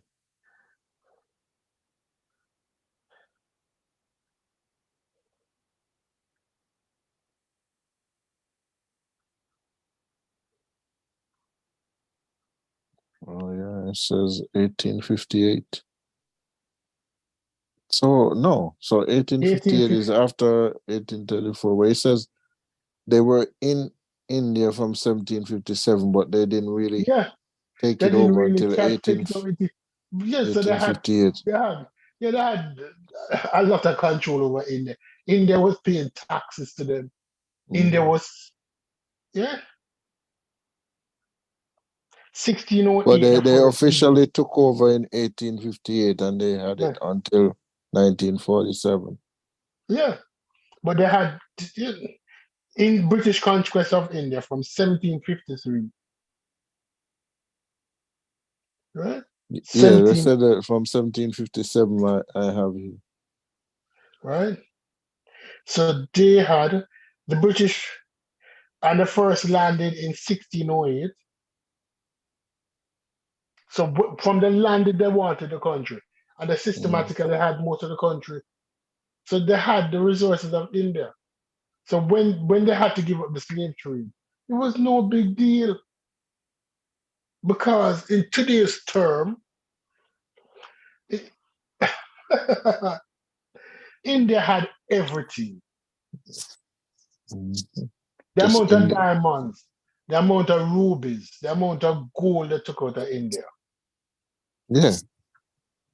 Right?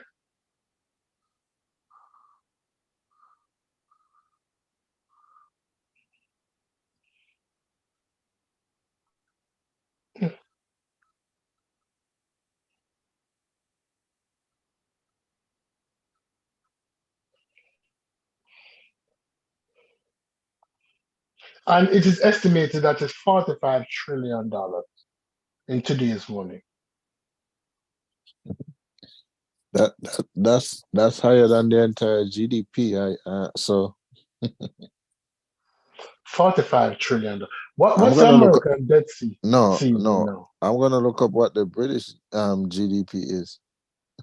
Yeah, yeah. Because I bet it's not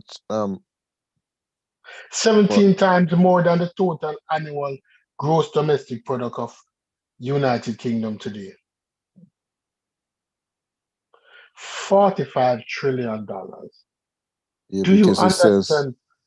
it says Do you 2022 GDP was 3.77 trillion.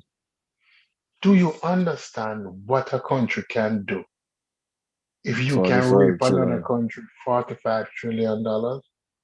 That's I don't that's that's What's not the US include GDP? about 12 trillion a year. 23 trillion. And So yeah, 20, so yeah, basically that's twice the GDP of the US. right. So That's therefore, that's why they could afford to lose. If all right, the red coat lost to America, and I'm not saying that they shouldn't lose, but at the time they shouldn't lose. yeah, But but at the time, they were America spread wasn't. too thin all over They the were world. That spread too was thin all over the world, yeah, and India was a bigger bargain to them. yeah. It India was was an established society. If they yeah. had pulled out of India and focused on the Americas, They would have took it back. they would have took it back. Yeah, no. But you have to think about it logically. The riches was in India. It wasn't much here at the time, right? It wasn't much here at the time. Yeah. It So wasn't much that was a prior to strategic decision. prior to World War One. America was a all right nation. Mm. Wasn't a rich nation. Prior to World War One, America owed France billions of dollars. I would say the 1920s is when America started to, Yeah, to it's after World go on. War One, Yeah. after Europe was decimated. That's when they After started getting them. And then after World War Two, they were established as a superpower. and then you had the Great Depression. Right? But India was where it was. Hmm. And this country took so much money from India. Look, India now is waking up, and India is the next superpower. We don't want to believe it or not. Well, they definitely have the human resources. I think India is now the most populous country on earth. They have the human resource, and then they have the education level is And going up. system, yeah, the education system is good there too. Right? And I they think have the they've capital. surpassed China. You know that, right? In terms of population, Yeah. yeah, yeah. And the thing about it, what is good about India is their population is very young. I guess it's only certain African countries have a younger population than India right now. No, India is the next before. India has and they have the infrastructure, they have the technical know-how. What it is that the American are doing that the Indian can't do? Put a man in space? No, they have a space program. They have a space program. Nuclear science? They have a No, nuclear. they have all of that. It's just that they don't have it to the scale that America has yet. They don't have the skill. I think The- China was getting there, but I think China, to me now, it seems like China is on the decline. No, China, what China has done is that China realized the situation that it's in. The situation that China is in is that it and America is in a zero-sum game. Both economy has intertwined and has been married to each other. The Chinese Yeah, is as dependent on the American market as the American is dependent on the Chinese manufacturing. It's a yeah, delicate dance, and yeah, but none can afford to fuck it up. So the China now has embraced other markets and trying to build Africa no, and the that's what they're Caribbean. trying Well, to do, still, please. But the problem is China has an issue because the majority of what China has to offer is manufacturing, right? And they mhm. have a problem because their population is old. Where the population get older and No, the I don't mean get older. I mean the majority of the population of China is, I think they say like over the age of 40. So that's an aging population. You can't keep up with the demands of manufacturing. So now that manufacturing is gonna go somewhere else. it That's has to gonna move. lower your GDP and with a big population like that, it's gonna be in 20 So you think it's years. move? You think it's moving to India? Yeah, and other Unless places. the Chinese can move the manufacture to Africa. You know, Nigeria has potential because they have a young population too. But you know, with African countries, typically what happens is corruption um is getting in the way. But you know, I think China is on the decline. And Even Rwanda is coming up there, but Rwanda population is not big enough. That's the no, problem. no, you need a sizable population. That's why I said Nigeria, because they Yeah, have the population. you need about 100 million people, and 40 million has to be about young people. Oh, Now you need a population with about 100 million people. yeah, at least 100 million, and you need at least I would say you say 40%. I would say at least if you have at least 60%. 60% below 18 or below 20, that would be good because then by the next 10, 15 years, then you'd have the majority of your population in our prime working age. Yeah, but also you need a local market for So you your need a goods. local market, but you need a international market is more Yeah, valuable. yeah, but at least some of your goods must be locally marketed. What the Mm. Chinese, what the problem with the Chinese is that the local market don't can't even support 10% of the manufacturers. Yeah, so that's the problem. They need an international market, but then if your production goes down because you don't have the manpower, then what's Mm. gonna happen? It's Oh, a domino effect. yeah. When America was great, was at a Yeah. time when the local market, because after World War II and the baby boomers and the free money, Mhm. because there was a lot of free money after World War II. Certain communities were excluded from it, but the white community had access to it. There was a lot of Mhm. free money buying American goods. Every house Mhm. had a Chevy or a Ford or some bullshit in the driveway. And it was a new house with a new Westinghouse fridge and a Westinghouse um washing machine and a Westinghouse stove and all kind of bullshit and air conditioning, and so a lot of the production was being sponsored by the government. Yeah, but We are, but what happened? Yeah, I agree. But what happened? It was a lot of innovation at that time. So if you notice at that time, a lot of people wanted to have the American goods because America was doing a lot of innovating, right? mm, But it doesn't seem like that's the case anymore. there's no There's no, innovation no more. What is new? What new technology has been on the horizon? I mean, other than social media and stuff, I don't see any. Yeah, the only technology would be on the horizon that you can build an economy based on. No, would be solar for farming, Well, renewables, renewable energies. yeah, More but established people like we mentioned them early, the KOCH brothers, is not going to make that readily available. no, they're gonna fight that, and they're already doing it through legislation. Right? Because that's the only innovation, renewable energy. Right? Yeah. And the thing with renewable energy, if you make solar cheap enough, if I said to you, if I go to a third world country and I said to you, say, your TV, your stove, Mhm. your refrigerator, your washing machine, from now to the next 25 years, I'm going to put in infrastructure that will cost you 10,000 US dollars.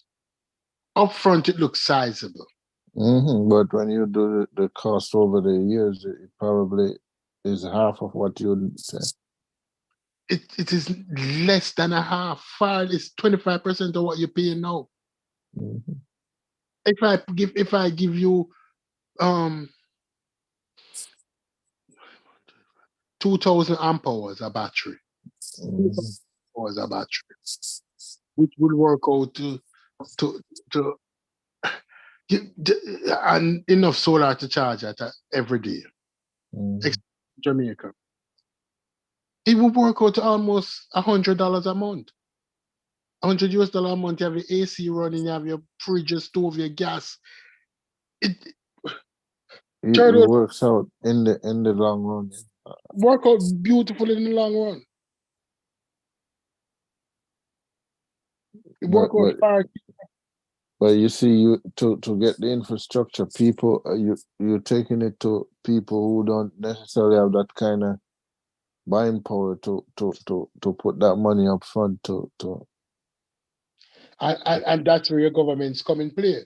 Because Mhm. after World War II, most soldiers, you know where the term buy the farm came from? No, That he bought the farm?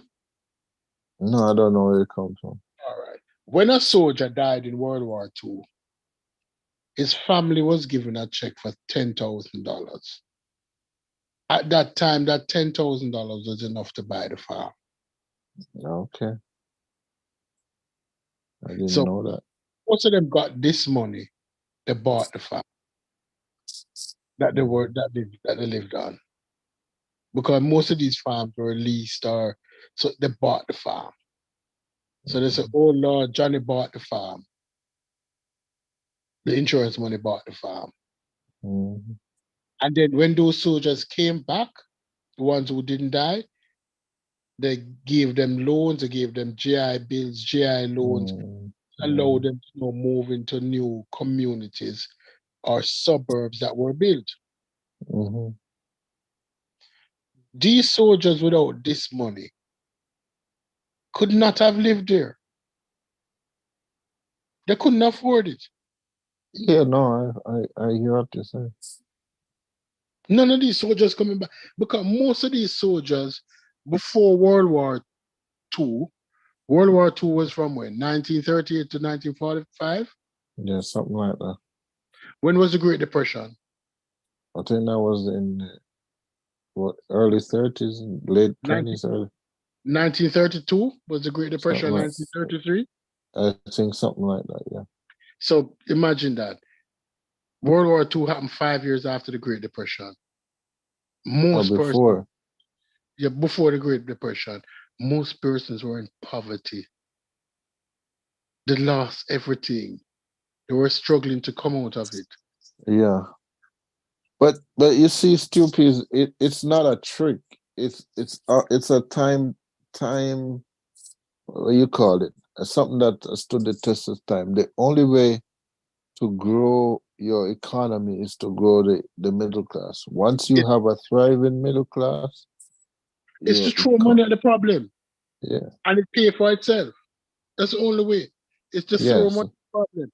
And they yeah, cannot solve the problem without social programs. So yeah. That's what I'm saying. Grow the middle class. You grow the middle class. You put social programs in there. You give incentive for people to innovate. You stop the exploitation of workers by the corporations. You do stuff like that, your middle class can strive, and a striving middle class will grow your economy. so it come back to the thing that although capitalism is 300 years old in America, it has never always been straight capitalism. Never. Systems have always been put in place to grow the middle class. Yeah. And system has always been put in place to keep other class below the middle class. You have to. That's what I said earlier. You have to have a permanent underclass, because if you don't, then the system will eventually collapse. I believe that. And in America, who is the underclass? Well, it's black people and Latinos. I'm gonna be real straight with that. It's That's black Latinos. Is every black and Latino in the underclass? No. no, no. That's not even what you're saying.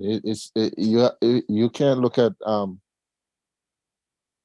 anecdotes. You have to look at the numbers. Look at the overall figures. People are allowed to move out to the middle class, out to the underclass, yes, but nothing moves. Nothing. No. There cannot be any mass migration from the underclass to the middle class. There cannot be any mass migration from the middle class to the upper class. That is even more difficult. Right? When we look at the exception, like you have social media millionaires. Mhm. Like the Pee Wee Die and the Mr. Big, and you have certain social media millionaires. I don't even know who those are. Right? And even athletic millionaire who has moved from the underclass to the rich class. Mhm. But even those are perceived rich class, because the true rich class, you don't get into it like that. No. You might have a Elon Musk, and you might have a Bill Gates, and you might have a Facebook boy, Jeff Bezos. a Jeff Bezos, 4 or 5 of them. No, you have others, even some that are not that famous. But I'm saying it's not that many. It's not that many. And let's be honest with it too. It's not the amount of zeros that also put you in that privileged class. No, it's not just the amount. Listen, I heard somebody said, they said there's a big difference between being rich and being wealthy. Mm-hmm. They said when you're rich, it's that you have a lot of resources now. When you're wealthy, you have like what they call generational wealth that gonna ensure that you're gonna be okay, your children are okay, their children are gonna be okay, and their children and grandchildren are gonna be okay. So that's what they call wealth, generational wealth, that's gonna pass down to your family for generations, All right. not just. And I'm glad they brought this up because I had this conversation. Do you believe that middle class people can generate generational wealth? Not to that. No, I don't. I mean, a middle class person reach the end of their life. The most they're gonna leave for their offspring, probably a house, probably a piece of land, maybe a little bit of money in the bank, but that's It's that's $5 not million generational wealth. no. It's $10 million generational wealth. I wouldn't even say, well, that's a start, but I wouldn't even say that. Like I'm saying, the guy says it's like if you now have $5 million to pass to your son, stupid. Is that any guarantee that his son, his grandson, is gonna have even $3 million at the end of it? No, because look at the Vanderbilt. The Vanderbilts in 1889 was one of the richest families in the United States of America. Vanderbilts are poor. They're poor now. They're poor now in less than 100 years. Yeah, so that's what I'm saying. Right? No, and that is why when I hear people talking about generational wealth, I want to get involved to say, stop the foolishness. We do not have the Rockefeller wealth. The Rockefeller wealth is generational wealth because at one time Rockefeller was rich as 58% of the United States GDP. Him alone. Yeah. And when he sold off, when Standard Oil was broken up, he even got richer. And he stopped talking about his wealth. Right? But they're telling people, oh, I need generational wealth to pass on to my children. No, you just want to put your children in a more, you want to put your children in the position that you were in. Yeah, that's basically how you can, you that's what you're hoping for, right? So the stuff so that when he passed to his kids, it's gonna be a little more easier. That's how you gotta do it. Yeah, but to call it generational wealth, to even look at it as a Jeff Bezos wealth, or a Rockefeller, or a New York wealth, certain family in New York wealth, those original family wealth, it don't work like that. No, it's nothing like that. Does not work. Like I had to struggle when I leave. If I can at least leave my son with a house, that's something that I never got when I came up, right? So that's a start for him. So now if he got that house and if he gets one for himself, and now he can leave his son 2 houses. You get what I mean? He maybe can leave him 2 houses and $500,000 in the bank. When his son now has her son, and it's time to go, he's gonna probably leave him 3 houses and maybe $1 million in the bank. And so that's how you build generational wealth. But you can't call it that yet because it's not to that level. And even with that, his exposure will still allow you not to call it wealth. No, you can't. No, not yet. This is one crisis away from everything falling apart. But I'm saying that's how it's built.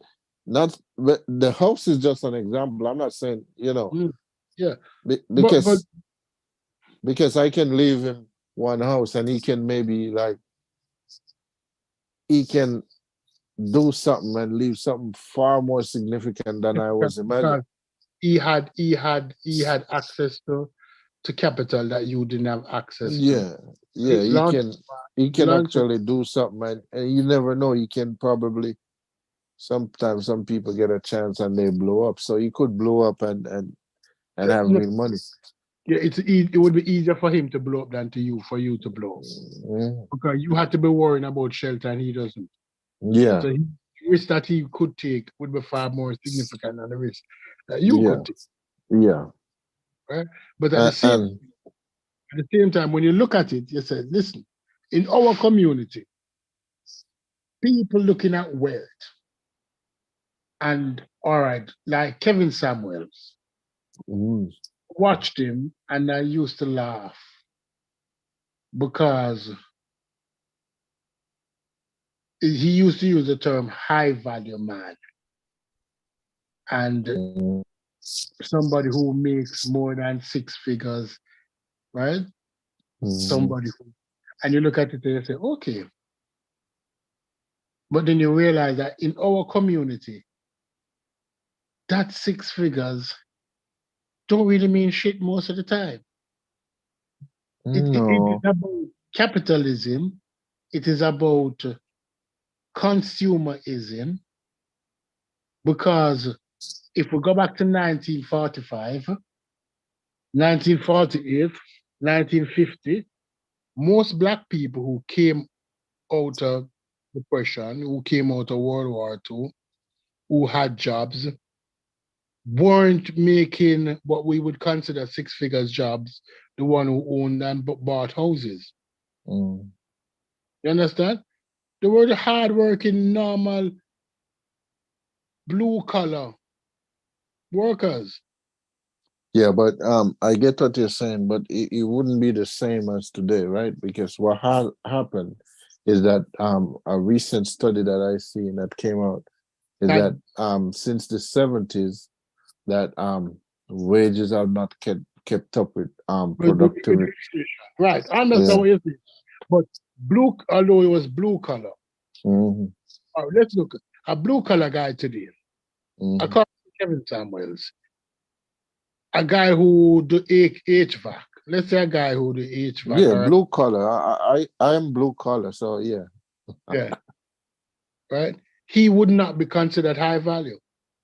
But yet, still, a guy in today's economy can achieve a nice car and a nice house, just like his grandfather did. Yeah. No, I get what you're saying. I guess the things are different, right? But a high value in his estimation is not somebody that can afford a nice house and a nice car. He's doing a thing where he's like saying a person would be able to take care of the family without any pressures then, right? Even though the woman is not doing any kind of earning. So it's just him. He's the sole provider. But he's making enough to take care of the family without them have to worry about anything financially. Listen, but if you think about it, he was selling bullshit, and most of the women on his program were listening to bullshit. Because if it wasn't for social media, most of these women wouldn't be thinking this way. I'm gonna be honest with you. I don't know that it would. I listen. This is what I think. I think that in a lot of the situation, he was correctly diagnosing the problem. I just think that his solutions are not really. I don't know if his solutions are good or can work, but I think in a lot of situations he was correctly diagnosing a lot of the issues. I would agree with you on that. I would agree with you, and the diagnosis was correct. And I also agree with what he was saying to many women that what he was telling these women, because it's a program primarily for women, what he was telling them, listen. No, I don't think it was a program for women. I got to disagree with you on that. It was a program for men? Yeah. But what he was telling these women, you're right. What he was telling these group of people is that, listen, you want a man like Leonardo DiCaprio. You want a Leonardo DiCaprio. But what makes you think that a Leonardo DiCaprio would want you? What do you bring to a man like Leo? Do you look like any of your other girlfriends? And he Yeah, was telling, that's he was telling, basically what he was saying. Yeah. and he was saying to the men that, men, you are a version of Leonardo DiCaprio. You earn this amount, you're doing all of this, you're putting all of this work. Why don't you look for a woman like what Leo would want, since you are a Leolite? And then most women would disagree with him, because most women would be afraid to talk to Leonardo DiCaprio. You know? If we think about it, most women, when they look at the history of who Leonardo dates and what they look like, because let's be honest, Leo dates only nines and tens, 8 nines and tens. Right? Leo only dates 8 nines and 10. And if you don't look like an 8, 9, and 10, the world will tell you that you look nothing like his other girlfriends, who was 8, 9, and 10. Hamilton, what's his name, the race car driver, Lewis Hamilton. Most women are intimidated by him because he dates only 8, 9s, and 10. Right? Now that I think about it, I think you're probably right that the program was probably geared towards women. The thing is, he's talking to men, but he's also talking to women, right? Because he's trying to say that the women of today, the black women of today, they've been raised wrong by the previous generation. And no, but they have been tricked by social media and themselves to believe that based on what they are, they are more valuable than they actually are. They're more valuable than they actually are. When in fact, if let's say you were rich enough, have a house with a dock and a 50-foot motor yacht, a private airplane, and a house in the Hamptons. That's really rich. Really rich, right? So you have a house in Miami, at Fort Lauderdale, with on a dock, a 50-foot boat park in front of it, a mansion, and a private plane and a house in the Hamptons. And a young lady comes to you and you ask her the question, why do you think you deserve this lifestyle?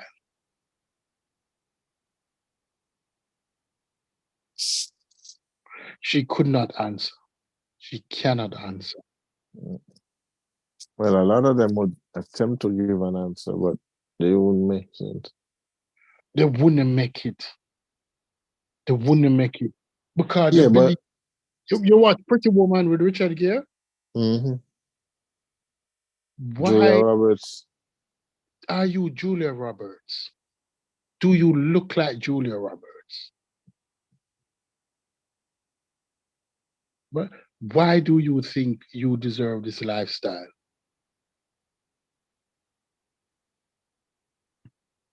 What is it that you can offer? What's his name? Leonardo DiCaprio, and what's the other one's name? The crazy one from Pirates of the Caribbean? Was his own private Johnny Depp. Johnny Depp, his own private island, millions of dollars worth of real estate all over the world. Kevin Hart's wife found that he was unfaithful.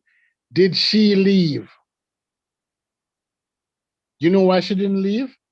No. Because Kevin have a prenup. Okay. She get a couple million, yeah, she get 3 million, 4 million, 5 million. Let's say she even get $10 million.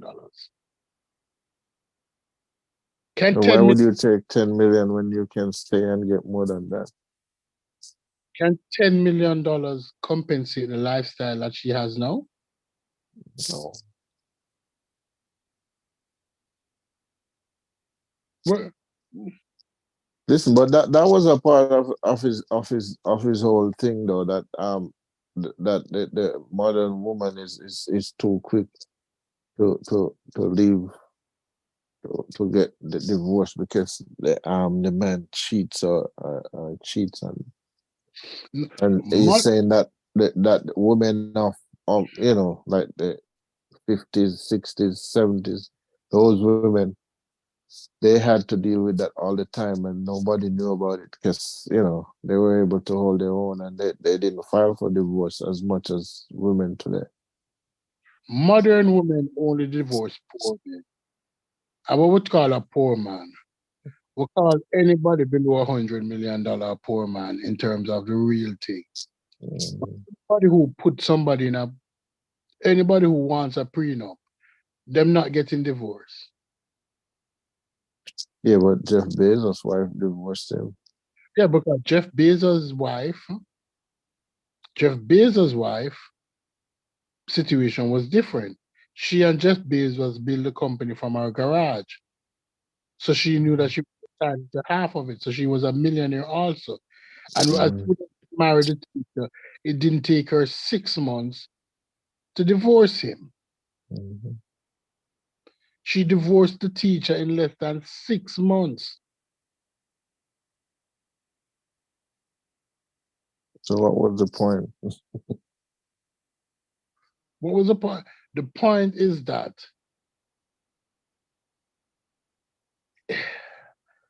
all right. When Hercules, to tell you a story.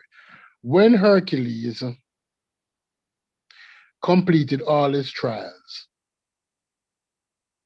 and he helped the god to defeat the Titans and he went to Mount Olympus, he was not happy. He was not happy. Yes. Mount Olympus is created for gods. Yeah, okay. Right? So when this teacher, who was an ordinary teacher, who lived in a nice little house, drive a simple little car, was going through his everyday struggles, went to live among the gods in Mount Olympus, and realized that everything that you think is valuable mean nothing. So who initiated the divorce though? Was it the teacher or she did? Because I don't think it would have been the teacher. I think she did it. She did because he wasn't happy. So, or maybe the gods got tired of him. Right, that could also be a situation. He was not. Yeah. The God got tired of him. Maybe it was just a little fetish, it was exciting for a little bit, and then she's like, I'm bored now. Right? Look at Andrew Tate. Andrew Tate got rich. He wasn't rich. He got rich. He wasn't rich. I don't know what he did. He got rich and all of this money. But yet still, he still had to come down from Mount Olympus among the peasant to show them how rich he was. I have this, I have that, I can do this, I can do that, I this, I that. And you say, why? Aren't you happy now with your wealth? Why do you need to come down now to these girls' level to show them your wealth? See, I don't think he was rich. He may have had some money. I guess to me, if I had that money, I would probably think maybe I'm rich, but I don't think he was rich like that. I don't think he was billionaire rich, but I think he got in. He some money, and things was happening.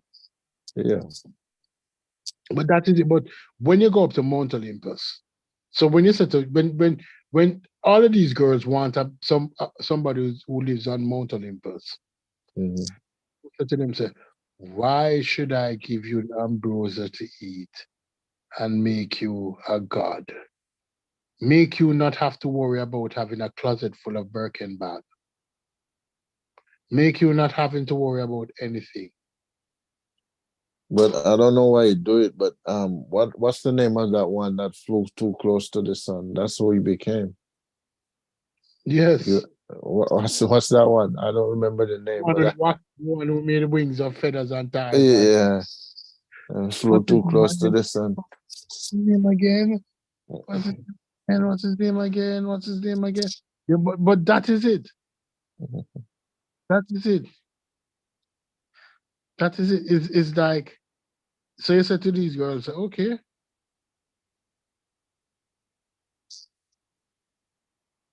Icarus. Icarus. Yeah, Icarus flew too close to the sun. Yeah, but that is it. Like you said to these young ladies, if you watch a program, you said you wouldn't even know what to do with a Russian billionaire.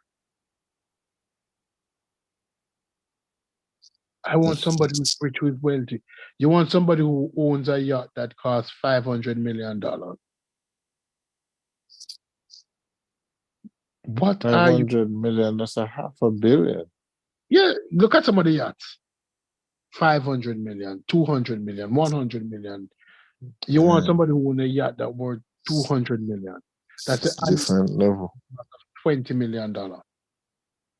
You want that dude. You want to go to Monaco to watch F1. You want to go all over the world. You see, that dude may play with you for a while, but he's not gonna marry you. He's looking for he's looking for the 10 that doesn't come with any baggage. So that's where I think Kevin Samuels is right in diagnosing. Because that guy basically can have his pick of the most beautiful women who are young, no kids. So he's not looking at you, especially if you have children already. But I think he diagnoses the problem, but then his solutions, I think, are kind of crazy. No, his solution to these women is that why don't get an average guy? No, sometimes he says that, but sometimes he said that, like, I guess get an average guy is a good solution, but that's not all the solution. That's not all the solution, because the thing about it is that if somebody think they deserve an NFL player, right?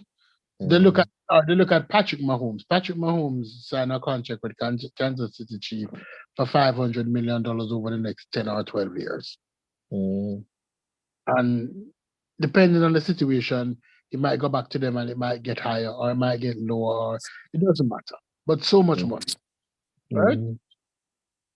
And they look at Patrick Mahomes' wife and they look in the mirror and they say, that flat bottom white girl with that ordinary face, I'm better looking than her. Why couldn't I get him? I can get him over her.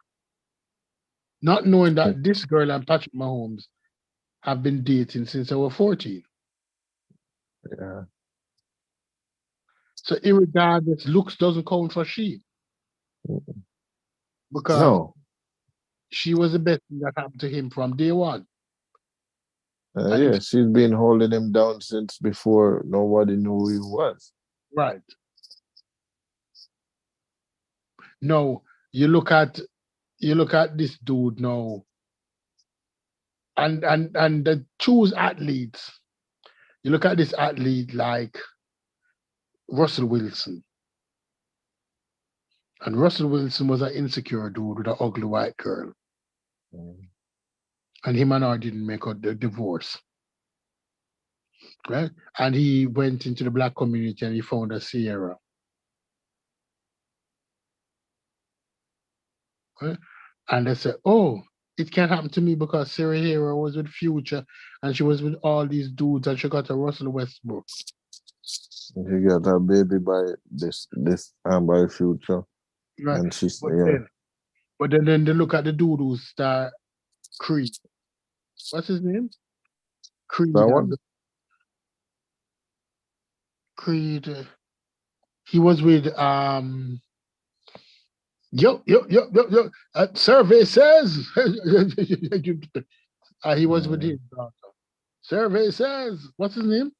I'm trying to think of the name, but That big lip black guy, Survey says. He was, Yeah, I with, know. he was with his daughter, Mm, plays Black Panther, who plays Killmonger and Black Panther or something like that. yeah, I don't remember the name. He was with this black girl, and they broke up. And people saying that, oh, I can get him because Ray. But he was a different kind of dude. He wasn't into what Sarah was in, and he's confident in himself. Not Sarah with the girl that he was with, right? She wanted the streets. Rory Harvey. Lori Harvey, yeah, Steve Harvey. She wanted the streets, and he was saying, oh, no, if you are my girl, you have to move like Denzel Washington wife.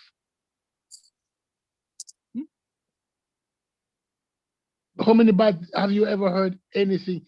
When you see Denzel Washington wife, they've been together for more than 30 years. I don't even know what she looked like. 30 or 40 years. A nice looking auntie. Think about your good looking auntie. That's what she look like. Not a supermodel, a good looking auntie. Yeah, that's what I'm saying. Not in the crowd. Nobody don't know her. She don't need the limelight. Her ass don't need to be shaking. She's a good wife. Sometimes you get a good wife, you know. Right? She don't need the limelight. Michelle Obama could have been vice. You know that, right? Yeah. Michelle Obama could have been vice president. I think she's a good wife too. Michelle Obama is one of the most loved person in the United States. Joe Biden, if she asked Joe Biden, could I be your running mate? Joe Biden would have said, yes. You know that, right? I think she could beat Joe Biden in a primary. She would have beaten Joe Biden in a primary by 10 miles. No question asked. She would have beaten Joe Biden. But she know her place. She's a wife. She's a wife. That's what she is. 504 said she's for the streets. Hmm? Who? No, 504. No, I think you're talking about Lori Harvey. She's for the streets. Right. She could have been. No, if you're rich enough and somebody comes, no, you a young lady, you know, you have a garage with 20 cars, what value $2 million each. No, think about it. Have you ever seen Jay Leno's wife? No, I don't. You know that Jay Leno married, right? No, I only see Jay Leno on TV. I don't know nothing about him. Jay Leno married. You ever see his wife? No. You ever see anybody jumping up? I said that they have to. Yeah? No. Can be in the background. Be in the background. Right? If you're rich enough, you have a private jet, you have a jet, you have a plane, you have a house in Bel Air and a house in Beverly Hills and a house in Miami and a house in New York. And you ask a young lady, why should I choose you? She don't know what to say. It's R. Remember when you was dating, right? You're from Jamaica, right? What age you come to America? What age you come to America? I just come to America. I'm here now 11 years. 11 years. All right. You know Carman and Walkfoot, man. Yeah. You know that. You know this Carman and Walkfoot, man. When I was younger and I didn't have a car, and you're taking a young lady out, you had to get a taxi to pick her up. You have to plan the date. You have to carry her to a nice restaurant, and then after you carry her to a nice place, if you're going to a club, and then you get a taxi to carry her home. You and her in the taxi, and then if you're not staying, you take the taxi to your house. That's how a date went. Remember? Yeah. All right. It had to be something fancy. It had to be something nice. It had to be an occasion. You see, when I started driving, I drive to pick her up, and I carry her on the back road at Hellshaw. You know the back road? You know back road? Of course. And I eat a fish, and I drive go up to Shooter's Hill, where the gun ranges. You know what the gun range is? Behind Forum Beach. Yeah, man. And I pull the car in the corner.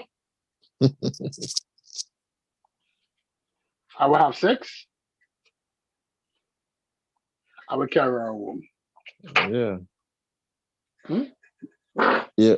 Yeah, well, you see, stupid. It's the same thing, really. You'll find out that when you used to walk foot, right? You'll find out that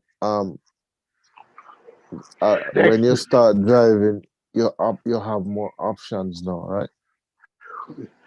When you walk foot, the expectations are greater on you. You are asked to do far more. Yeah, but I'm saying you have more options now when you start driving, right? Because even like, I don't want to say that you know have girls approaching you, but it's almost like that now. They, you know, I guess when you poor like me, right?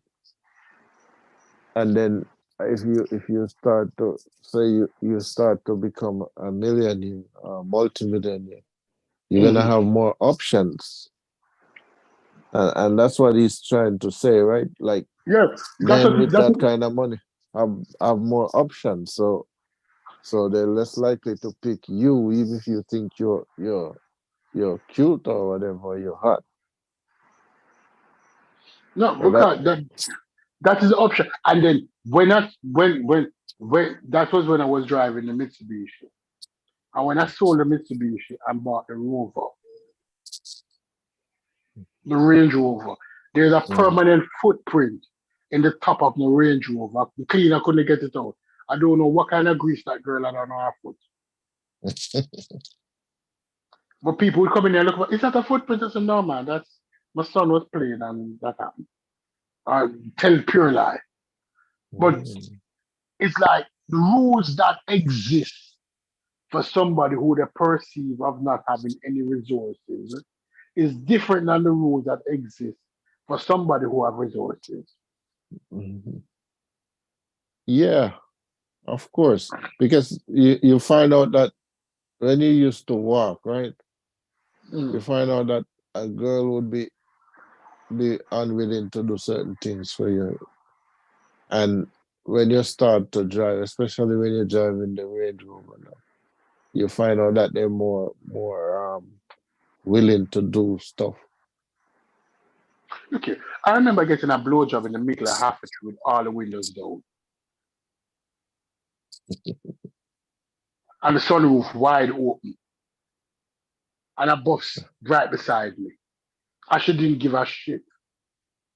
And if you were walking, she wouldn't want to carry you around at the back of, well, I guess that time it wouldn't be KFC, but but she wouldn't be want to carry you around at the back to give you the blowjob there, so, but she would have give you it. So that's what I'm saying. You have more options now. Well, it was different. It was totally different that when you're driving, it's different. When you're moving, when you move at a certain level, it's different. It's like different. It's like you're talking to somebody and say, I don't want you to talk to me because you don't want me. You don't want a girl like me. Insecurity start to play in. And it's universal everywhere. the guy that they want, the insecurities are going to come into play Mm-hmm. because they know that this guy has options, right? I have a next door neighbor. I had a next door neighbor. He had two cars. He had a Lamborghini under the garage, and he had a Range Rover outside of the garage. And he had friends who drive all different kind of cars. So he'd have different cars. I don't know what he did. But one thing I know is like every night, because like no, I'm out, I'm on the veranda, I am out, I live in a townhouse. Every night there will be a different girl. Every single night. Mm-hmm. When him take out that Lamborghini, him coming home with a different girl. Every night.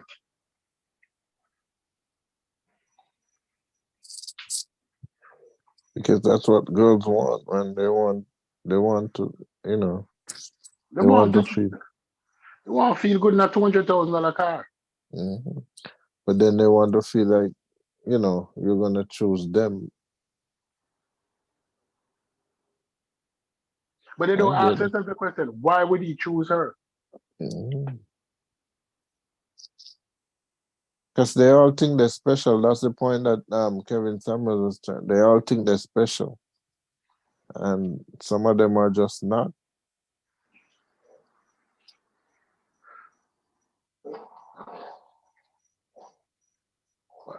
Every night will be somebody different. Every night. It was a joke team. It was a running joke. And like I'll be on the veranda now and he will come in like you come in this time after the clubs or something. And he will just look up and nod at me and the next day I see him just smile and laugh and I say, enjoy. Youth is wasted on the young. Don't waste the youth, enjoy. Anyway, I think yeah, you mentioned the club's closing. I think I have to go to bed now. Yeah. Yeah, me, I gotta Bedtime, work on my yeah, me. yeah. Sleep. Which state you live? Where you live, Google? Florida? No, Jersey, New Jersey. So you have, Oh. so you have after one now. We have after two. No, me have after two. Okay. 2:22. Yeah. But we're not gonna work till 1 o'clock. No lie, Yeah. 11 o'clock now. I'll go early tomorrow. Yeah, all right, go get some sleep. Yeah, Later, everybody. man. Yeah, tell Yeah. I'm by us me sell the phone. I'm by us asleep. Mm. All right.